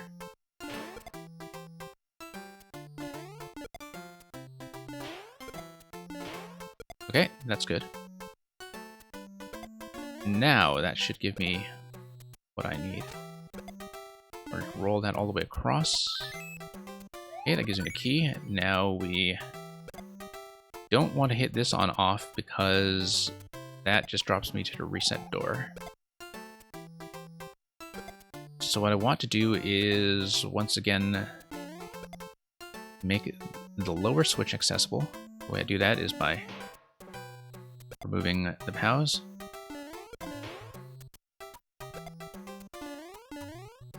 And dropping the Muncher. I drop one block on top of the Muncher. And then I'm going to take a POW with me because I can.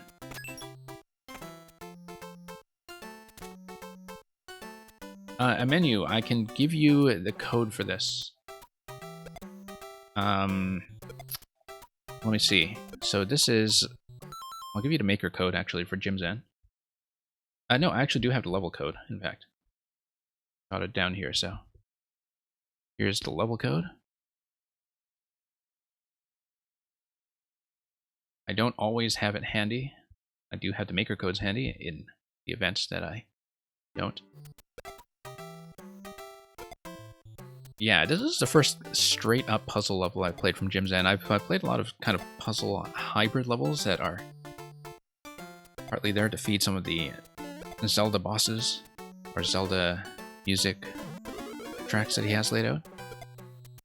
So this is the GG already. Okay, so we're going to take the Fire Flower and just let the Spike Ball do its thing.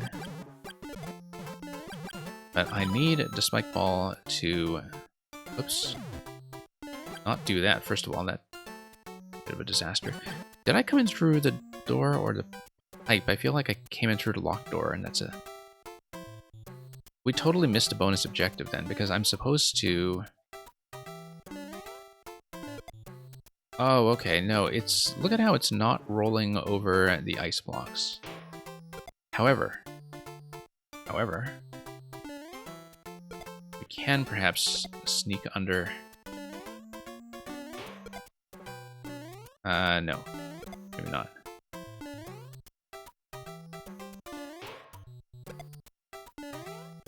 Just gonna try to tap that, just to tap the block on the right. Because I feel like it's going to give me a red bomb. There we go, there we go. Okay, we salvaged that, miraculously. Despite losing the POW, although I was not supposed to bring the POW with me in the first place, was I? So... Okay. And the scroll is going to push me all the way there. And yeah, I feel like I earned this, so let's do a bit of a flight pattern.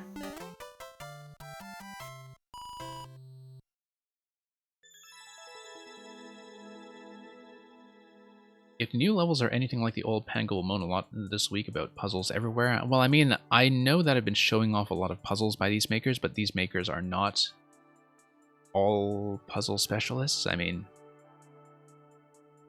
that's going to be interesting.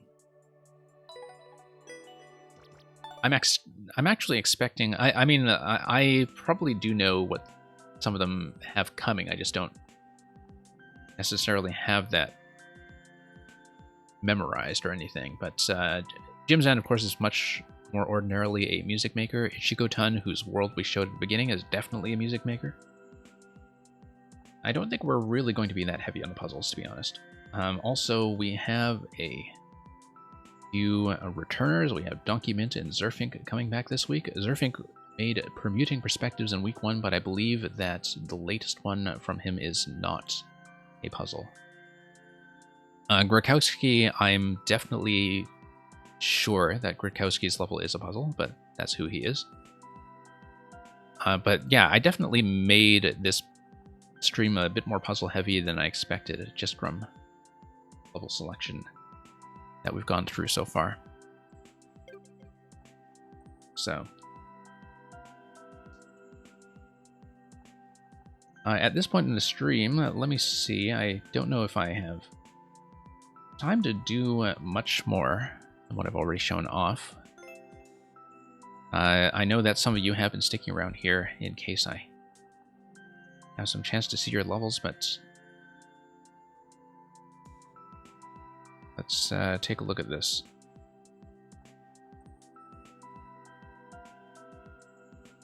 Yeah, I'm not going to formally open the queue, but we can take a look at some of what the people who have been sticking around all this time have been trying to show me. So that would be... I don't know if the menu is still here. Terminator, yeah, I could take a look. Terminator, I'm probably not going to be spending very long on it. It's going to be more of a bit of a preview of what it was you wanted to show me. The menu, if you have your code, and the real BCV, if you're still here, if you have your code, you can punch it in for me as well. Like I said, I'm not running the bot. It's more that some of you have been sticking around the whole time, and so we might as well take a look at some of this. But I've already kind of gone a little past my intended time, so we'll see. Beat 3 waves and escort the Master Sword. That seems par for the course when it comes to the Terminator Living on the Edge series. Yeah, a menu, we may take a look, just as a bit of a preview. I don't expect to really grind out any of these this week, just because I'm not going to be on for much longer. But we'll at least get a sense of what's in store for levels that I will likely return to later in the week. Looks like we want to escort the sword as usual, so let's tap it over. And that's just going to be the tutorial room. Kind of nice to see that, because I know that in giving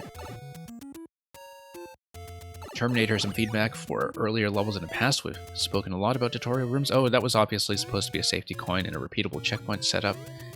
I blew it.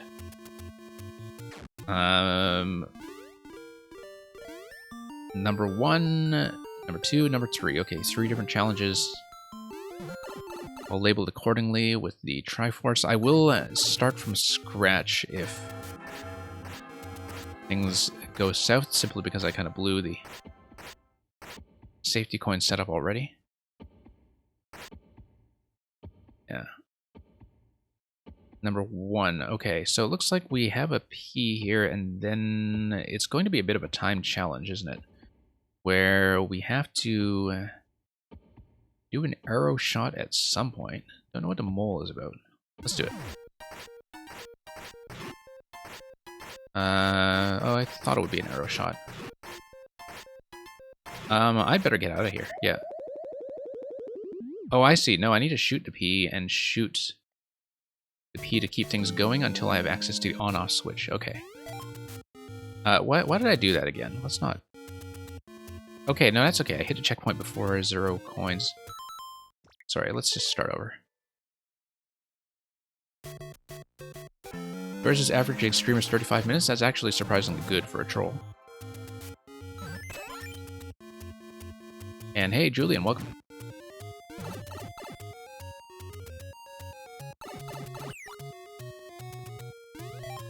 Why did I keep doing that?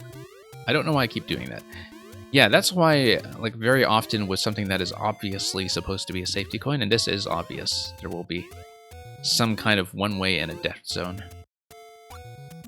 I mean, that's not the reason why, but, like, that is just something I do to myself, so let's not do that to myself.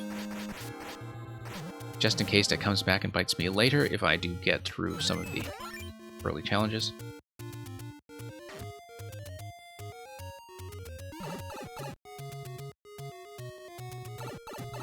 Okay, let's see Wave 1 again, see what this is all about.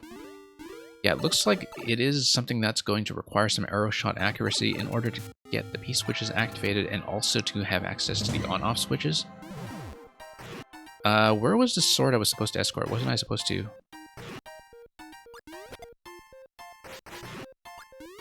Okay. I feel like I did that too quickly, that I was supposed to tap a sword. Yes, I picked it up.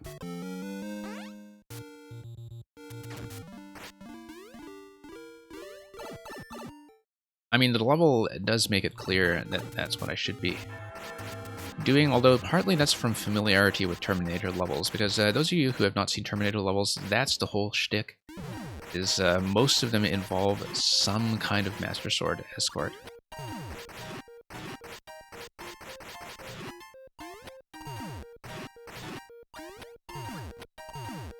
Okay.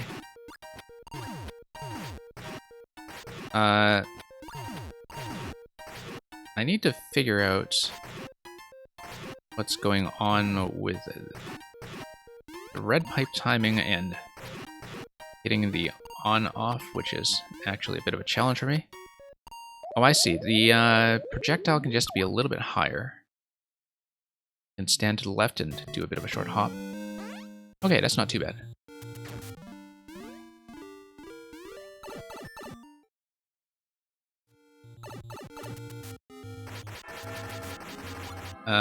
Okay, let's not pick up every sword.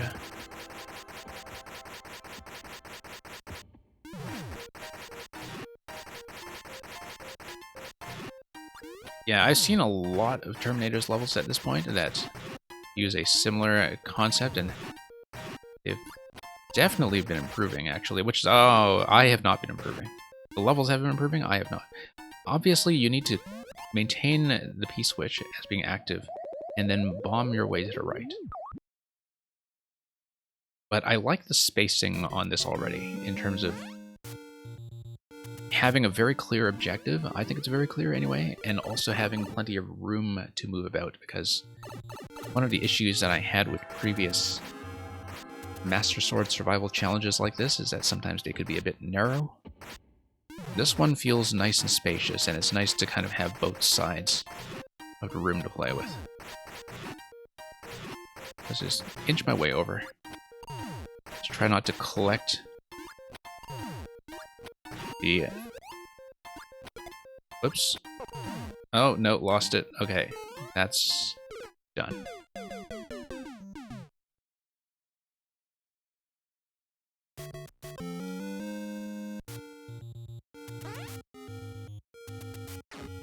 Okay.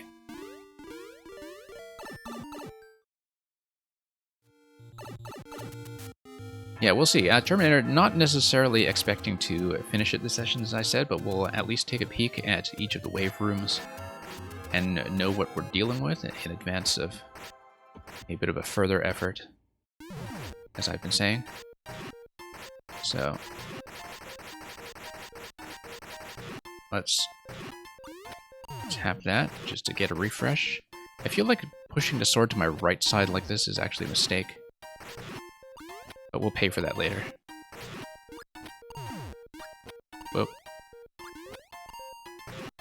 Okay, that's getting a bit wild. And we'll just take the death.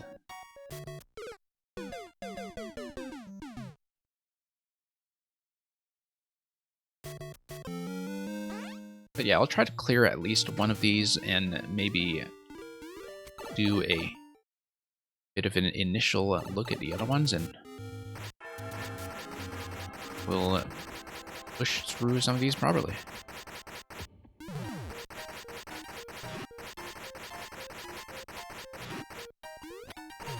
And did I say good morning to Julian already, or I already forgot? Anyway, good morning.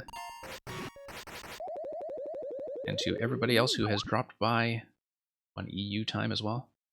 Actually getting into afternoon for some of you.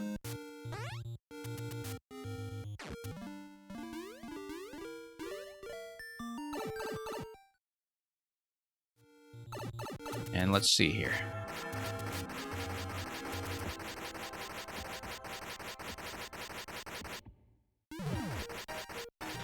Just push, push, push. And yeah, kind of nice to just sort of have the opportunity to refresh the P-switch as I go on either side. But that's, if I become inaccurate, I do kind of have to pay for it. Okay, there we go. Okay. Okay. Oh boy.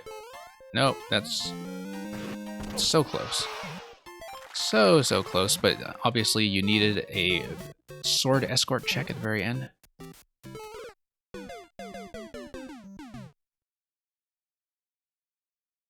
A menu over there in Pacific time. Yeah, well, thank you for hanging around for so long. I know you've been dipping in and out a bit, but...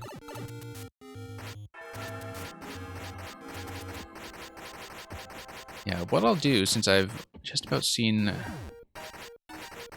wave 1 here, is... well, we'll see how long it takes me to mop this up cleanly. Oh, forgot to reactivate the P-switch entirely. Which is kind of embarrassing.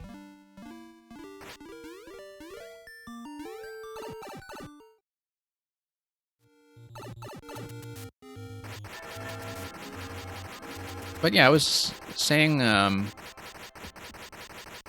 it's definitely not going to be as a puzzle-heavy a week in 4YMM as I was making it look by selectively playing some of the puzzle levels. It's more that I think it was kind of a nice change.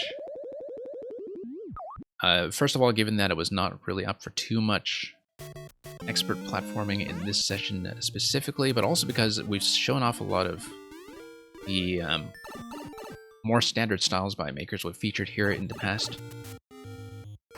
You know, like with Burkowski looking at some of the bigger puzzle layouts in the past, which are quite different from the sort of micro world that we saw earlier.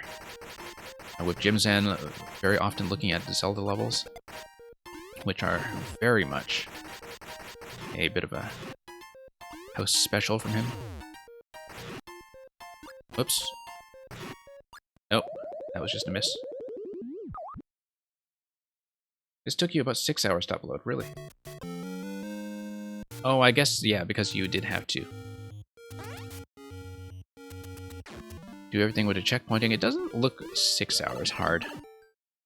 I mean, the current clear rate on a fairly small sample is... what? About... a little sub 1%? That seems about right. Honestly, even if it is hard due to length, some of this stuff feels much fairer and more relaxed than some of the more fussy sword tech that I've seen in some of the previous levels, you know, with having to deal with conveyor belt escorts or some other things. I mean, I think the last boss concept you showed me was actually quite good in that the sword itself was the boss and you were trying to dodge it the whole time. But that one was one where I thought the room was too tight, as you'll probably remember. And so this one is comparatively very spacious. That's maybe not what I wanted. Okay, we'll just sit this one out.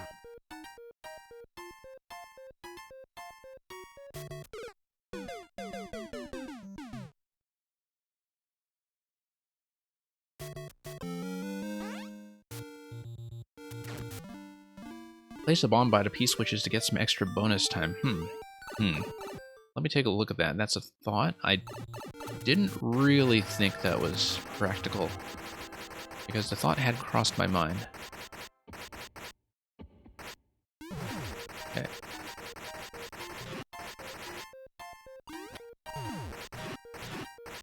Alright, let's just cross over. Whoa. Yeah. I mean, despite having the opportunity to reactivate the switch, it is very easy to get a little bit overwhelmed. As you can see, like if you are just behind by the wrong cycle, you are just gone. Let me take a look at the other rooms. I feel like I need a much more concerted session to pass this anyway. Let's just see what we're dealing with. And we'll need to come back to this one for sure. As a bit of a longer challenge. Boom booms. Okay. I mean, obviously I lost the sword already. Flagpole's over. Okay, no, flagpole's just on the other side of the locked door, obviously. Let's take a look at that again just to see what's going on. I think I was dying to boom boom so quickly that we didn't really get a read on them. Oh, whoops.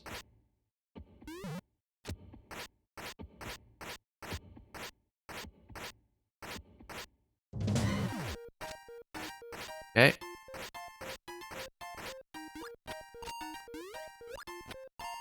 Yeah, I have a lot of trouble with diagonal arrow shots, but I have a lot of trouble with arrow shots in general, I think. That my arrow control is quite poor. That gets me into a lot of trouble. Not only with levels like these, but also things like speedruns and music autoscrolls that involve Link. It's usually the arrow shots that are the thing that kill me. It's a very typical feeling. Let's just get... okay. Just clipping boom boom all over the place. I mean, I should just dispense with them entirely. Just play it safe, hit the P-switches. Let's try to bop boom boom in the meantime.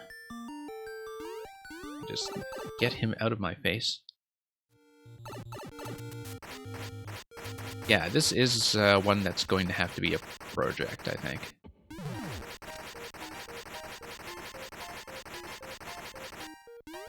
Okay.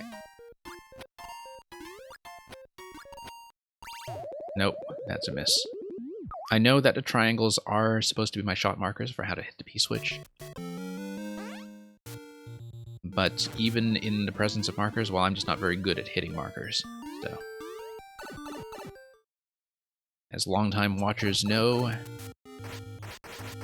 one thing that really does separate me from a lot of the more conventional skill set of a Mario player... Oh, lost a sword already? That's okay, we'll do this anyway just to get it sorted out.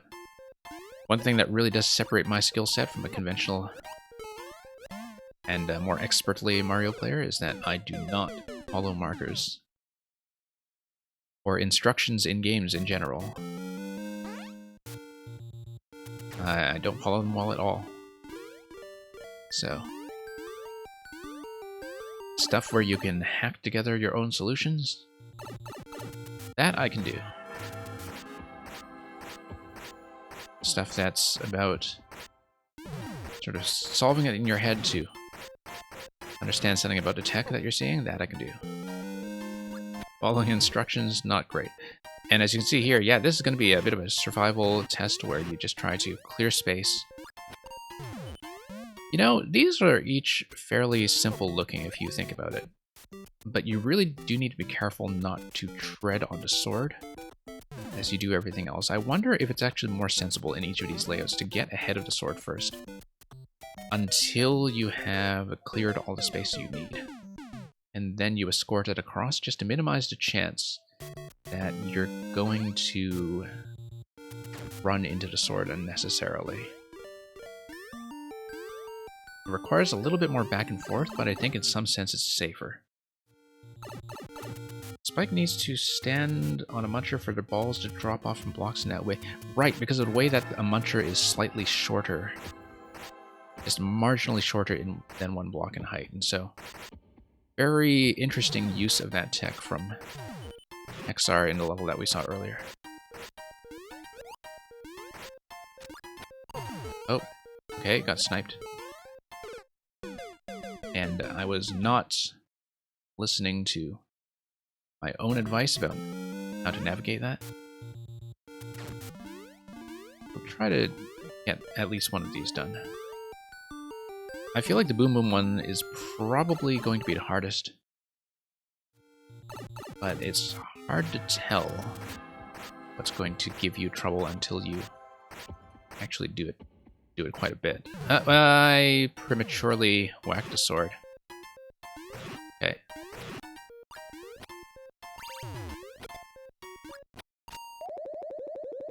Yeah, I'm not sure about the placement of the on-off directly behind the P-switch. I guess it's fine. It's, you know, even if it is a skill check to hit the on-off switches, hitting the P-switch by accident when you do that at least refreshes the timer and keeps you alive. I think my concern would be if I'm trying to hit more P-switches to extend the timer and just end up shutting the on-off gate on myself once again after having already opened it. That's a bit of a risk. Okay. Nope.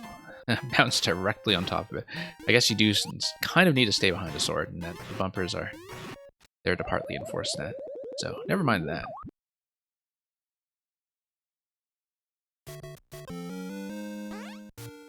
Ever see someone else using a similar concept of fighting enemies while keeping a P-switch active? I have, but usually not involving Link and the arrow shot.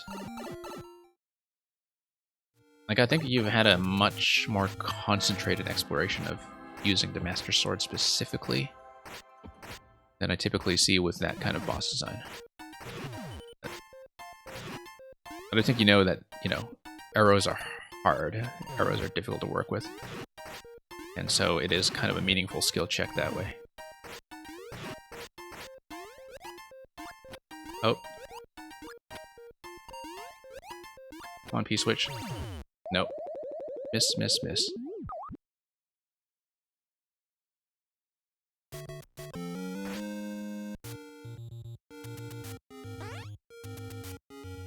That is totally a bot. Well, if there's any kind of link posting, I will block the bot. Actually, I think I might just block the bot. Just a minute.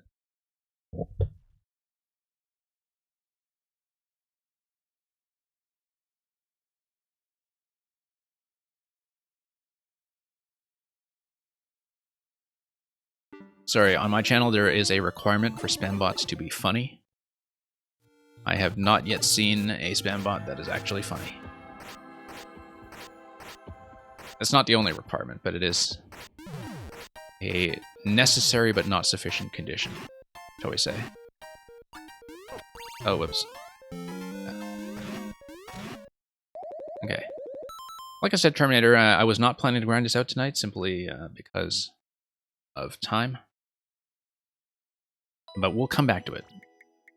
You are definitely welcome to resubmit it over the week, and we'll see if I can put some time in. Likely I wouldn't be able to finish it within viewer levels because it is a multi-checkpoint level that is going to have long segments. Definitely I'll try to schedule it in for next week if we don't manage to clear it during viewer levels. So thanks for sending that. A menu, if you're still here, I'll take a look at yours as well. Again, kind of briefly. I don't think I'll route the whole thing in this session, but if you have the code, that'd be good. I think I follow you, but we might as well. Oh, a menu, sorry about that. I don't know why it thought that was a link. Bot sometimes just causes some trouble. A menu, do I have your code? I think you might... Oh, okay, I accidentally got a dot in there.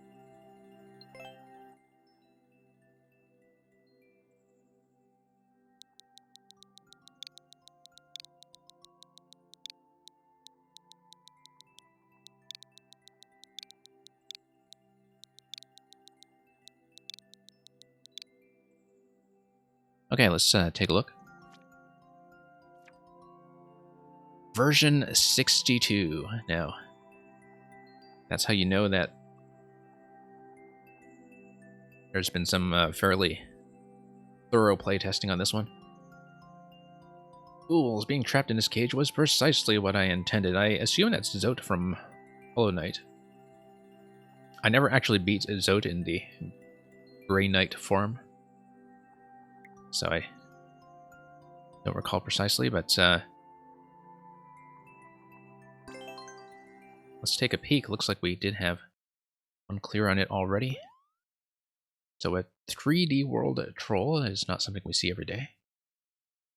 Definitely a bit rarer, just given the nature of interactivity. Hey, Goomba hat, I like seeing that right off the bat. I approve. And look at Boom Boom, just being calm. Don't know if any of you were around for Paxman's level on viewer levels the other day. But Paxman had a fantastic concept with using the Goomba to calm down Boom Boom and kind of get him in his shell form. This is neat. This is neat, that he stays in his shell. I don't think I actually knew that. And I've tested quite a lot about the Goomba suit, as you can probably imagine. That's a troll.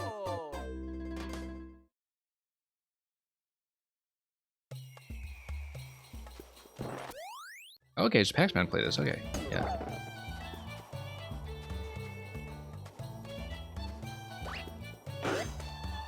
Okay, I mean, we need to squat that guy.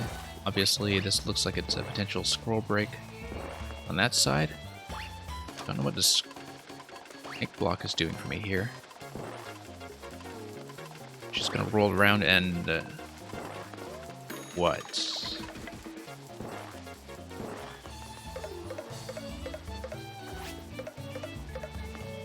Okay. I mean, I probably do want to take some kind of damage. Just not this, because it's a squish death.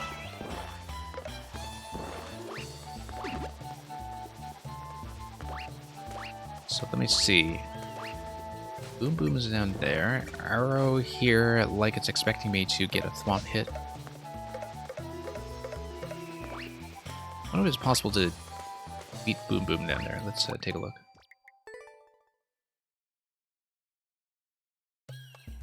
Actually, a glitch you discovered under specific circumstances. Oh, with the Boom Boom interaction. Okay, I see. Oh, no, no, I had that. I had that.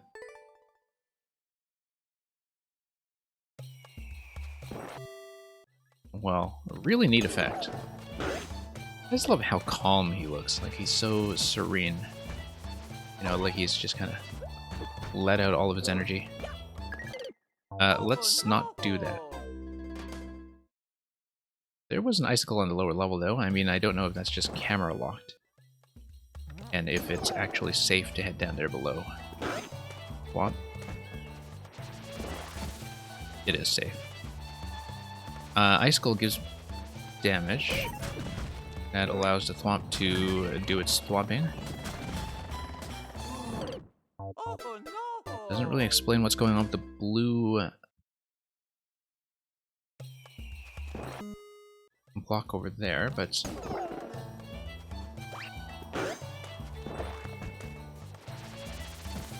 okay. So likely what needs to happen is if I take damage, then I can get Boom Boom to spin and perhaps take out some of the blocks to the left. I don't know. Let's think about that.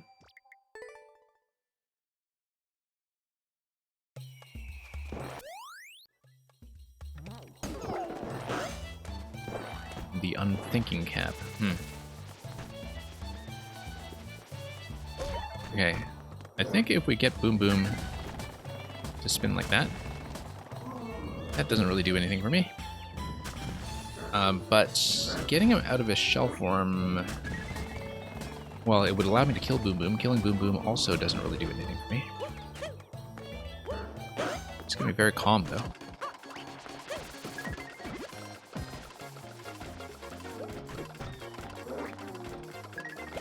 Yeah, it's kind of like ultimately I would want him to carve through some of the bricks here and there, perhaps. You know, I am true to what looks to be... Oh no, this is still in the main world because we came here by way of a warp block, so... Looks like it would probably be death on the other side of that icicle, but we'll check. I think we are approaching the screen at the bottom, though. I'm overthinking this? Well, of course I am.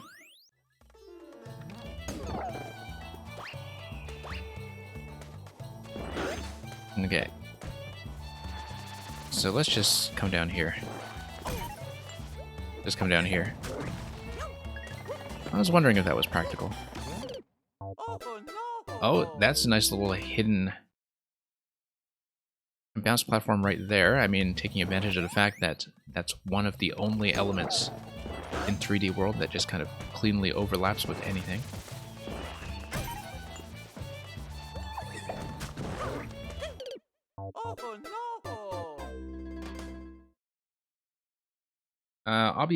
We are not running the queue today. I'm just mopping up a few levels that were from some regulars who had stuck around from the very beginning of the stream. After having shown off some of the 4YMM makers that are expected with the Week 8 set, and must have uploaded by now, at least some of them. But we do run viewer levels somewhat often throughout the week, if you want to send me something then.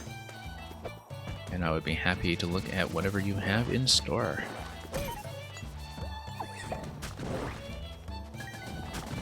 Okay, let's be careful with this little troll bounce here. Let's be careful not to send a crate up the pipe either.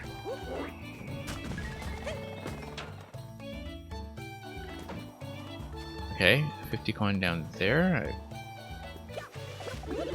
Crate and icicle up there. Ah, okay, so the Goomba prevents the icicle from falling. And I know that, of course I know that. So I would have needed to wall jump up there.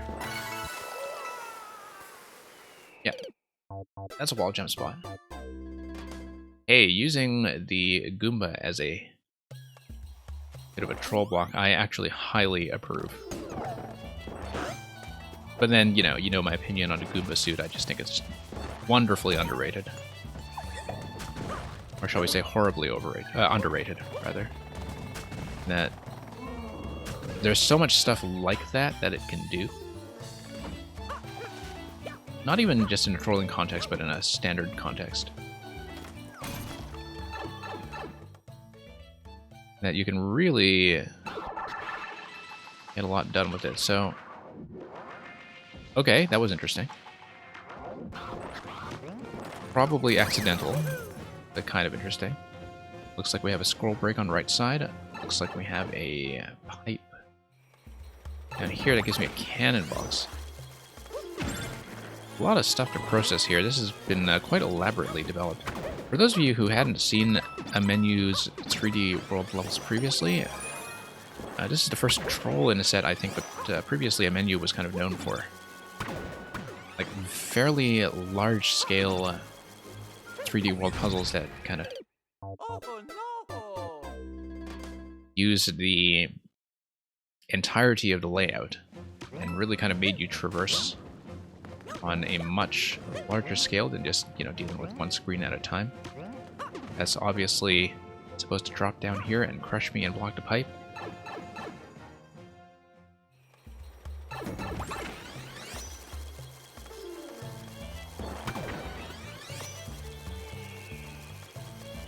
And... okay, so we don't want to come up here. That was a bit of an issue. No, Obby, I'm very clear when I do run viewer levels, I put !add in them. I mean, I put worlds in there because I actually was playing worlds by people that were on my list. So... we do have a complaints department in our Discord if you have trouble with some of the procedures here, but this has been working for a long time, so... I mean, if people really do find that too misleading, do let me know. I mean, we try to make sure the titles are as clear as possible about what is going on. But when I am running viewer levels, I do try to tag this as viewer levels. Okay, so what were we doing here? It looked like I probably needed something to exit through here, like a crate.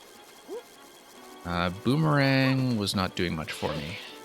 This up here was obviously wrong because it just traps you.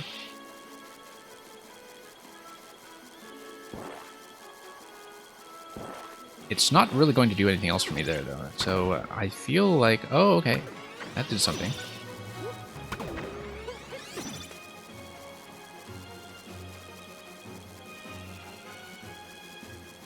Yeah, I mean, that's why I put the exclamation mark in there, and so people can read about what's going on.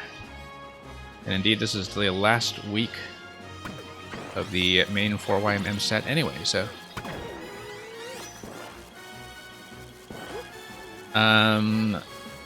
what was I even doing here? Ah, yes, I was thinking about how to potentially probably move this blaster, move something under it. Looks like there might be something going on here with the conveyor belt. That would be at least somewhat interesting. Did this give me a visual clue when I came up here to die? It only gave me the visual clue of the blaster that dropped from the top side. Also the POW on the left side. With the P-switch and the pokies. So that is a visual clue, I just haven't really read it properly. That there is something going on with the POW setup that's a little bit out of view. Yeah, that creates a POW. That creates a boomerang. Oh, I see. Okay. Okay. I suppose I was supposed to just get through to the right side without shooting or hitting anything. Just take the damage.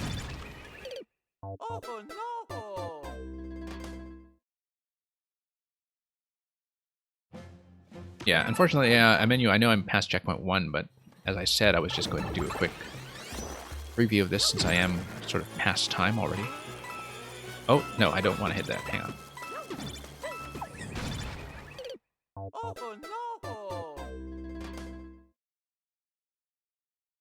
However, if it is set to the off state, then it would be possible for me to go through, but I have to go quickly, yeah. Not that quickly. Not that quickly. It isn't a belt that is changeable anyway, I just need to beat the boomerang. Because the boomerang makes me 2 tiles high, I'm only 1 tile high with the cannon box, so let's just do it like that. See? That wasn't that hard. Why were we making such a big deal out of that? Look at this thing that's buried underneath. This thing here. I see, because it's working as a crush block. I thought that was probably it. I just wanted to check that collision.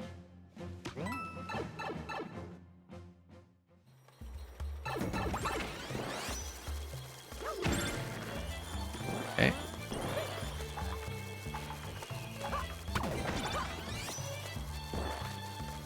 And what's going on here? Gives you a potential exit door.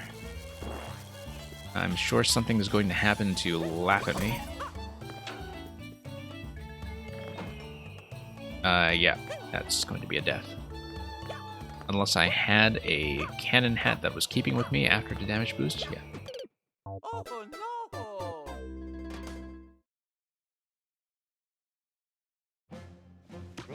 Okay, probably just one more attempt for now, and then once again, this is just going to be a preview of something we spend a bit more time on probably next week. But or also through viewer levels if it does get submitted. Yeah, once again, going to flow through here. I feel like I need to take damage first somehow. Or maybe even just come through here. Okay. Wait, what did I say on the left side? I didn't read that. Shoot. I'm going to duck through here again just to see what that said. H-I-R-T? No, H-I-N-T? Hint. No, that's a hint. Okay. Okay, so that's hint room is telling me to shoot something. Shoot the POW to the right. That's clearly shoot the POW, right?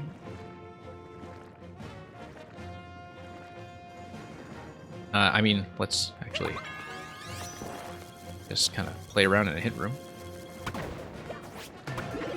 That, in fact, gives me the POW, which is nice of it.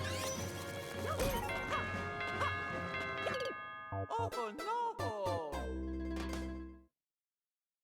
And sure, we'll do it that way while the hint is still fresh.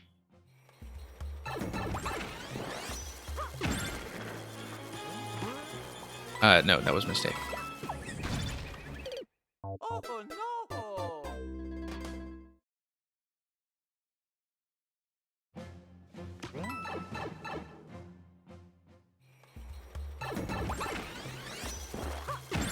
Okay, nope.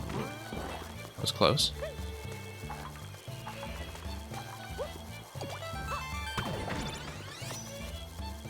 Kind of wonder if I should, in fact, drop this guy.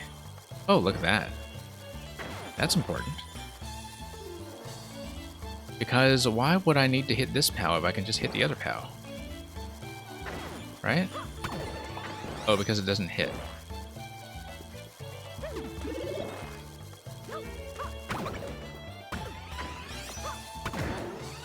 Okay. That does what? Doesn't do much for me.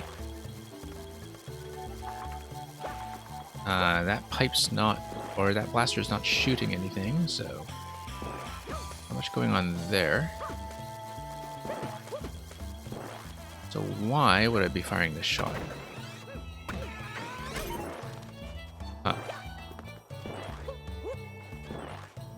You see a blue POW down below as well? That might be important. Unless it's just a signal of what to expect in the question block.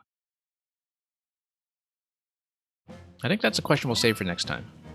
So, thank you for that. In the meantime, a menu of some very interesting stuff going on in here already, actually. Don't usually just slap a like on a troll this soon, but I think there's some interesting use of 3D World tech that I'm already quite happy to see. Also, just stamp of approval for the Goomba hat. Let's see who's gotten the clears so far. Ukuo and Final JY. So before I go, let's take a look and see what's going on with the 4YM uploads. Some of them have come up. A lot of them have come up in the meantime. Not all. We did know, of course, about Catskill Mountains already from Pinkston. That had come up a little bit in advance and has some art on it already from the ever catty and skillful Meg. Kay was also here, in case there was any confusion about that. This is the new one from Document, Static Cling.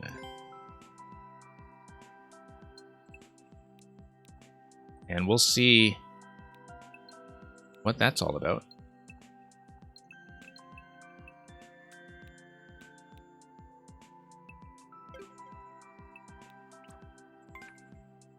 Escaped Mad Lad's lab. Burkowski, of course, delivering a puzzle. Zerfink. Getting back into Super Mario World Ghost House, but with something slightly different this time, I think. Scroll and themed. Well, we're going to take a look at these on the Tuesday daytime stream. At least that's the current plan. And we'll see. I've been able to run some spillover sessions that also open up the viewer queue in some of the night streams as well, but to get updates about that stuff, I will be posting on the Discord. The standard schedule will be Tuesday daytime for 4YMM, Thursday daytime for viewer levels, Saturday to Sunday once again for Backlog, but I will try to add more streams in there as I can, because doing more viewer levels again is something I would like to do. And in the meantime, thanks for watching. Those of you who have stuck around for so long, I'm going to scan around as usual for a raid to send you off to. Typically somebody who is doing Mario Maker, and hopefully someone with a level queue, so stick around. I'll try to send you off to somebody interesting. In the meantime, that is all from me. So, have a good night, those of you who are up way too late and are going to bed. And have a good morning or afternoon, the rest of you. Perhaps good night on the other side if you're also spending your evening in Australia for some reason. But yeah, good afternoon to Europe. Have a good night to Pacific time. Have a good morning to people who might be early birds in Eastern time. Who knows? And fare thee well.